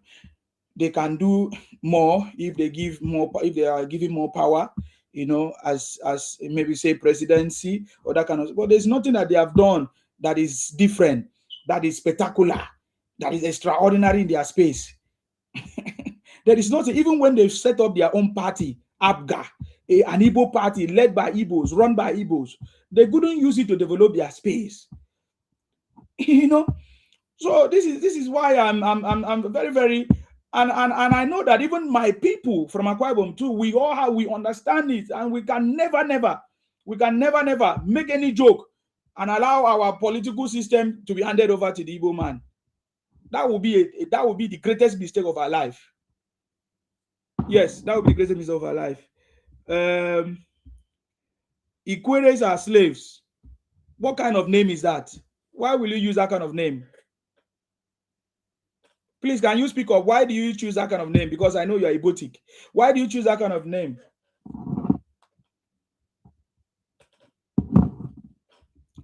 You cannot speak now. I will just drop your criminality, Igbo thief. I will just drop you. What do you have to say? Unmute yourself and speak. That's why you don't say they're not ready to change at all. They're not ready to change. Can you imagine that statement? Igbos are a slave. What is that? Doesn't make sense. Oh, he's Hasi. Okay. Let me block the idiot. Igbo criminal. Thief. Go punish all of you. They take time. We'll get time for all of you. Nonsense criminal. Okay, Femi, welcome back. Do you want to say something? Okay, I see you came back. Yes, thank you. You're welcome. I just want to sympathize with Bright and few people like him. I know they are in the minority. Maybe just like you said, maybe 1% are like them. It's just 1% people that is like that. So I sympathize with him because there's really nothing they can do. You can't. 1%, 1 out of 100, you cannot move the needle. Because you can't make any influence no matter what. Soludo is there, Dave Umahi is there. There's no way you can move the needle because it is just 1 out of 100. There's nothing you can do. You cannot preach to them. Whatever you say, they will bully you, they will pull you down. So there's no way such a minority can make any impact. That is why we are taking that position that it is not yet time. When it is time, your people will realize that, look, we are not on the right path. We need to change. Then everybody will see that, okay, these people have realized their mistakes. But the fact that we have just 1% who choose to do the right thing cannot make the tribe or the ethnic group acceptable. So you people can only try, but we can't send you to them that please talk to your people, because we know that they will not listen to you. They will not, because they don't believe that they are doing anything wrong. Up till today, the WAR that they caused in Nigeria, they are still not remorseful. In fact, they are still pushing for the same thing up till today. They are still calling Biafra. They still want to annex other people's spaces. So, if this is the kind of mindset they have, then they are not ready. Thank you, Sima. Thank you very much. You see, that is why I said what I said. You understand me? That is why I said what I said. You get the point now. And Dave Umahi, you saw Dave Umahi trying to say that the Biafra that they have been looking for. Listen, I can play the video so that you listen, because what Nsima is saying, I understand it very, very well. And I can tell you that these people, they are a bunch of criminals. And if you make mistake and say, just like what Martins is doing, you want to pity some people, that is the final fine that they will buy you. Because there are some people playing some people play to be they are sorry. Let me just use that word. Some people they have different roles that they play. This one will come and tell you, oh, they are different, oh, they are not like that. Oh. This one is the one that is doing what they are doing. The one that is preparing the otapia is preparing the otapia. The one that will use it and poison you is getting ready to poison you. They will lure you, they will poison you. You get the point now? If you don't understand what I'm talking about, unfortunately, when it happens to you, we are not going to see you, we are not going to hear from you. Because by that time, you're already gone. You get the point now? You listen to Dave Umahi. Dave Umahi said, the Biafra that the Igbos are looking for is what Tinubu is giving them. Are they satisfied? No. So what I'm dealing with is the mindset that they have, which is the Biafra that they are looking for. And what is the Biafra they are looking for? They are not looking for, say, oh, they want Igbos to go on their own. No. That they want Igbo nation. No, they don't say they don't want Igbo nation. They say they want to Colombia other people. Why? Because we were in the same administration. It's just like when the Edos and the people were with the Yorubas. So because of that, the Yorubas will say, all of you must be Yorubas. All of you must be one. You know what I mean? I've not seen the Yorubas do that. Maybe there are some people doing it, but I've not seen it. You get the point now? Why are Igbo saying that we must be Igbo? Because we were in the same administration, we were forced to be in the same administration by the colonial masters, which there were a lot of oppositioners at that time. the BBO Union that is older than Igbo, Ohanese, and Igbo, the Apex organization, the BBO Union existed before that, already made a request to the colonial masters that we don't want to be part of these people. And we know the stories of so many other people who want to be out of the association with the Igbos as at that time. You get the point now? But today, they are still to the point that their brother fought us just to make sure that we are Igbonized. And that failed. And they continue since that time till date, even when they have seen our differences and all our language, that we are completely different from them. And somebody is telling me that the Biafra they are looking for is what Tinubu has given to, and somebody is here to tell me that, oh, they are not like that. It's a lie. Bright is like that. All of them is like that. All of them. Even Soludo is like that. Even Dave Umahi himself is like that. All of it, because that is the mindset that is an ideological stuff that was it was what was embedded in them. That is the truth. That ideology is what has been embedded in them. If not, how can Igbo man say that they are being marginalized when that is not true?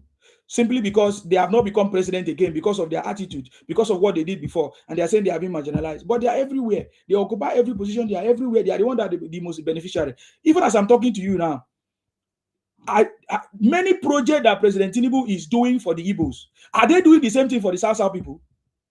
No. Many projects, because they are trying to appease them. Many projects today that Tinubu is doing for the Igbos, are they doing it for the South people too? It's not that we don't know these things, but we just keep quiet because it's not everything that we talk about. Because we know that we are the owners of the land. There's nobody that can come and pursue us or drive us away from the South.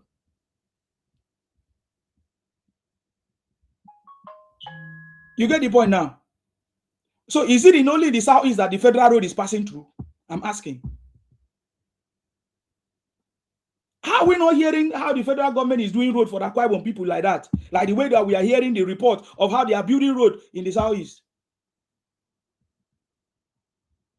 So I don't want to go deeper into this.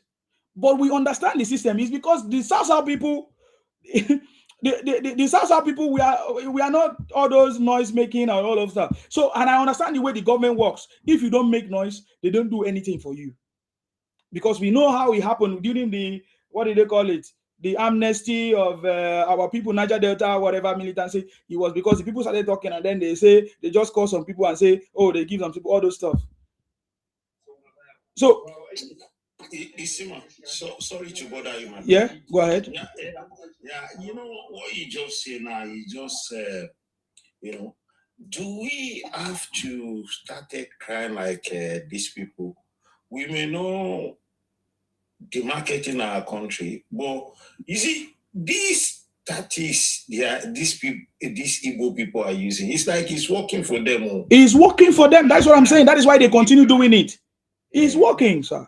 Yeah. Even the Yorubas are missing out, even in this government. But it's not everything I want to talk about because it's not necessary. You understand me? Even the Yorubas, even as it stands now, you know, I can show you some things that you may, when you think you understand what Nsima is saying. The government is not focusing more on the Yoruba land. If you notice, the place that the government is focusing on is in the southeast, is in the north. This government, as I'm talking to you. Fact, you're 100% right. So what I'm saying is that there must be a pressure group. That's why I support the pressure, because that is the way the Nigerian government works. If you don't speak up, if you don't talk, if you don't demand, they do nothing. They do nothing. Do you know, if you remember when they want to control immigration in UK, you know, those white right this thing, they come out, they make noise, they do this, and then the government just change some policy and some laws. It's like, you know what these Igbo people are doing? They will cry. Even when you give them 100%, they will not stop crying. And then it's like it's actually working for them, you know. They actually, you know, and they can use that cry to bully you, you know. Even when you give them your room, they will say they want your master bedroom. Even when you give them your master bedroom, they will still say they want you to be out of the house. That house belongs to them. You know, those kind of crying, you know, they will not stop crying, you know, and then it's making government to do more for them. I don't know, maybe we as a Yoruba and South, maybe we need to be started crying as well. We need to, sir. We need to. We need to. We may not demarcate. I'm here now to talk. Okay, hold on. I did not say talk. We need to. So, Yoruba Heritage, go ahead. Yeah, seriously, because what you're saying, you know, is in my mind, say, these people, the way they are crying, the way they are demarketing, the way they are insulting everybody, the way they are doing, they are still getting more. You know, they are getting more. They have a very, very small region. And then it's like they are getting more. You know, they are getting more. What about South? What about Southwest? And then the way the Northern and the Igbo always bullying the government, you know. Look at the government of Jonathan. They hijacked that government, and then they made that government there. I don't think even South benefit much in that government. So it's like this thing is working for them. The way I'm seeing it. Yes, sir. You are correct. You are correct. You understand me? When I'm just giving you a very good example. This is the way Nigerian government works, and this is the way it has always been. I just gave you an example of what happened during the Niger Delta. The government did not do anything until Niger Delta people started shouting about, trying to stop the oil and everything, until they responded. You saw what they did there, which means naturally they're supposed to know what to do based on the fact that you are taking resources of this place. There's now oil spillage. There are different things, and you did not do anything until when the people started shouting. That is when the government responded. Of course, we know how tough that government was that time. It was very, very tough. You get the point now. You saw how the government also responded when Fubara and the fire that happened in River State. Do you see what the government did? Because the government did not want the oil to be pipelines to be destroyed and fight, because that is where it will go. You know, and then the government quickly, what did they do? They tried to put an end to it. They declare whatever emergency in rivers and all of that. But what about in all these places that all these things are going on in the north? The government is investing more money. Look at how much money the government is investing in the north for the problems that they are causing us. Yeah.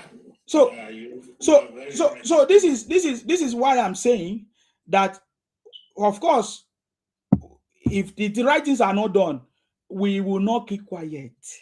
That is the truth. We will not keep, because now we understand the game that they are playing, and this is the same game that they have been playing for long. Can you imagine that they are the one that caused the war, the fight, and the government did not compensate other people? The government compensated the Igbos. Do you actually know that they're actually demanding for money from government? What about South? That is what I'm saying. Yeah, what about the Edo people? Oh, the Edo people that say they don't want to get involved in the fight, and then you invade them, you thief their money, you do a sort of thing. What about the Yoruba, the people of Ore, the people of Ondo, the people of the Yoruba people? Exactly. Or you compensate them because of they always make noise, like crying baby, like when a baby is crying, you have to give him something to be quiet, It's baffled me, to be honest. That's what I'm now thinking, see, this is not fair. This is cheating, like these people have to cry, and then they are using it to blackmail the government. They are using it to take advantages of this thing. So that's mean all of us, we have to start a crime there. We have to start to cry, because that's the only way to do it. If the right thing is not done, we have to cry, because it's only. They enjoy our land where they enjoy Yoruba land. They bomb Peking, like say They did their land. They enjoy our local government. They enjoy our hospital. They enjoy. You cannot see Yoruba people enjoy something like that in your place. In our local government, they share Indomie one day with groundnut oil, everything. If you see all of them, they come out inside market. They rush. They see they rush with Yoruba people. And that local government people that they share this thing, they don't even say, okay, when they separate Igbo, separate you, but they see they give them. They enjoy our land past the EDG. They share this thing for them. Share. And you cannot see Yoruba people, they rush something, your local government, your place there. You enjoy in Yoruba land, you see they complain. This Tinubu will give you chance now. Now you see they shout, now they spoil name. And I give you 100% chance to get opportunity in Yoruba land. Tinubu give them. Guys, no, I will say this. Bright, I'll say this and then I'll drop the mic. Sorry. You know, and then they are crying. You know, he's making impact in the life of the youth. You know, it's like a DJ playing the same music again and again and again. You know, that cry they are crying is making impact of the youth because people now dancing to their tone, you know. So if it's not someone like you, the like of you and the like of people that coming out to speak out, say this is not right, this is propaganda. Look at the lie,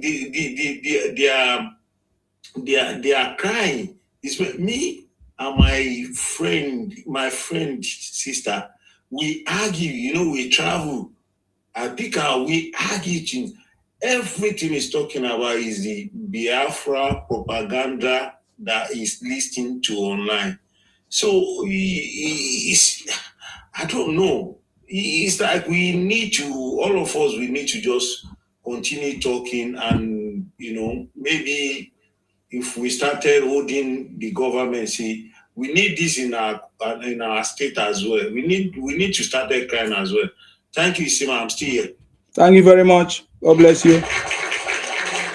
Okay, who was saying something? I see Onye is here.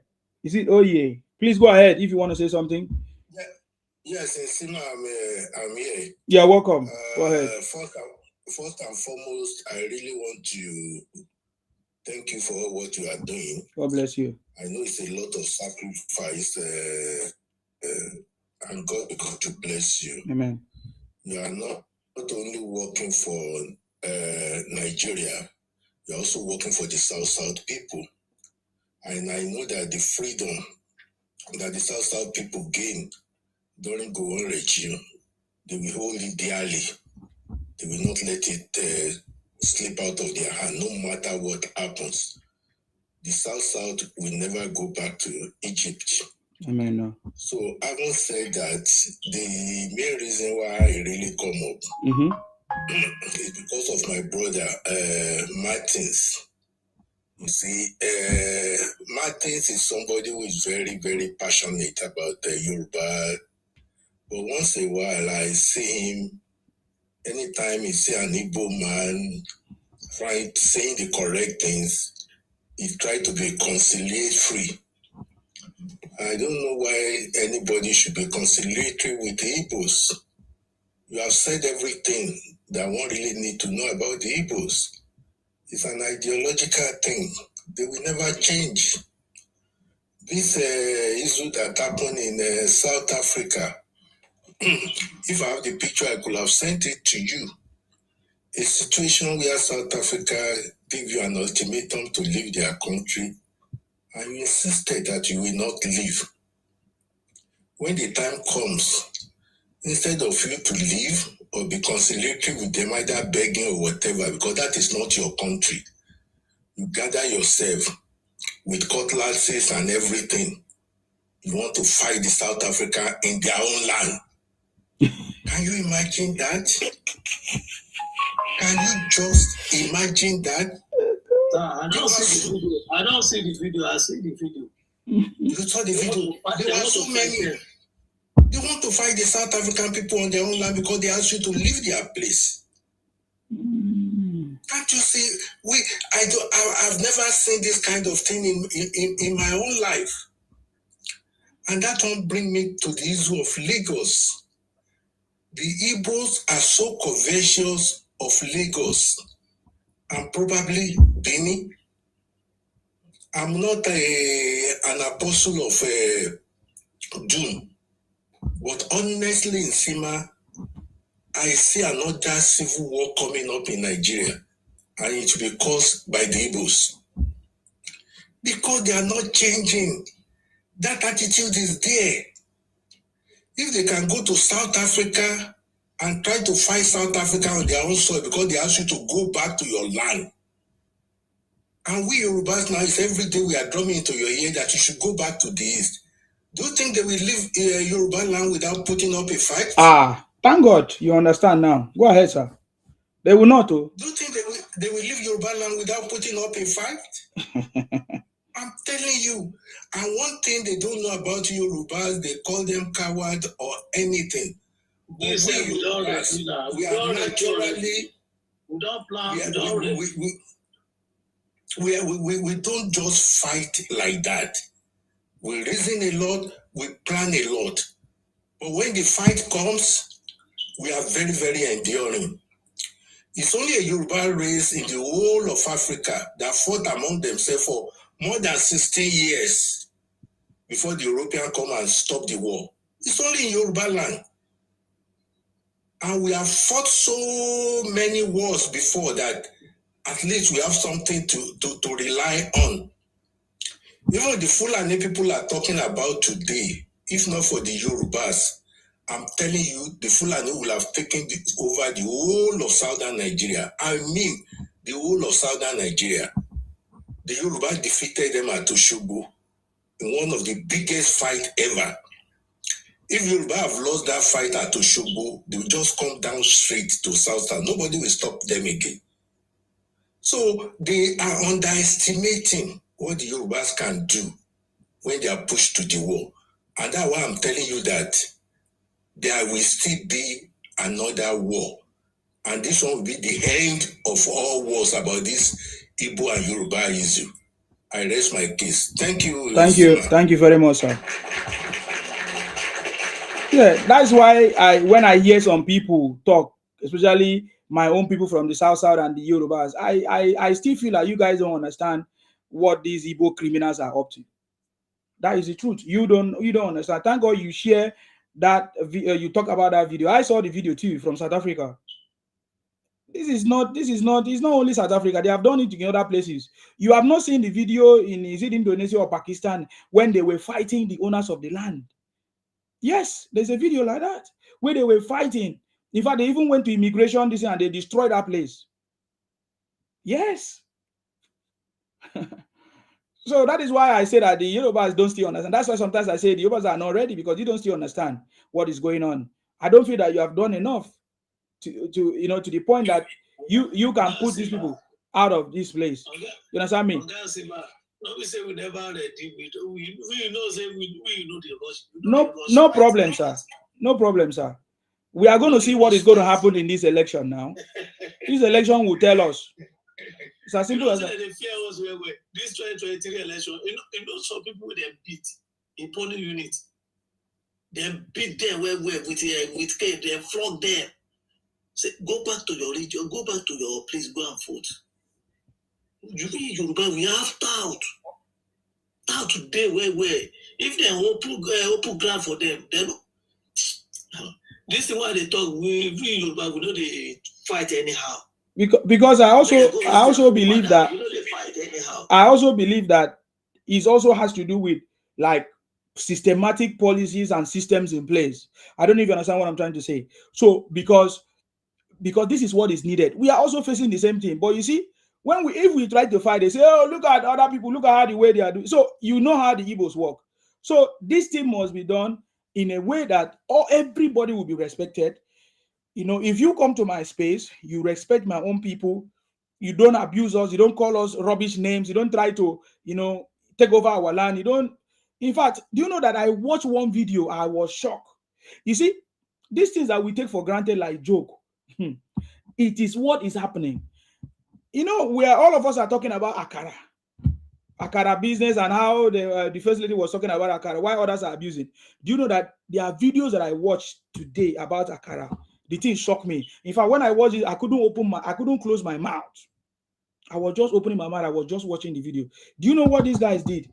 And they are showing it as comedy, but it's not comedy. It's not comedy. It's not skit. They made these Akara. Do you know what they put inside? Oh my God! They put powder. They put different, and you will never know. You will go and buy it, and you eat it. And in that video, they show how the people were like zombies. All of them were like intoxicated, or I don't even know whether they are, taken over by the substance that they put in the Akara. And that tells me what they do. When they sell you things, when they sell you drinks, these are the things that they mix, the kind of things that they mix and they sell to you. And you don't know, you are eating. Gradually, you are eating. So they are using different tactics.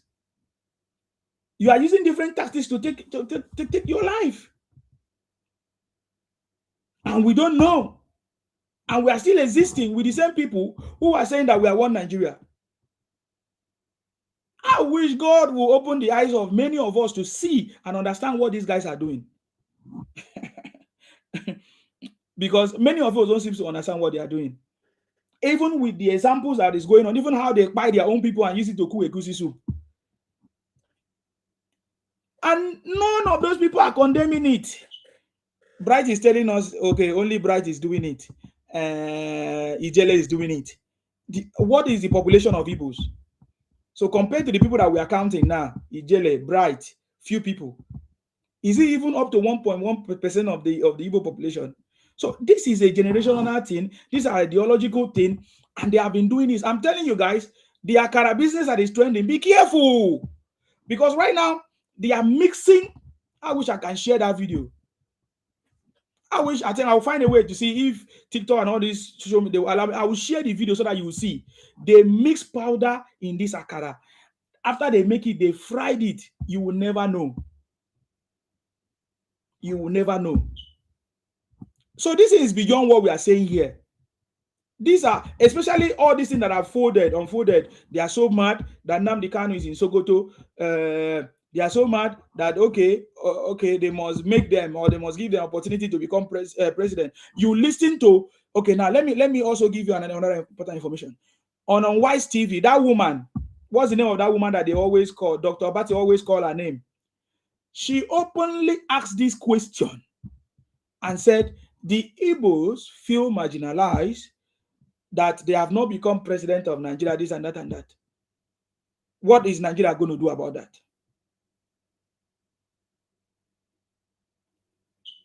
This is a woman asking that question. OJ Okpe, something OJ Okpe or whatever her name. Thank you very much, Safemi. This is a reality. And like, okay, fine. Igbos are marginalized. How? When there are other people who have not even, gotten to that place, who have not handled the position that you guys have handled many places. And you have caused a lot of Nigeria pains. And the government did not do anything about it. So there's a challenge that we must solve. There's a problem that we must solve. And if we don't solve this problem, it will keep on going on. It will keep on happening. You know what I mean? It will keep on happening. So we must understand this, and we must all rise up and solve these problems once and for all. For me personally, I know the Igbos. I know the Igbo people. We have lived with them. We have married with them, just like they have married every other people. And we have seen that this is the same thing that their forefathers did, and they continue. My forefathers told us the story. My father told us the story about the Igbos, how they tried to Igbonize us and all of us in the South, well, today South, in the coastal region, Niger Delta, and they continue today in that faith. They have not changed. So we know that they will never change. We only have to protect our own people with laws and systems and information and a lot of knowledge and education, so that they will not become victim of these guys. because they don't respect any other people. They can't just stay in their place. Okay, fine. If you travel to other place, why don't you respect other people? Another example I want to give is when they, just like I said yesterday, when they tell you that they want to go. No, it's not. It doesn't mean that is not what it means. It doesn't mean that they want to go. It means that they are coming. They are coming. They only use that as a reverse psychology. And I see many Yorubas dwelling on the fact that they say they want to go. That is not the point. And I've seen many Yorubas say, "Oh, let us." Why did they not allow them to go? You see now, from their rhetorics of what they have been saying and propaganda and lies, subconsciously, all of you are now saying, "Okay, why don't you ask them to go?"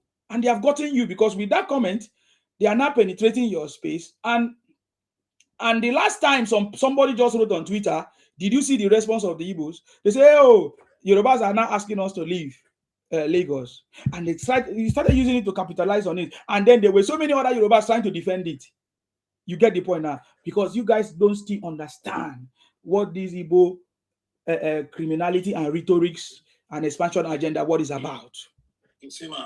Yes. Don't get angry. Sorry, my brother. Don't get angry. You know, there's something, you know, the way you're talking, there's something I remember now. You remember that man from the Usu, the Solo? They give him about 29 slots, and then he give 24 to the Igbos. Yes. And then when Yoruba want to complain online, all of this Igbo come out, bigot, tribalism, tribal. And then I'm looking at it, say, who is doing tribalism between us and you now? They give you 29 slots, and then you give 24 out to your people. And then when the people, the Yoruba want to complain, you are shouting bigot and tribalism.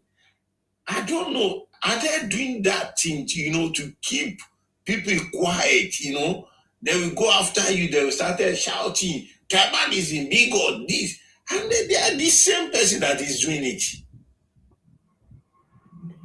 They are the same thing they are doing in every part of Nigeria, even outside of Nigeria.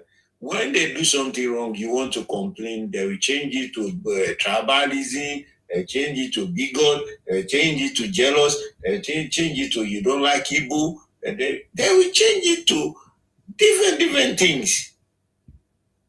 It's really. And then when they do all this complaint, you back off. You see, yes, you guys back off a little bit. That's what they are doing. Like, I think we should go to like Anambra. We collect the appointment, and then we give 24 to Yoruba. And then when they want to talk, you say, "Hey, bigot. Hey, tribalism. I don't understand the kind of logic these people are doing. Jesus Christ. It's as simple as that, sir. It's as simple as that. That is what they have perfected for years. We should be behaving like the way they are behaving, isn't it? They have been complaining since 1967. Always complain. Too much trouble. They have been complaining since 1967. You see, if Igbo man eats, come to Benin now, come on. Mommy, I don't come.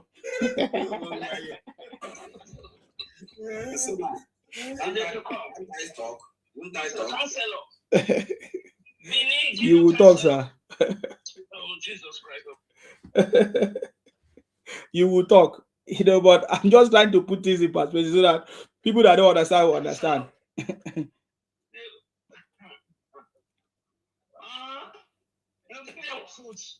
They take 1 mile. Good morning, Mommy. You give them one food, they take 1 mile. We're not going to give them a chance to operate this. Chancellor, we're not going to give them, come to the house of great member. They get 29 floors. We give them 4. Benin, of course, we will not get there. As I said, don't trade the for them. No, our council will not give them. Come and say House of Assembly. Come and say they go out of when they bring that rubbish. We can't allow you. Go on this now, go contest. They don't fight the person. Also, Yoruba is far from them. When closer to them. From Midwest, we not so what they do to us for civil war. We can't give them one foot. It's because they fight inside Lagos. That's why the Yorubas don't appreciate what they go. They want to colonize people. They want to come out from interland. You know they are caged where they come from. They look for the West to take. They look for Yoruba land to carry. And the Yoruba people are complacent about it. When they come out, Chancellor will not give them. Chancellor. I beg you. Yes, and this is what I want to add before Bright speak, because he wants to speak. Okay. Oh, I was thinking that you are done, ma. Your network is kind of fluctuating. So just this is what I want to add. Ever since you have heard Igbo people, I think this will now be something that you put in your archive when you are talking, when you want to explain. Ever since you have heard Igbo people say they want to go. If the Yoruba rise up against them, they are going to fight people crazy. They're going to fight you people. They are prepared. Yeah. When you go to their platform, you know they are prepared. They are prepared to fight. Okay. All right, ma. Okay. No, go ahead, ma. If you are still speaking, because we didn't hear you. It's like your network is like. Okay, we have that experience. Maybe the experience we had during the Civil War. That is why we don't give them anything. The Yorubas, they experience it. That's why their forefathers, their grandparents, received them back.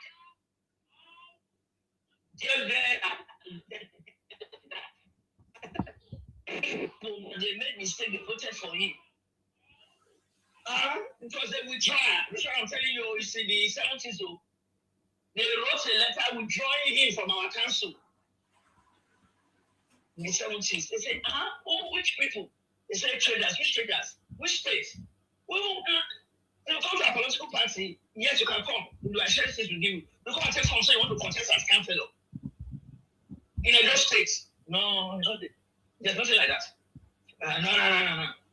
No. They overtook our land. They want central bank. The money is there. Go there. Our market women, they are there. What they are afraid. People know they bring their lorry. They carry our food, plants. In Lockway. Okay. Keep it in the house. Keep it in the house. And also, we didn't say it to buy the market. So it's that kind of people who want to make friends with. They will never say I'm make friends with them. Benin will not make friends with them. I don't know about Isham. I don't know about the donut. It was the Benin city they fought that war. Dead bodies on the splitters on the street of Benin. We can't forget. Council will not give them. Thank you. Thank you very much, ma. God bless you. Thank you very much for coming. Thank you for that conversation. You see, when we express all these things, somebody will talk about age. We don't care about people talking about age. We are the one that understand the pains and what we go through, when all these things are going on. And some people will go and say, oh, this is age. You are stereotyping and all of that. That is because they don't know what we are talking about. These are facts that we are stating. It's not accusation. It's not an imagination. You get the point now. So let me give you a very simple example. You have been hearing for all these while since Ralph Wasrike, since after Ojuku now, the fight happened, and now Ralph Wasrike started that, they want their own country, they want their own Biafra. Have you ever seen Igbo move out, or will I say started living anywhere they have been living to form their own country? Have you ever seen them? You have never. There is no record that Igbo started living Lagos or started living anywhere the territories of Nigeria to go and build their own country, as they say. In fact, the last time, the report we have is that there was a time the Northerners, the North, they started asking them to leave, and they were crying. In fact, they even took it to National Assembly. They were complaining and they begged for them, to stay there. You see, so all this while, when you hear them say they want to leave, they want to go, they want their Biafra, no, what they mean is that they are coming, and they have been. If the number of Igbos that have been migrating from southeast to Lagos, south, will I say south, Akwa Ibom, Rivers, Kaduna, everywhere has been increased more than 50%. Every day is increasing, and the way they are moving in numbers strategically. I'm saying like they plan it properly. They move by night. You may not see it. You may not know what is going on, but they are moving in drones and entering people's state, but they say that they want Biafra. So I want people to begin to understand the Before they knew it overnight, 5 buses landed in Ogo. I don't know what they commissioned in Ogo. Yes. The people complained that overnight, 5 luxurious buses were standing with them with people. Yes. So if you are still taking the rhetorics of Biafra and all those nonsense and don't focus on the main thing that we are talking about, the evil agenda and the ideology of these Ibotic people, then you don't understand. And then some people will say, oh, it's not all of them, but the people that are committing the crime and the havoc, they have succeeded, they keep on doing it. And some group of people say, oh, we are not in support of that. It's not the whatever evil. That is a lie. That is a lie that we must begin to. Yes. All of them are the same. Exactly. So what I call professor, what you call Reverend Father, what you call pastor, they are involved. Reverend Father is even the worst. Fake pastors, they are even the worst. I can mention all the pastors who are praying for Biafra to come. In fact, it was even one pastor that said that one Igbo man is better than 7 Fulanis. Is that not? It was a pastor. So let us all these things, we have evidence of what we are saying. So let me give Bright. Bright want to speak. I don't know what you want to talk about. So Bright, I give you opportunity to speak, please.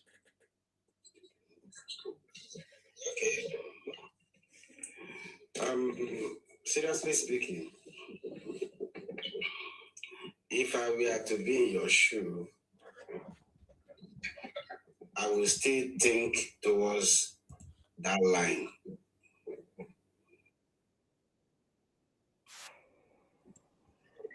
The way people behave,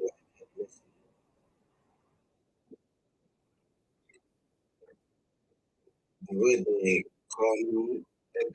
come against people, hands that doesn't have control.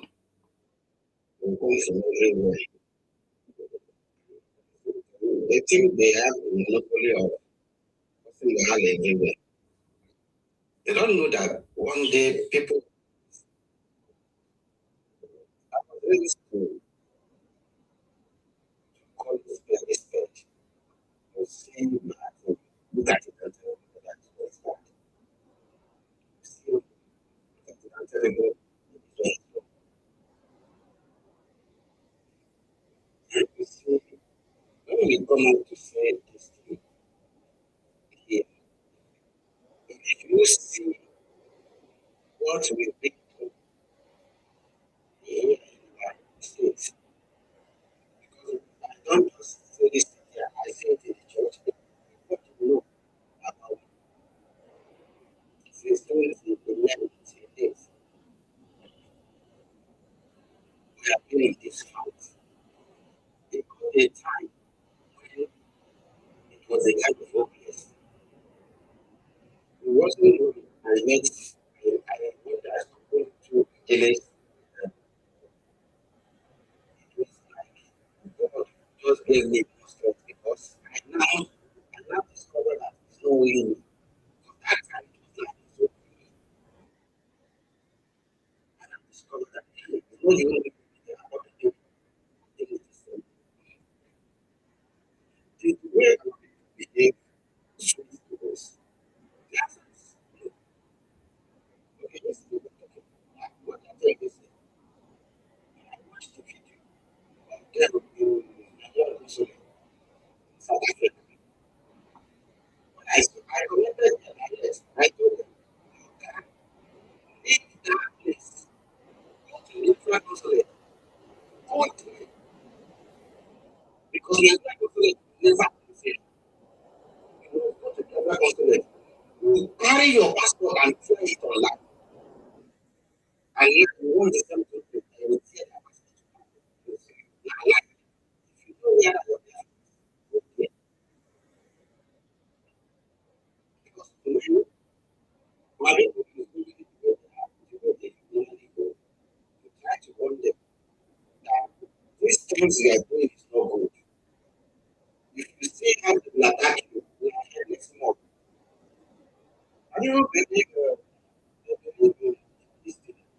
And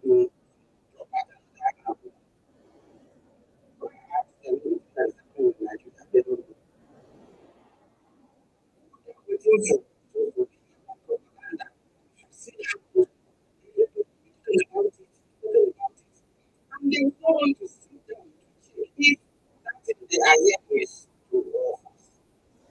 They will just bring it here. And now,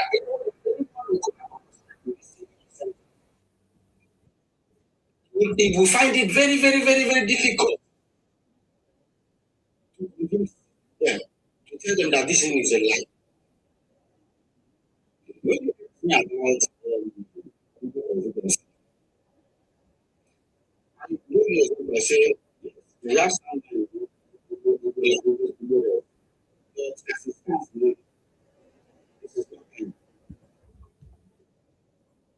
this is not the time. Because if that we want to my people want to achieve that presidency, there are some changes we need to come to ourselves. And there will be so many changes that will come, that will say truth that you guys are ready for this thing. Now, you give them the presidency. You 2023 presidential election, you get 99% of your votes. And you want other job to give the ones it doesn't work that way. You need to be a bit of people now. The bridges. And when you're building bridges, you need to go back to people and start forgiveness and start doing things. To people's place, you tell them,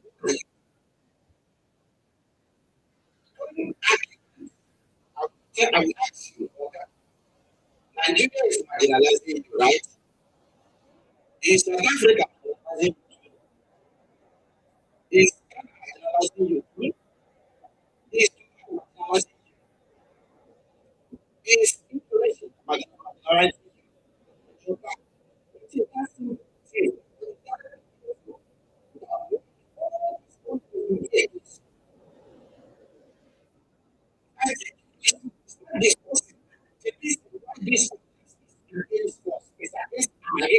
This is first to discover. That is yeah. Talking about marginalization, because the first thing we need to discover now, what is that thing we do? What is that behavior that we have that make our people, that make all these people to come against us?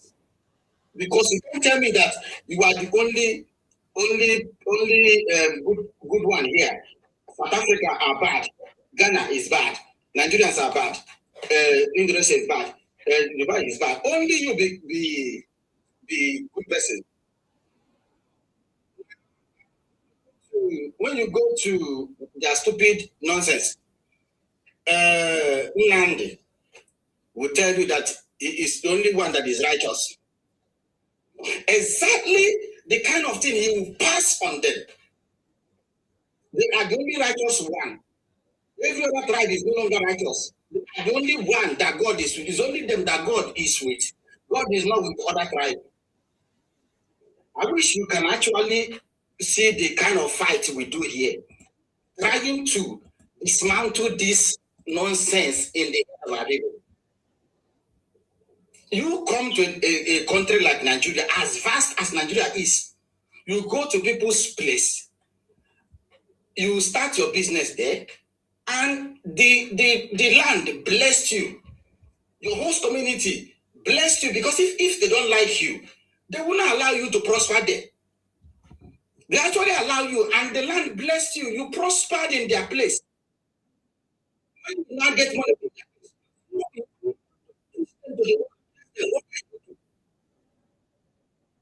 and I will ask this question: you enjoy the answer is no.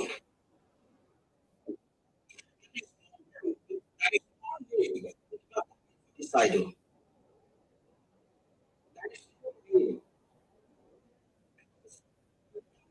You among them. This is what go to heaven and come. Will give kind of chances, the kind of thing that Igbo people are enjoying in Lagos. You're a criminal if you come to tell us that Nigeria is only developing Lagos. Oga, you're a criminal. If you want to develop Lagos or develop Southeast like Lagos, sure you say now you develop Lagos. Why not come back? You want Nigeria to give you Biafra, whereas you can give yourself the Biafra today. They ask me how. I say, if you want to achieve Biafra now, you can achieve it now. They say, how? I say, Oga, just announce all the Igbos in every part of Nigeria relocate back to Southeast. Once you relocate back to Southeast, we will now know that you are serious. That is when Nigeria will respond to you. But as it stands now, you are in other place, and you are there shouting Biafra. Serious. Nothing that is a joker. You're a joker. I know that this thing is very, very heavy. It's too hard to crack. Because this thing is like it has entered and registered in their mind. And what I fear the most is actually happening to them now, which is other region rising up to say enough is enough. That is my fear, and the thing is happening now. From what I'm seeing, is happening now. Because what other region take the shit, other region take from us, nobody from them can take it. The last time I told you that 2 years ago, a king in Anambra State sold 2 plots of land to Northerners. They came the next day and killed the man. Say, why will he sell land to Northerners? Whereas you went to North, you buy land, you build house, you build hotel, you build market, you build everything. But when the same people come to your place to buy, you go and kill the person that sold the land to them. Are you not a barbaric person? Are you not a devil?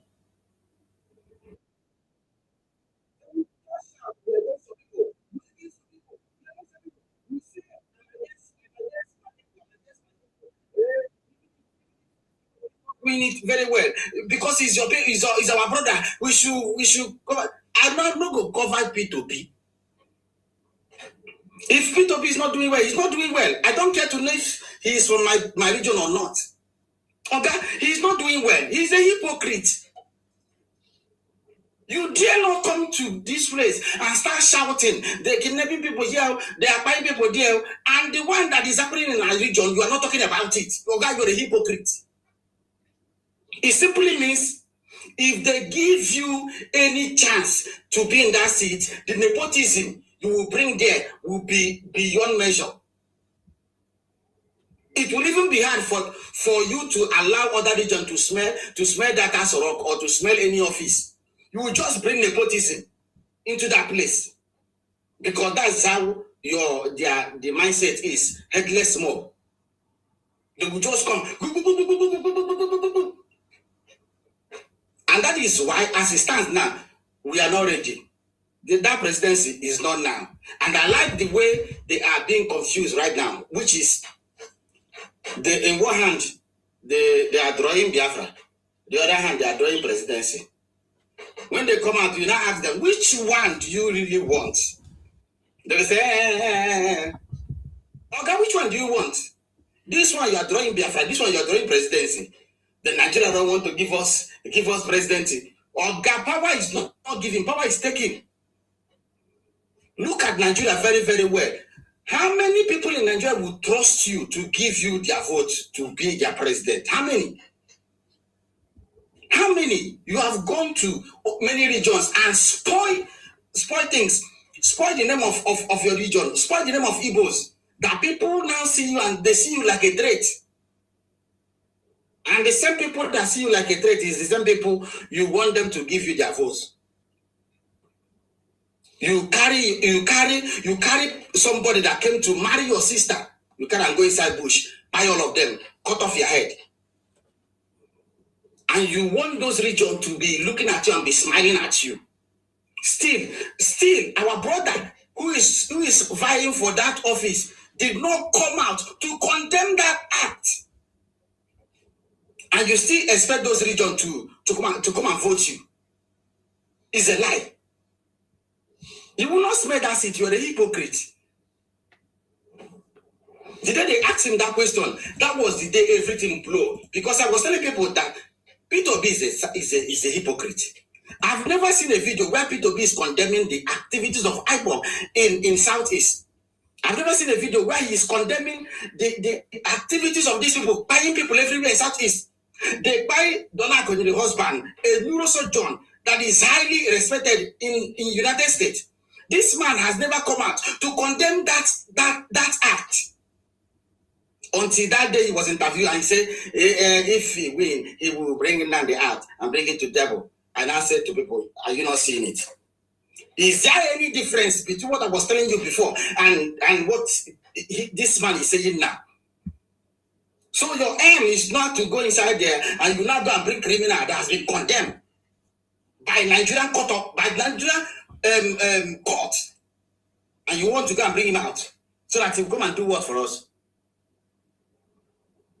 So as it stands now, it's very, very annoying. It's very, very annoying to be among my people.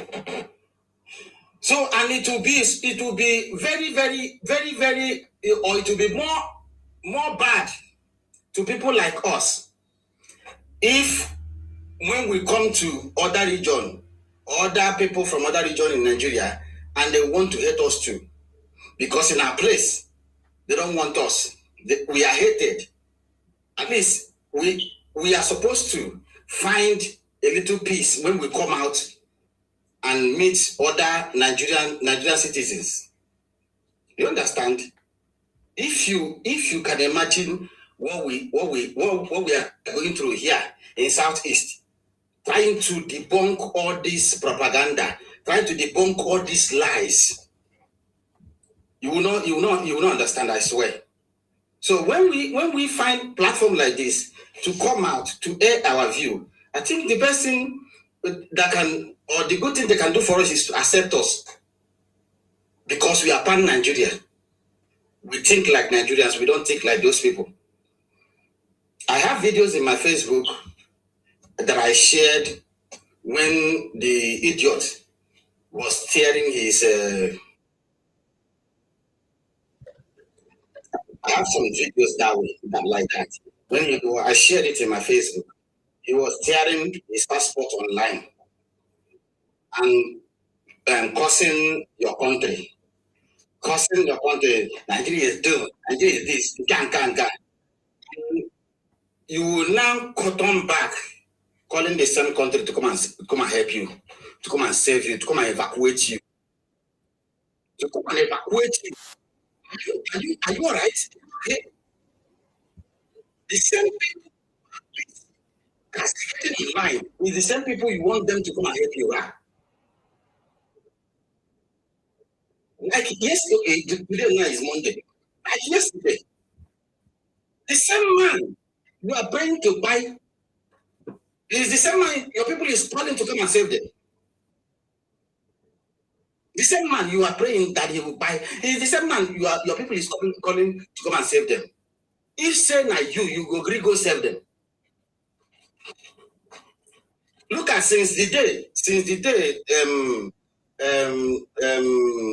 Tinubu wife went to Ethiopia to achieve that thing he achieved for the Southeast people. Have you ever seen any of them carry that news or spread it? You will not see any of them to promote that news, you will not see them. Look at the kind of milestone Nigeria did for them. Bringing you out of Ethiopia, transferring you back to this place. The way those people were rejoicing that day, the way they were shouting that day, did you see any of them carry the news in their platform or try to promote that news? They will not. But once you see, say, a bad thing, if you see how they will join hands and start spreading the news everywhere, they will start spreading the news. So now I don't even have time enough to say all the things we are going through here. The people that went to Dubai is not just Igbos, but guess what? The people that we saw in the crime scene that made Dubai to blacklist Nigerians are them. The day they left their houses and went to that place where they carry machete, butcher people in Dubai. So we saw the video. And there is another person there. It's not our people throughout. After doing those nonsense, the country now blacklisted the entire Nigeria. That even people from other regions have been blacklisted because of you. And still you come out and still want to say that God will help us. God will help us. All I know is that would they enjoy all those things they have done? They will enjoy it to the fullest. Every nonsense they committed, they will enjoy it to the fullest. I was just scared that a day will come when this thing will happen. And I'm seeing it happening now. They will cry, had I known. Had I known, they will cry it. And I will be here to receive anyone that wants to come. We'll be here to receive them. Because what you cannot take, don't give it to people. That is me. What you cannot take, don't dare carry go give people. You don't go to Lagos and want to override people in Lagos when you know fully well that if you come to Anambra or you go anywhere in Southeast, you won't allow anybody to come there and do anything. Now, your brother is trying to be a president from the back door with propaganda. I asked the same guy, I asked him a question yesterday. I said, Obi, you asked me to support. Oga, have you ever found out the reason why Tinubu left him and is not working bad against him? Have you found out? You saw Tinubu working bad against his principal before. I did not find out what Tinubu found out. What you did was to call him a slave. A slave is full and he has collected money. Once you say the truth, they will tell you Nigeria have paid you. That somebody will spend 4 years looking at Buhari left ear. How can you describe that kind of person? Can that person that spent 4 years looking at Buhari left ear, can that person bring you any development? Anybody that spent 4 years looking at Buhari left ear can never bring you any development. That is the truth.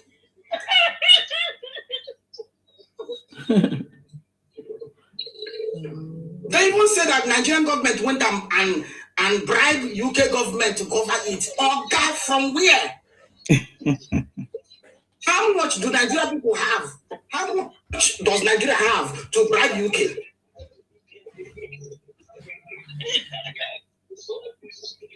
So what kind of development can you actually bring to Nigeria when you are Oh God, Chineke me is annoying. Well, relocate. Go south, relocate from the place there. Yeah, This is annoying. And the funniest part of it is don't certify them, purify them, put all the 7 C's there, and let everybody ahead before you go back. Because they must relocate. South. You don't belong there. This is really painful. Seriously. It's really painful. When you come out to condemn every other person, not only you be one where God accepts. Not only you be better person. Whereas you, everybody's complaining about you everywhere. But you still want to say now you be the better person. You go wide world. Tell me any country that is not against you people. Tell me one. Which country? Which country is not? Which country is accepting you people? Tell me one. Just say one. Does it mean that Nigerian government went and bribed the whole country? Is that what you're telling us? Nigerian government now bribe all the countries to be against you, right? Yes. My this is happening in South Africa now. My anger or the thing is that it's not about it. Because we know exactly what the South Africans are fighting against. In South Africa, I wish they would have gone straight to the point and tell everybody in South Africa. But now it has affected people who do not know anything about it. Sima, from the right source. If you see a little clip of what my people did in South Africa,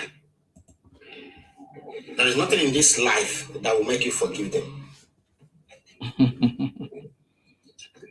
Can you imagine bringing underage girls, 2 of them, maybe this one, the same mother, the same papa, you bring 15 years and you bring 16, 17 years. You will now, in the morning, you will now carry something like powder, give them. Didn't now enter their head, and you give them food, and you now keep them in separate rooms and start collecting money from men to go and be doing things with them.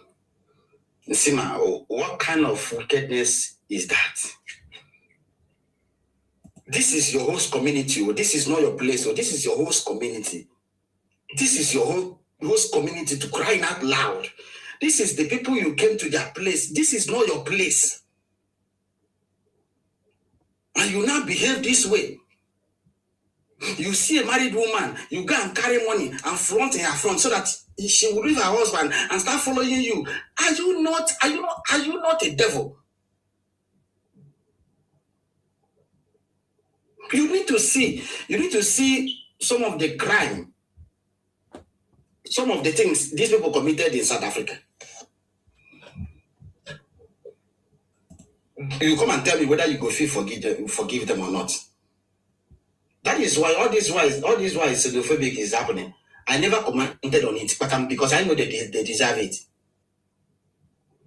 I was even blaming Nigerian government for bringing those people back. Those ones they brought back, I blame them. I commented, if you not bring them back, if you leave these people there, they should face face their consequences. Face it there. So that if you get chance, go another place tomorrow, you will not go there and do nonsense. The only regret I have is, no matter how you shout and do, is as if their mind is already made up. Headless mob. The same way they behave, after talking to them, tomorrow they will behave the same way again. So that is the only thing I regret about all this whole thing. Why did I now for coming to your midst? Where? How? You came and told us that Nigerian government force you into Nigeria. You don't want to be part of them, right? And Nigerian government force you into Nigeria, and they are keeping you in Nigeria, right? Now you went to River State, Akwa Ibom, Calabar. You want to force those people into your Biafra. Even when these people have announced to you that we will not follow you, you still want to keep them. You still want them to be part of you by fire, by force. What can you call that one now? People have already told you, oh God, we don't want to be part of you. You still want to drag them into your mess. So you and Nigeria, you are condemning. Which one better pass now? Which one will you say? Which one will you even leave? Last 3 months. You see what? Our brother who be pastor in Thailand. He's a pastor in Thailand. You see what was discovered in his place. You see what was discovered in his roof, inside his ceiling. Exactly something that is destroying the young people in the country. No mercy. No mercy. It's gone. No mercy. What is Thailand? It's gone. Forget pastor. See, man, he's a pastor. This is to tell you the kind of mentality. They call them.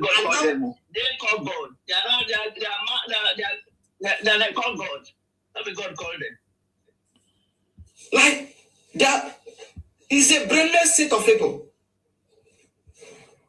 See, you are they call pastor. See what you are doing in people's land.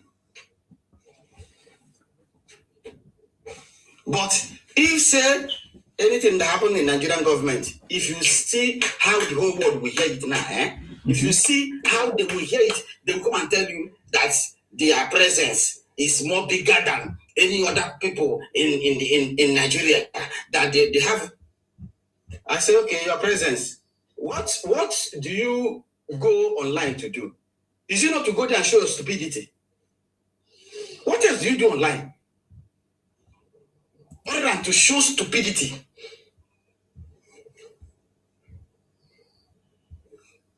Seriously speaking, I don't know. It's painful. Very, very painful. What this thing? We have been fighting this thing since. We are fighting and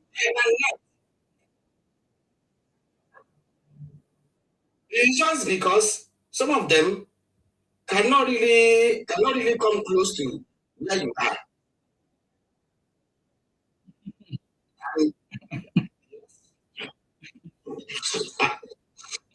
And secondly, at the same time, being careful of the way you go about and the way you do things.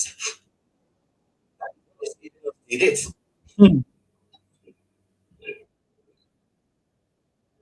There was a time my people were telling me to leave Southeast. They were begging me to leave Southeast. I should travel. At the point to I had to travel. I had to leave Southeast for some time. These are people who say they are fighting for you. These are people that claim they are fighting for you. They are not coming after your own life. And then, yes, the same people that is claiming that they are fighting for you, this is the same people you are running away from. And tomorrow somebody will come out and tell me one nonsense or the other. God punish the devil. Sema, thank you.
All right. Okay.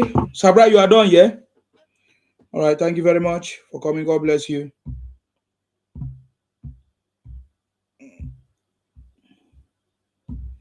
Thank you very much, guys. What's it by the time? This is after 2. I don't know what happened to the match because it's like the match was postponed. Because I wanted to watch the match, so that's why I was even.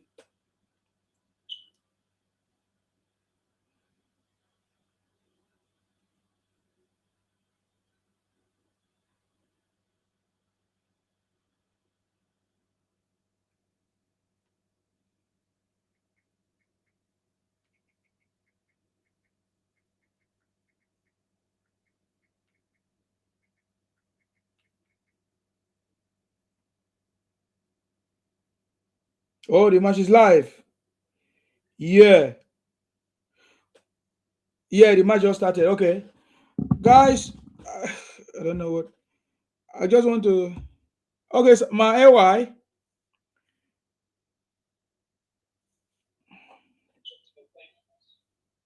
They are playing 14 minutes into the game. Yeah. I've just seen it.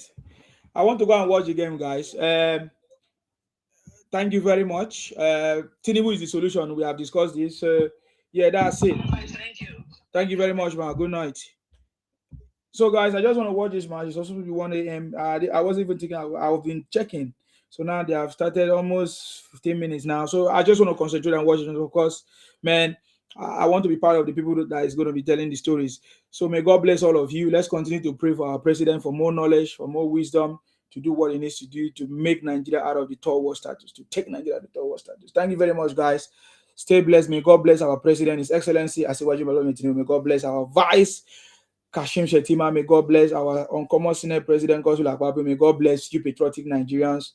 Tinubu ayaya, Akwa Ibom ayaya, Nigeria ayaya, South ayaya, Southwest ayaya, Southeast, Northern Nigeria ayaya. Stay blessed, guys. Until I come your way next time. Of course, you know my name. My name is Akwarawan Sima, the first son of Idu. I'm from Akwa Ibom. Akwa Ibom ayaya. Akwa Ibom is 100%. South, 100% for President Tinubu, and we are looking forward to 50 million to 100 million vote. Thank you very much, guys, and stay blessed. Till I come your way next time. Bye. All right, guys. I'm sorry.